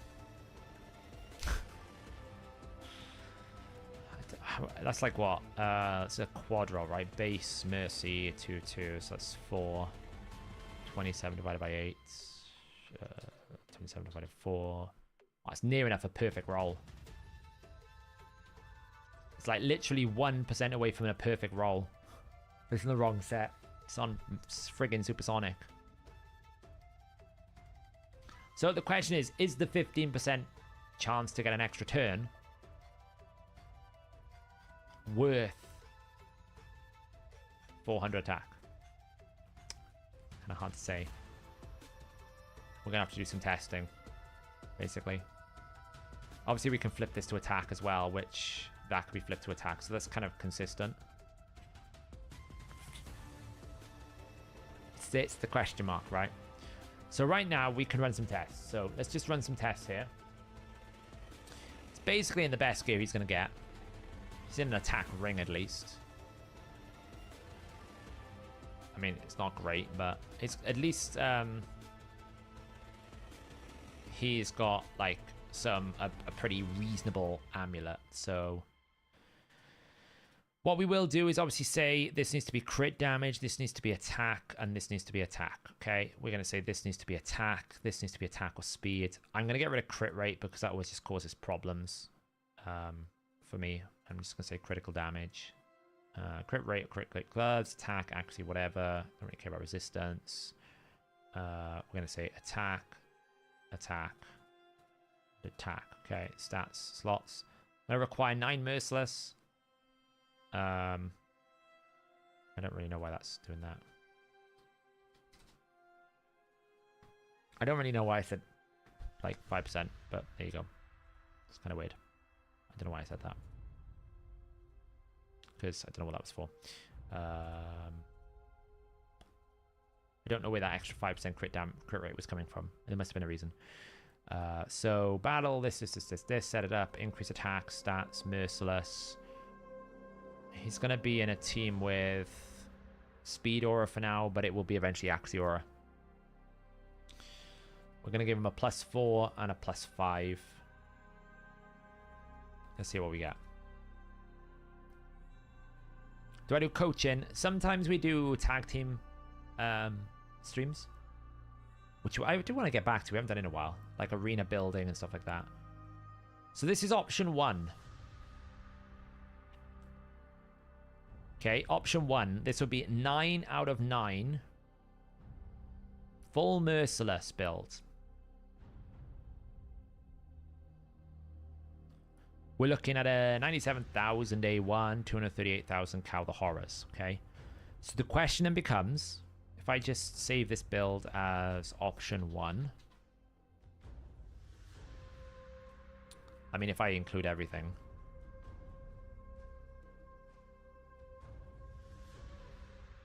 then that would be the other build. But this is obviously taken from Quintus, which we don't want to do right now. Right, so this takes from other people, because it would take from Quintus. Because Quintus's boots happen to be like obscenely strong.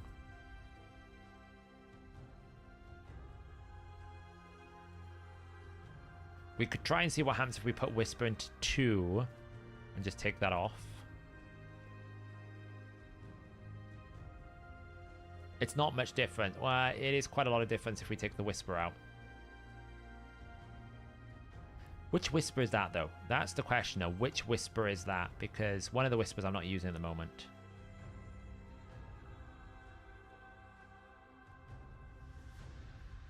It is the Whisper that I'm using, I think. Let me check.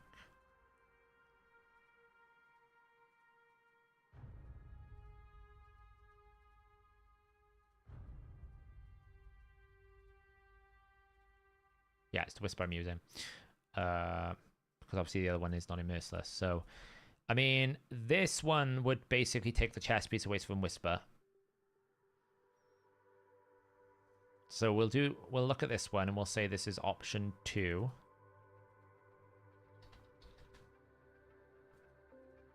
And then what we'll do is we will... I hate it when it does this. Need to figure out why it doesn't resize this properly. Reset the filter. We will try an attack banner, which was this one, instead. And we will try a different attack ring.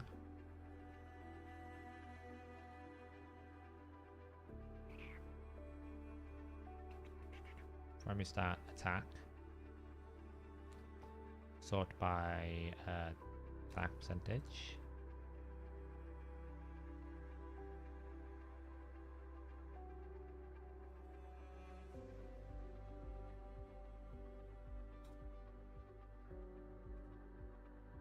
And then we will run exactly the same thing, but we're going to say 7 Merciless now.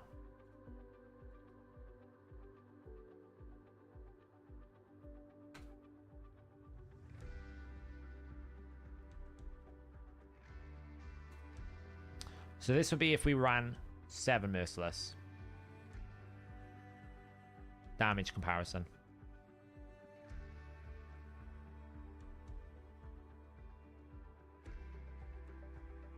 That's assuming that we allow Whisper. If we basically say we don't allow Whisper,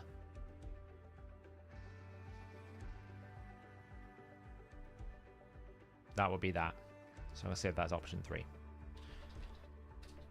My optimizer is so quick because I've excluded things, right? If you look at what I've done here, I basically said I want specific areas. I've given it specific requirements. I've given it all my area bonuses. I've required 1 stat, which is speed. I will let it do everything else because I don't need accuracy.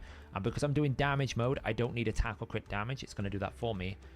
I'm then saying I've already chosen the ring, amulet, and banner because I pre-select them. Whenever I do optimizations, because I know what I want, right? I want attack and I want speed. So I'm going to look for the best banner that gives me the most amount of attack with the most amount of speed and just manually put it on. You don't have to equip it in game if you don't want to. You can equip it with the swap gear feature, right? You can basically select this and find all the banners, use the filters here, right? I want an attack banner. Which one do I want? Swap it over, optimize. Exclude the slot here. And then what I'm doing is I'm also taking away any piece of gear that isn't going to give me the primary stat that I want. I know I'm going to want crit damage or crit rate gloves. I know I'm going to want an attack percentage chest. I know I want the boots to be attack and speed. So what I'm doing is I'm helping the optimizer understand what I'm looking for by taking away the time that it takes to go naturally. Well, I know you don't want HP, right? The optimizer would tell you it doesn't, you wouldn't want HP, but it has to assess it if you include it. If you take all of these percentages out, you're essentially taking a third or a quarter, if not more, of the artifacts out of the pool that it has to assess to reject. Because that's what it does. It looks at all your artifacts, it rejects things that don't fit the stat requirements it wants, then it starts optimizing. I'm saving it time from that sorting process. Then I'm putting custom ascension into exactly what I want. And then I'm also able to like go in here. Sometimes I'll say, I don't want to include any pinpoint or feral. If I don't want it to use like exceptional pieces of sets that are of high value, like I don't want it to use any of these reflex. Sometimes I'll set a required set that will speed it up. But that's why my optimizations are so fast, because I've given it exactly the pool of artifacts that I know that I want to use. And then I've told it to find the best ones out of that pool. So even though I've probably got more artifacts than most people, look, I've got 6,000 artifacts. I have 6,000 artifacts in my account. I can optimize in a very efficient manner because I'm telling exactly what I want. Right, so we've got three options here then.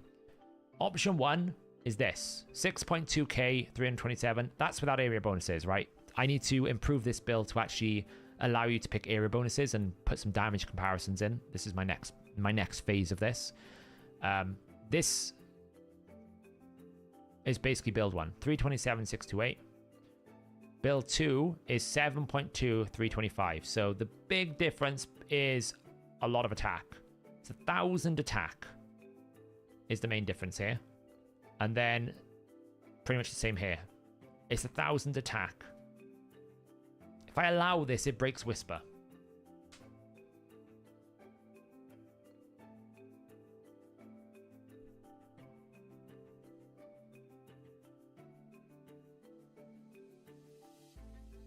The biggest one you should always pick is Banner, because Banner will exponentially increase the pool because it's speed, right? Because what the optimizer has to do is go, you want 240 speed, I need to compare every spot that can have speed and compare them all in conjunction.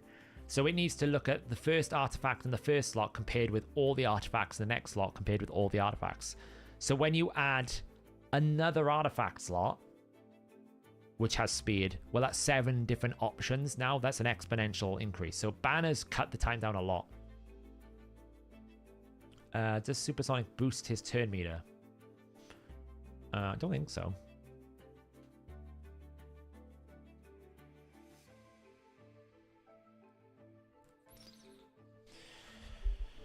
I mean, the 6 and the 9 piece would, but I wouldn't put him in 9 piece, you know. I want him to do damage.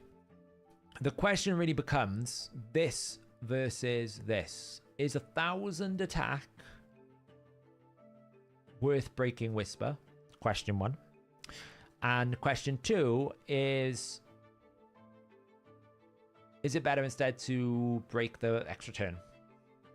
And I'm going to guess it's better to break the Whisper and just rebuild the Whisper at a later date. Because I can find an alternative for Whisper.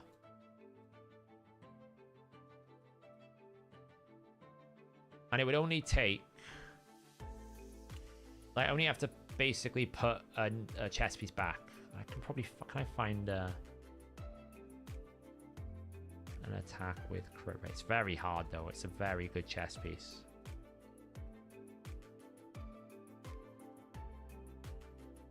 Yeah, I'd have to take it from Farrakhan. And even then, it's like the best... It's the only crit rate chess piece attack percent I've got.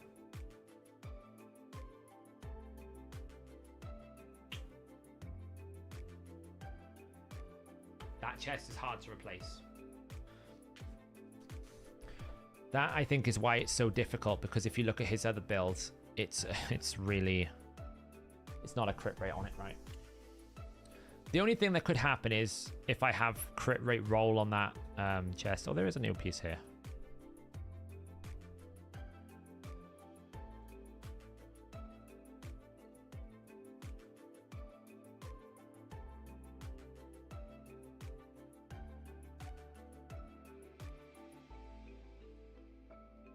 Like, if this rolls crit rate, it could be quite good. It didn't. It rolled flat stat. Of course it did.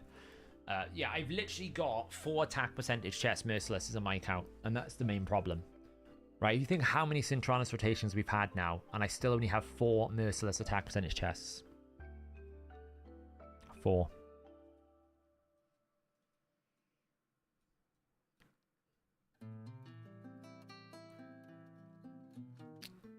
It's crazy, shockingly bad. And reforging these chests is such a low chance of success. So it's kind of like, that's the biggest problem. It is the chest piece is just weak. So therefore it's having to go to a speed boot to hit the speed criteria, which is where I'm losing the attack. Whereas if it took the Whisper one, it could go to an attack percentage boot. That's the big difference.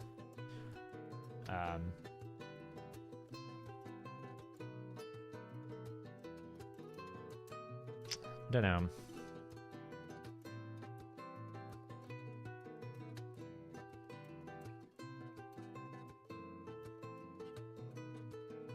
I mean, the build the Whisper's in is bad. It's not like I'm keeping a good build, right?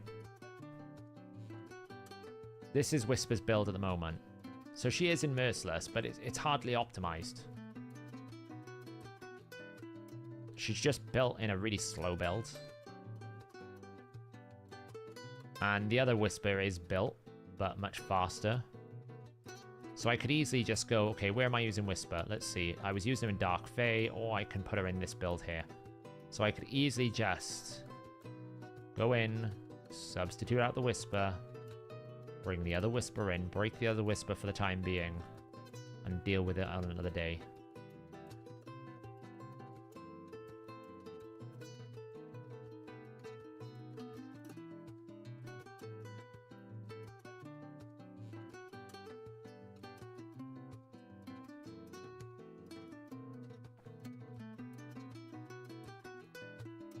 Oh, we got a problem. I've just realized.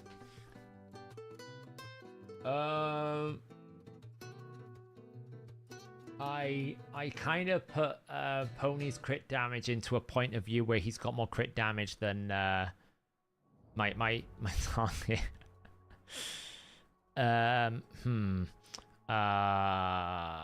Let's see. What are we at? 358. How much more do I need? 363. Okay, gotta find some crit damage on my friggin' Renegade. That's a problem.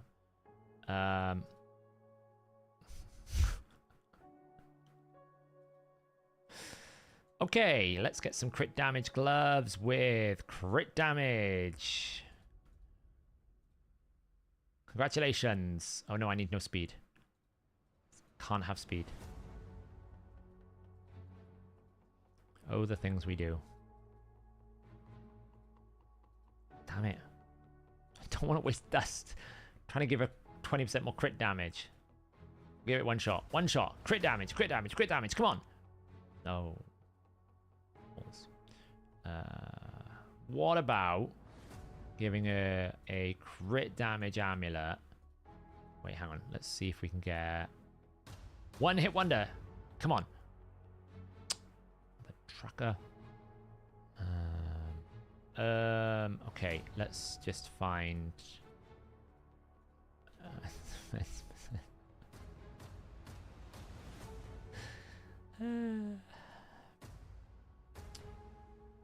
funny story.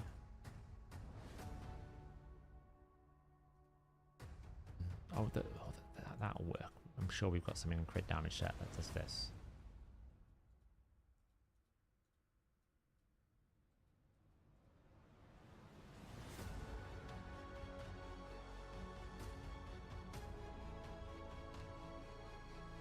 Don't really want speed.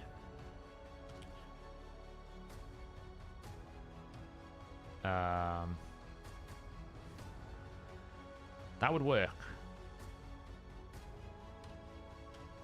We're good. We're good. We're good. We're gonna have to do something when he gets his 4-star soul though, because that's another 38% crit damage. So that's gonna have to be the gloves and the amulet. That'll give me 32%, and it should be enough then.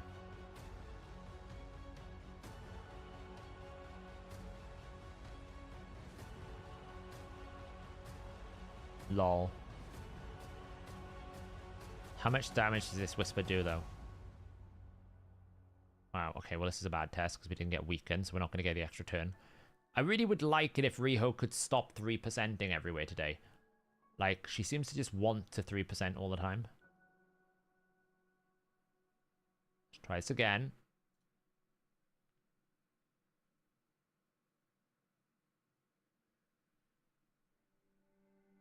Are you done in Clash, PJ? Have you tapped out?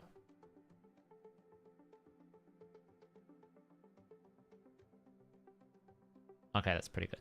I don't need to break that. I don't think I use Whisper anywhere else at the moment. Exactly. Yeah, Bob. Well done. Yeah, exactly. That's the problem. Yeah, I feel like I'm just going to break the Whisper for now. Right. This is too good. It's my best Merciless chest. It's not like I'm saying I'm committing to only ever using...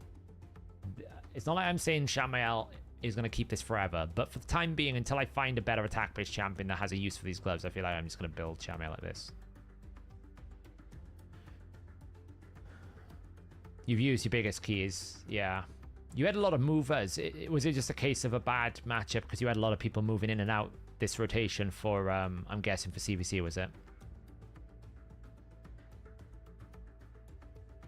The Church of Whisper is not broken. They're on they're going on a mission to try and find more whispers so that they can be +4'd. Church of Whisper will be back once I get a +4 whisper.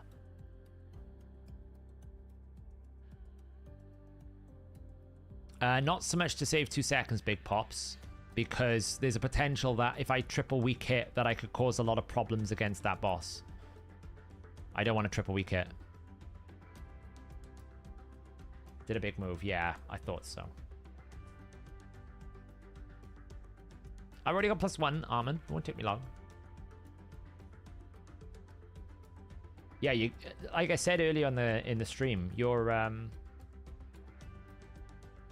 damage count, considering the situation you're in, as in like you lost a number of people, is pretty it's a really competitive team you've got.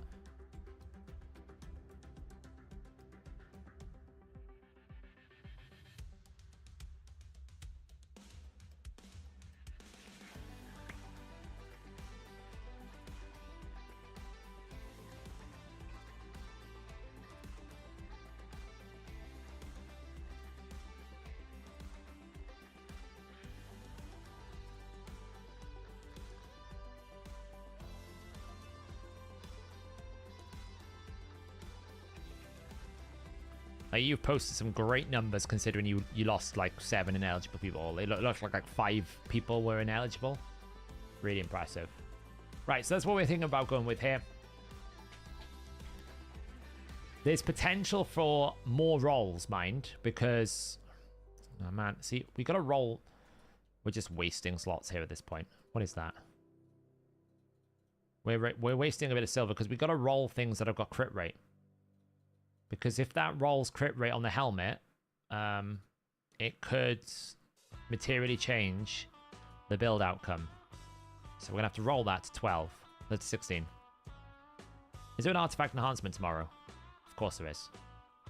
Of course there is. That's just brilliant. The timings on my like life are just terrible right now. Just wasting.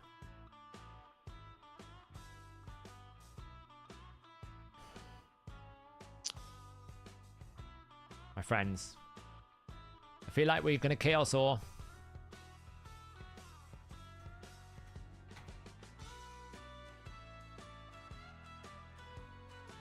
Literally just got no different. It's exactly the same thing it was before. well, it's still pretty good.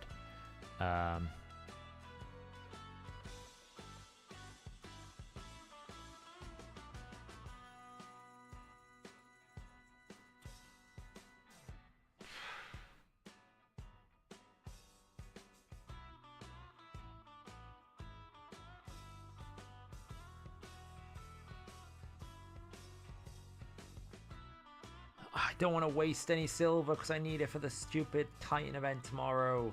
Oh, this game is just Weight Shadow Legends. It's so frigging frustrating.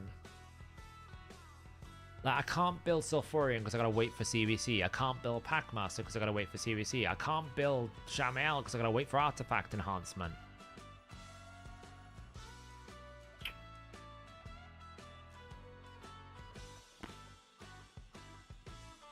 Guess wait until tomorrow. Because if this rolls crit rate, it might find a different build. Okay, we could do some assumptions. Let's assume it rolls crit rate, right? So let's assume it's going to roll crit rate and drop it to 95%. Let's see if it materially gives us a different build. Yes, it does. It gives us different boots.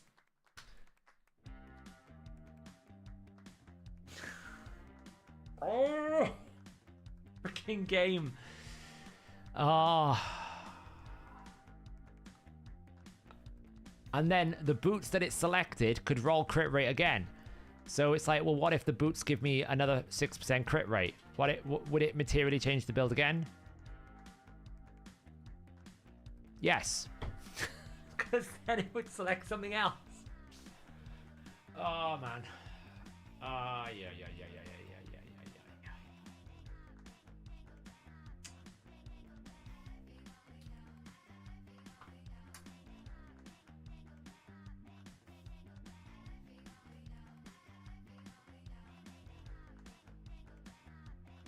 All right. Well, we're just going to wait. We'll wait and we'll build it maybe Friday. We'll build it Friday. We've got options. Like, it's just I'm in good silver. Oh, I didn't even take clan quest today.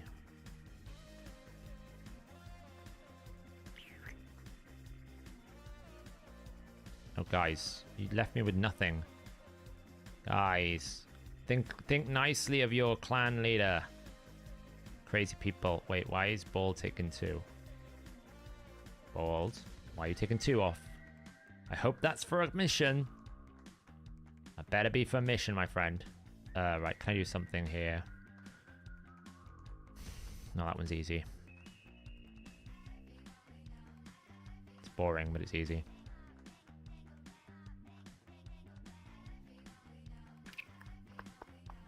Sometimes our members will just take clan quests for... Oh, wow, this shop is awful. What the hell is this? Nobody wants core hammers. No legendary book. No void shard. No energy. Good God. What a terrible experience this shop is.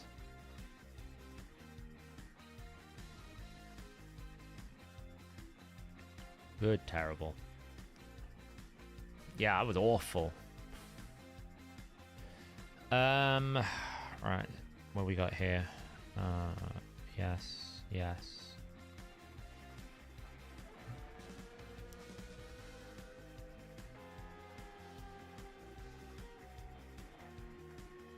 No, it's random. You can get energy whenever. It's random. I finally burnt through all my energy, by the way. It took me a while. I've stopped buying these as well. I feel like they're pointless now. There's just so many other sets. I feel like the 4,000 I waste every 10 days is not worth it. I'd rather keep the gold bars. Alright, where are we at here? Oh, we just added another 5 bill. I don't know who just threw in another 5 bill, but someone did. Someone threw in another key and I'm not sure what it was. Because it's just gone up by another 5 billion.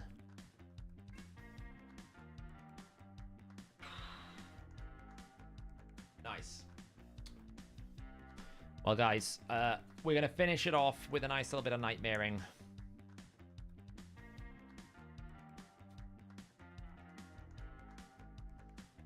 Yeah, we're going to be pushing now.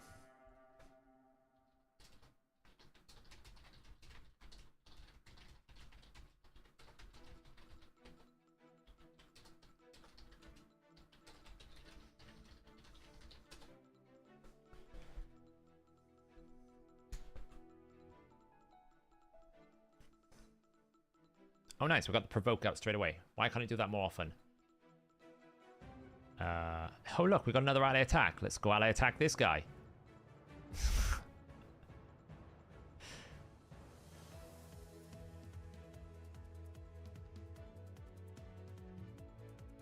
Uko. It's temporary. Temporary. It's, I've got Earstrid to come in here with Sulfurion for my Nightmare team. But both of them are not, well, one of them could be ready, but the other one is not. So without Sulfurion, I couldn't deal with the Poison Cloud.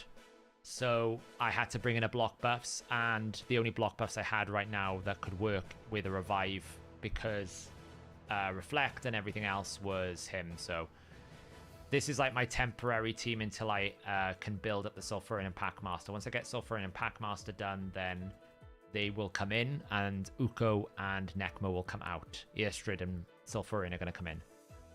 So this is literally, both of my teams that I've done tonight are all temporary, because I've had to build them temporarily.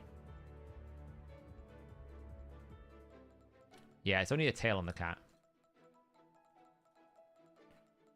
I've technically got to do 2 more keys, but I'm not going to do a big Trunder key because the guys here have been kind enough to tell me that they're done. I don't know if I've got it in me to do another like crazy amount.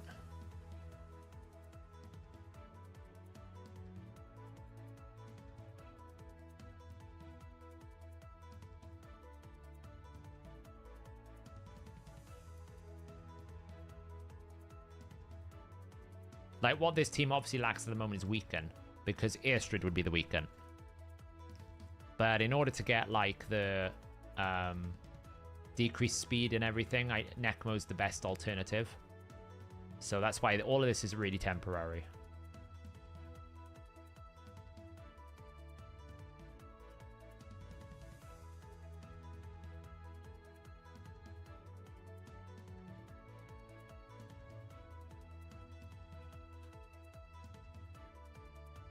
Yeah, but I'd never switch form, because then you're kind of like then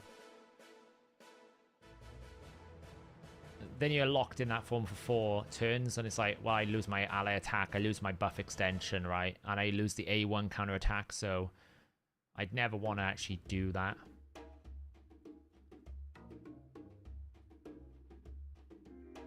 Yeah. I'd never want to leave the form like that. That's just awkward.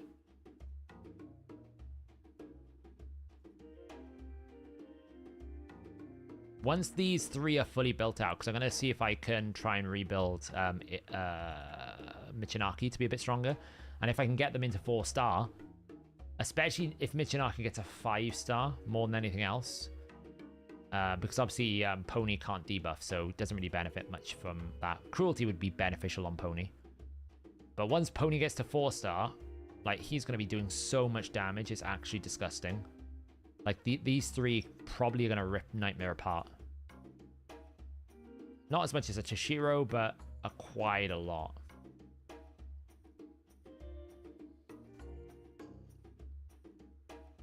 Like, right now, he's doing a pretty good job, Michinaki.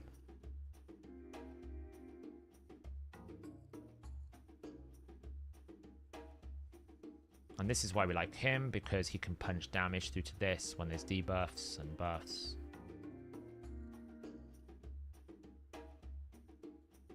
Boom. Nice.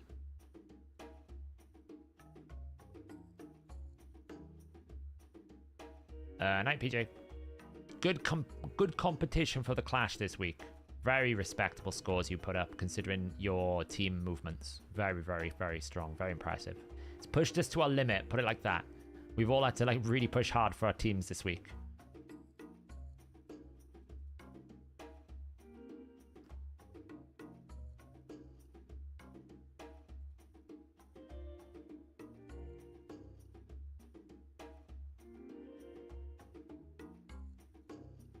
Okay, well, we got Poison Cloud out, which... This is why block buffs and Sulfurin is kind of important. Because Poison Cloud. But at least I can, like, reduce buff duration with Marius. The biggest thing I'm worried about here is without Revive, right? Sulfurin's the Revive, so... Ukko is basically just being a sub for Sulfurin more than anything. When I get Sulfurin, I'm not far less stressed about everything, because even if someone dies to Reflect, I can just revive them all with Sulfurin. It just becomes a lot easier.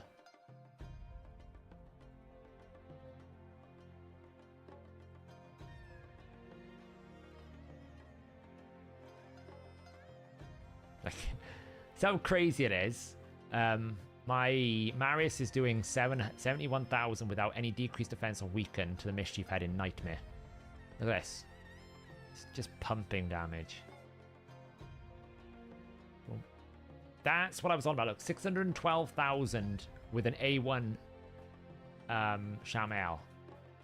I think I can get his A1 to do like a billion when I fully optimize him. I think I can get him to do like really crazy damage. I'll do like 70 mil. I just want to... I'll probably go to boss turn 30 just to see what the team can do, and then I'll stop. And I got a lot of poisons on me at the moment. Who's the third champ from the left? Shamael. Inquisitor Shamael.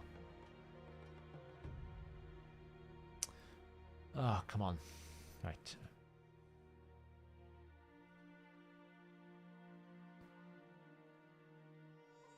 Let's just pump some damage into that. Reset some term here.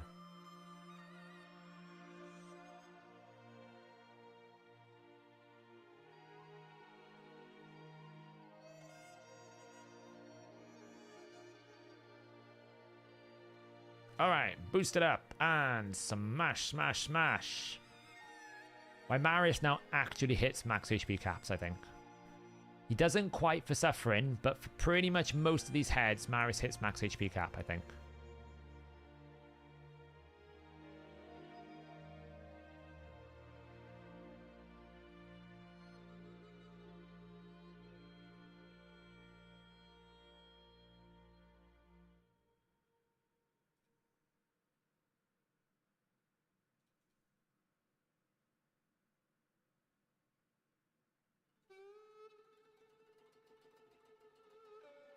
Bum, bum,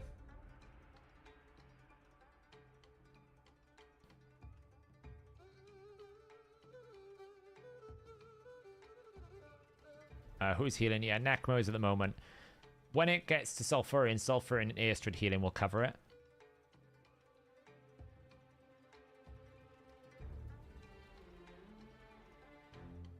I'm probably doing too much damage here. Look how much damage this team is capable of doing. It's absolutely... It's going to be mental when it's built.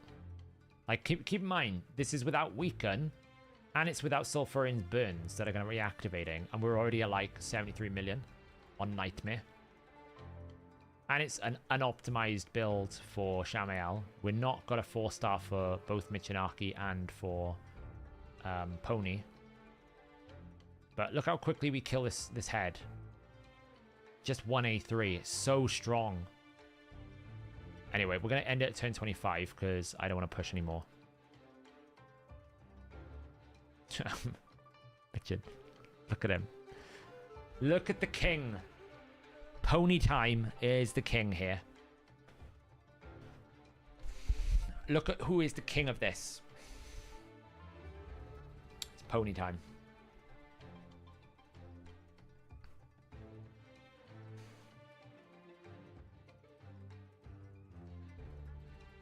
I aim about 240, 250 in Nightmare.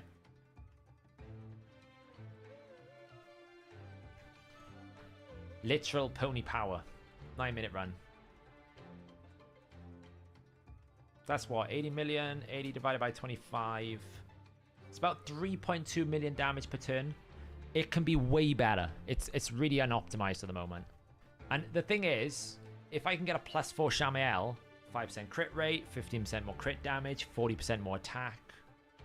right? I can really make this like a giga. I think I can get Inquisitor Shamael to hit 1 million on an A1 if I push hard.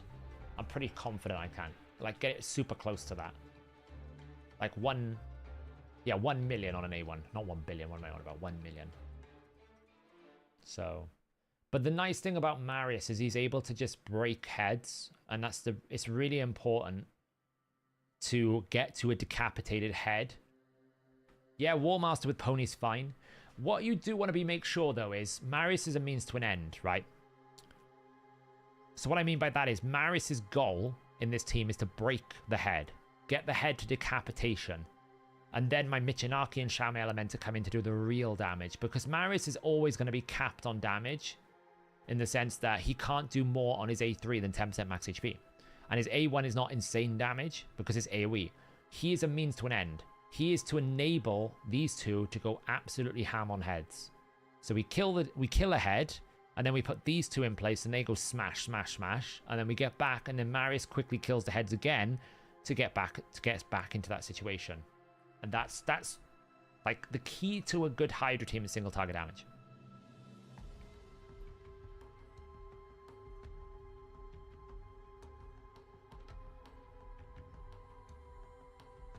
Like, I'm deliberately not pushing anymore because we're just going to ruin our points. So I'm just blasting the rest of my keys so it's done. Otherwise, we just ruin matchmaking for the next time, right? We don't need to push super hard.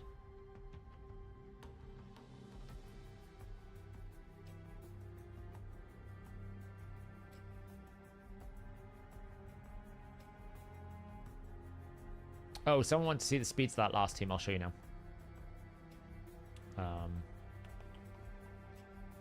Like this.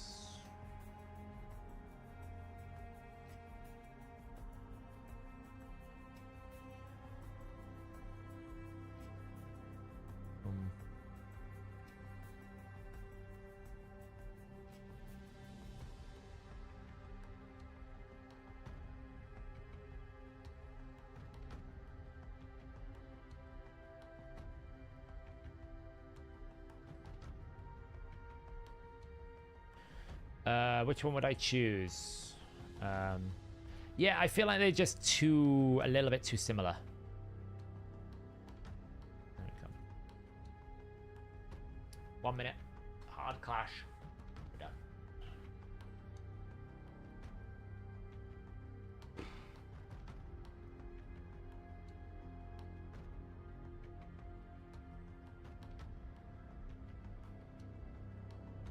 Oh, I'm done.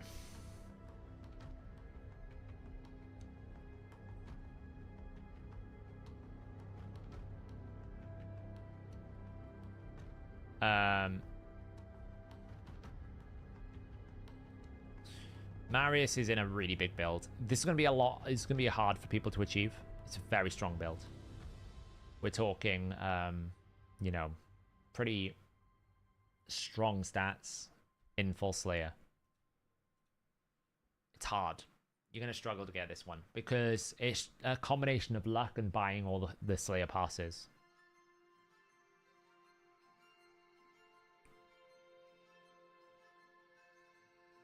No, it's fine. I don't mind. Honestly, as long as it doesn't affect my clan members, I'm okay, Castle. I don't mind if people know mine. It's just going to be the consequence of creating content. It's as long as it doesn't like negatively affect my clan members. I try not to reveal what my clan members' siege defenses are, for example. If people know mine, then they know mine. But so yeah, it's going to be like hard for people to achieve this. By no means is this perfect because I actually got an accuracy chest on. If this was a defense percent chest, it would be better. Shamael is just weak at the moment. Like, he will get rebuilt. He's not terrible, but like the boots are not great. The boots are terrible. The chest piece is pretty okay average. The weapon is great. The top pieces are great, but the middle pieces are just weak. Right, so we're looking at a 5.4, 306%. It's just a bit weak. So what you got to remember is, I know you might be like, oh my god, 300% crit damage, you're calling weak? Yeah, but that is with a full blessing on top of that, right? And like a full set of ascension. So contextually, it's kind of weak because I can do a lot more. So, what we say the minimum nightmare speed? 240. I wouldn't go any lower. 240 is the minimum I'd push. Absolutely, it's 240. Like Nekma that I was just running there, for example. He's still in a cursed build, I think, or a provoke build. I can't remember what he's in. Where is Nekma? He's around here somewhere. He's in a cursed slayer. This is where 4-piece slayer, by the way, is very good for someone like a Nekmo.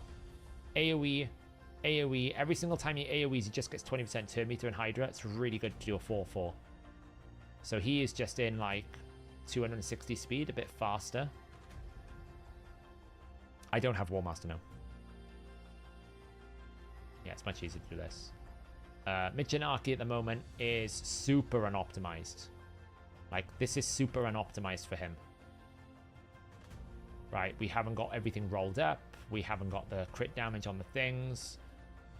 We haven't really looked at a better build. So I think there's a lot that I can improve on this build. Obviously, I'm not using my area bonuses. That pushes the speed up. Because I've got full area bonuses for Hydra pretty much, apart from the accuracy and resistance.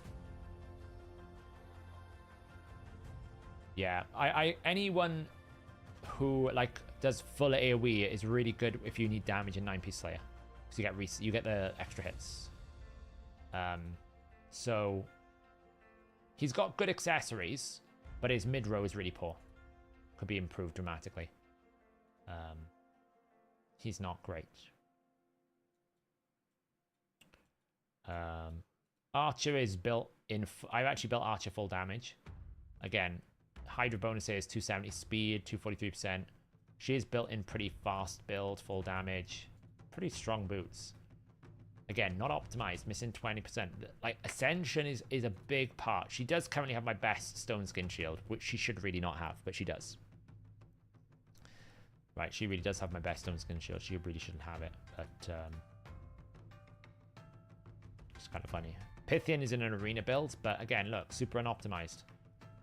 It's like, it's as bad as it gets. I built him for the team and I haven't optimized him yet. These guys need to be built. They will be. As does Airstrid, needs to be built. Not been built yet. Teox is in my best lethal. We've looked at him. Quintus already. Like, again, missing out on some of these. We need to wait till CVC for that. Riho, I actually rebuilt the other day into full damage. But again, not optimized because, like, I don't really know why she's in a ring. For some reason she is. Like, this could be accuracy, not resistance. I haven't even maxed this out yet, so that needs to be improved. She's at 307 speed, 211% crit damage, 4.4k attack. So in Hydra, she's at 327 speed. She's not optimized for it. She's not fully like there yet, but she's getting there. Mikage is in full damage, 277 speed, 293 crit damage, 5.7k. But again, crit rate's not ideal, right? It kind of needs to be switched to crit damage, but it's just awkward. That needs to be attack percent. Ideally, that needs to be like crit damage. These are just dust. It's dust volume I need to spend.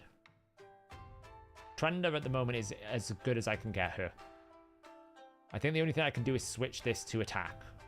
But this banner is going to be the death of me because we're already at 11 attempts. This banner is going to be the death of me, so... But other than that, she's as perfect as I can possibly get her right now. And she's currently in Hydra at like 150 speed, 405% crit damage, 9.3k attack. She's really big. And I can get her up to like nearly 10,000 attack. If I keep, well, not really, I can get her like to 9.5. I could try and get some attack bonuses, 1608, that would get her to like 300. So I can get like 939 plus 300 plus 120. I can get it to like 9.7k attack, 9.8k. It's just the Zeal that's hard to get, right? Zeal is really hard to get. Like this could be, I've got 3 poor stats here, 4 actually. This piece is only like 50% efficient. This, I got a bad roll with resistance.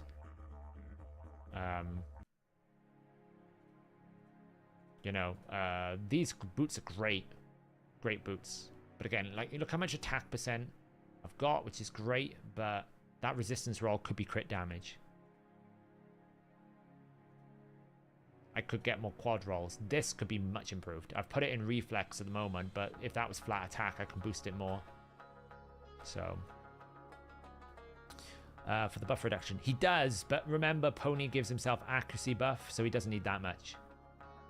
Right? He's also mythical, so if you get him at 5-star, then he's going to give you like 90 accuracy, so probably base will just get you there with the buff.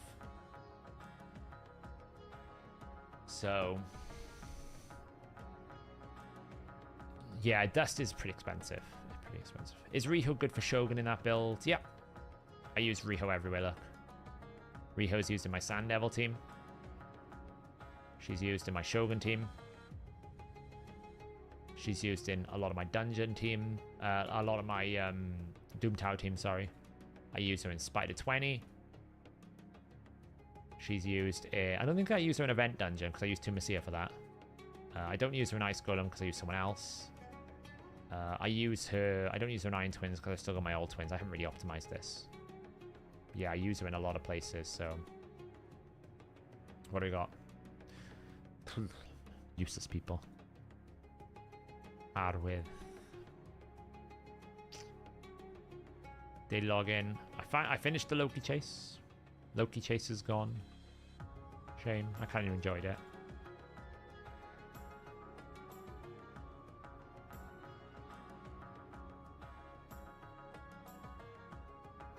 Yeah, I kind of just like one-shot everything these days. It's not much I can... Like, that's the problem, my level of account. Like, I one-shot most things. There's not many things that I can't just like go in and just like annihilate. Can you get epic campaigns from the thing? Only if you complete it first time, I think. The first time you complete it, they give you epic and nightmare. Oh, she died.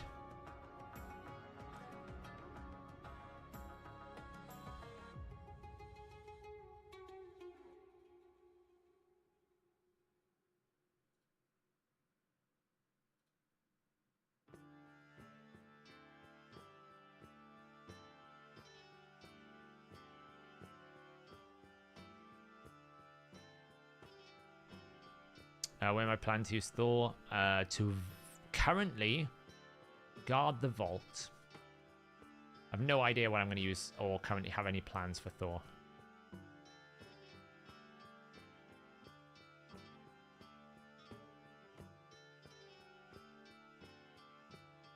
As of right now, at least. Might change, but right now I just don't really see much use for Thor. And I'll tell you why. I have a 6-star Fushan. So I feel like anything that I need Thor for, the 6-star Fushan's going to be like, yeah, I got you covered, bro.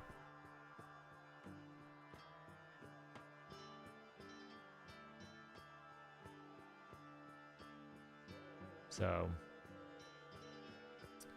Oh, I killed Gothfred first. It's annoying.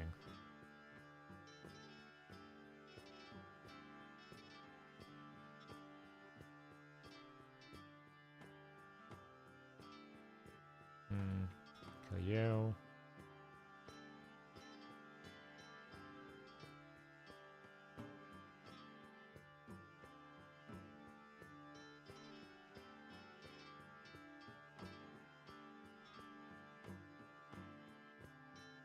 So I feel like if I need an A1 bot, I've got Fushan and I've got Garrel, so it doesn't solve that. If I need a mass AoE, I've got Teox, so I don't need that. So for me, I've got him because I might need him in the future, but I don't actually have an immediate desire or requirement. How far away am I from my next Remnant? Oh, I might get another Remnant this month. Which one have I got left? There's some there. There's 2 in Plague Home. And there's 2 in there. I might get another Remnant for CVC. Isn't that exciting? We get another Epic. I haven't even started the Odin Tony yet. I was deciding when I was going to do it. I will do it. It won't take me long. Like, was it 3,500? It's a turn attack, or is it just normal? It's 3,500. So how much energy is that going to take me for me? Let's have a look. Stage 30 is going to be 18.94, so 3,500 divided by 18.94. Whoa. Really? 180 runs. Christ. 185 divided by 2. It's going to be 92.5. 92.5 times 40. 3,700 energy. Oh my god. How much is stage 20? Let's have a look.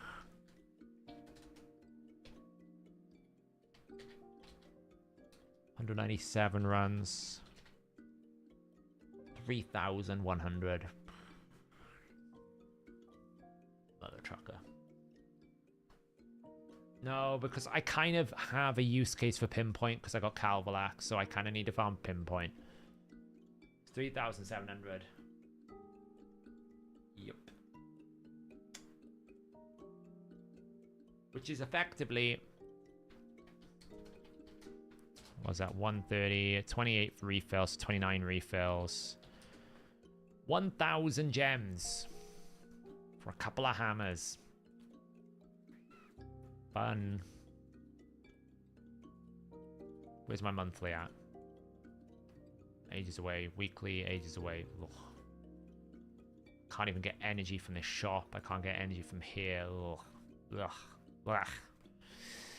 Oh well, needs must. We will have a look. I was actually trying to see if there was a dungeon divers, but I think the dungeon divers is not gonna fall in line.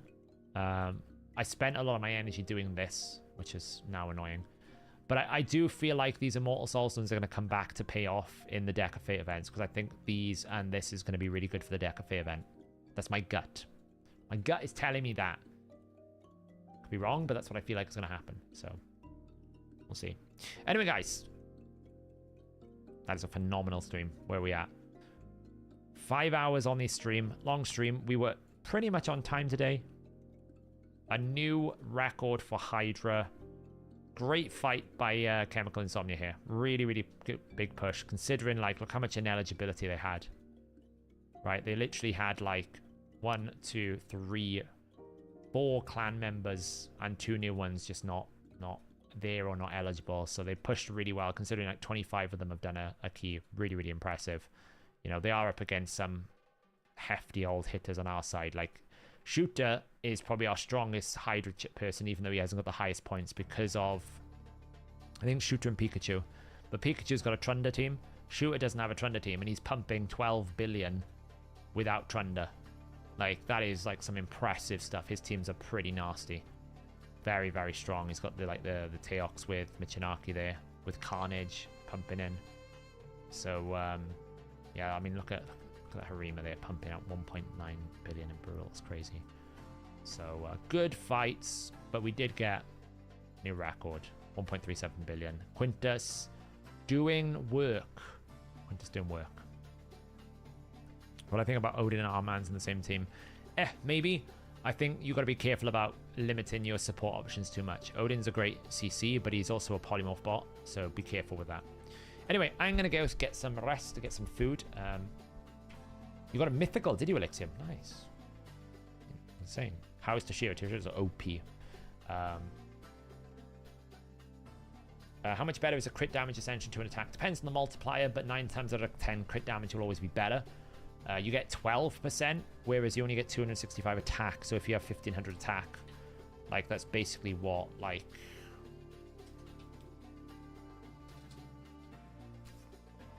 I mean, from a pure stat percentage, you get 12% crit damage. That's going to be like about 1.9 to 1.8 rolls. Whereas if you get 80, you get, how much do you get attack wise? You only get 80 attack, right? On an amulet. You only get 80 attack. So 80 attack for anyone on 1500 attack is like 5%, right? So effectively the attack ascension on an amulet is worth about 6% attack on a 1500 base, which is like less than a full roll, whereas 12% crit damage is worth 1.8 rolls. So it's almost double the value. So you'd always want crit damage. Almost always want crit damage, just based on the pure contribution value. So, anyway, guys, have a nice evening. I will catch you guys on Friday. New schedule, remember, Friday and Tuesdays. We'll see how it's going to work. Good luck. Catch you later.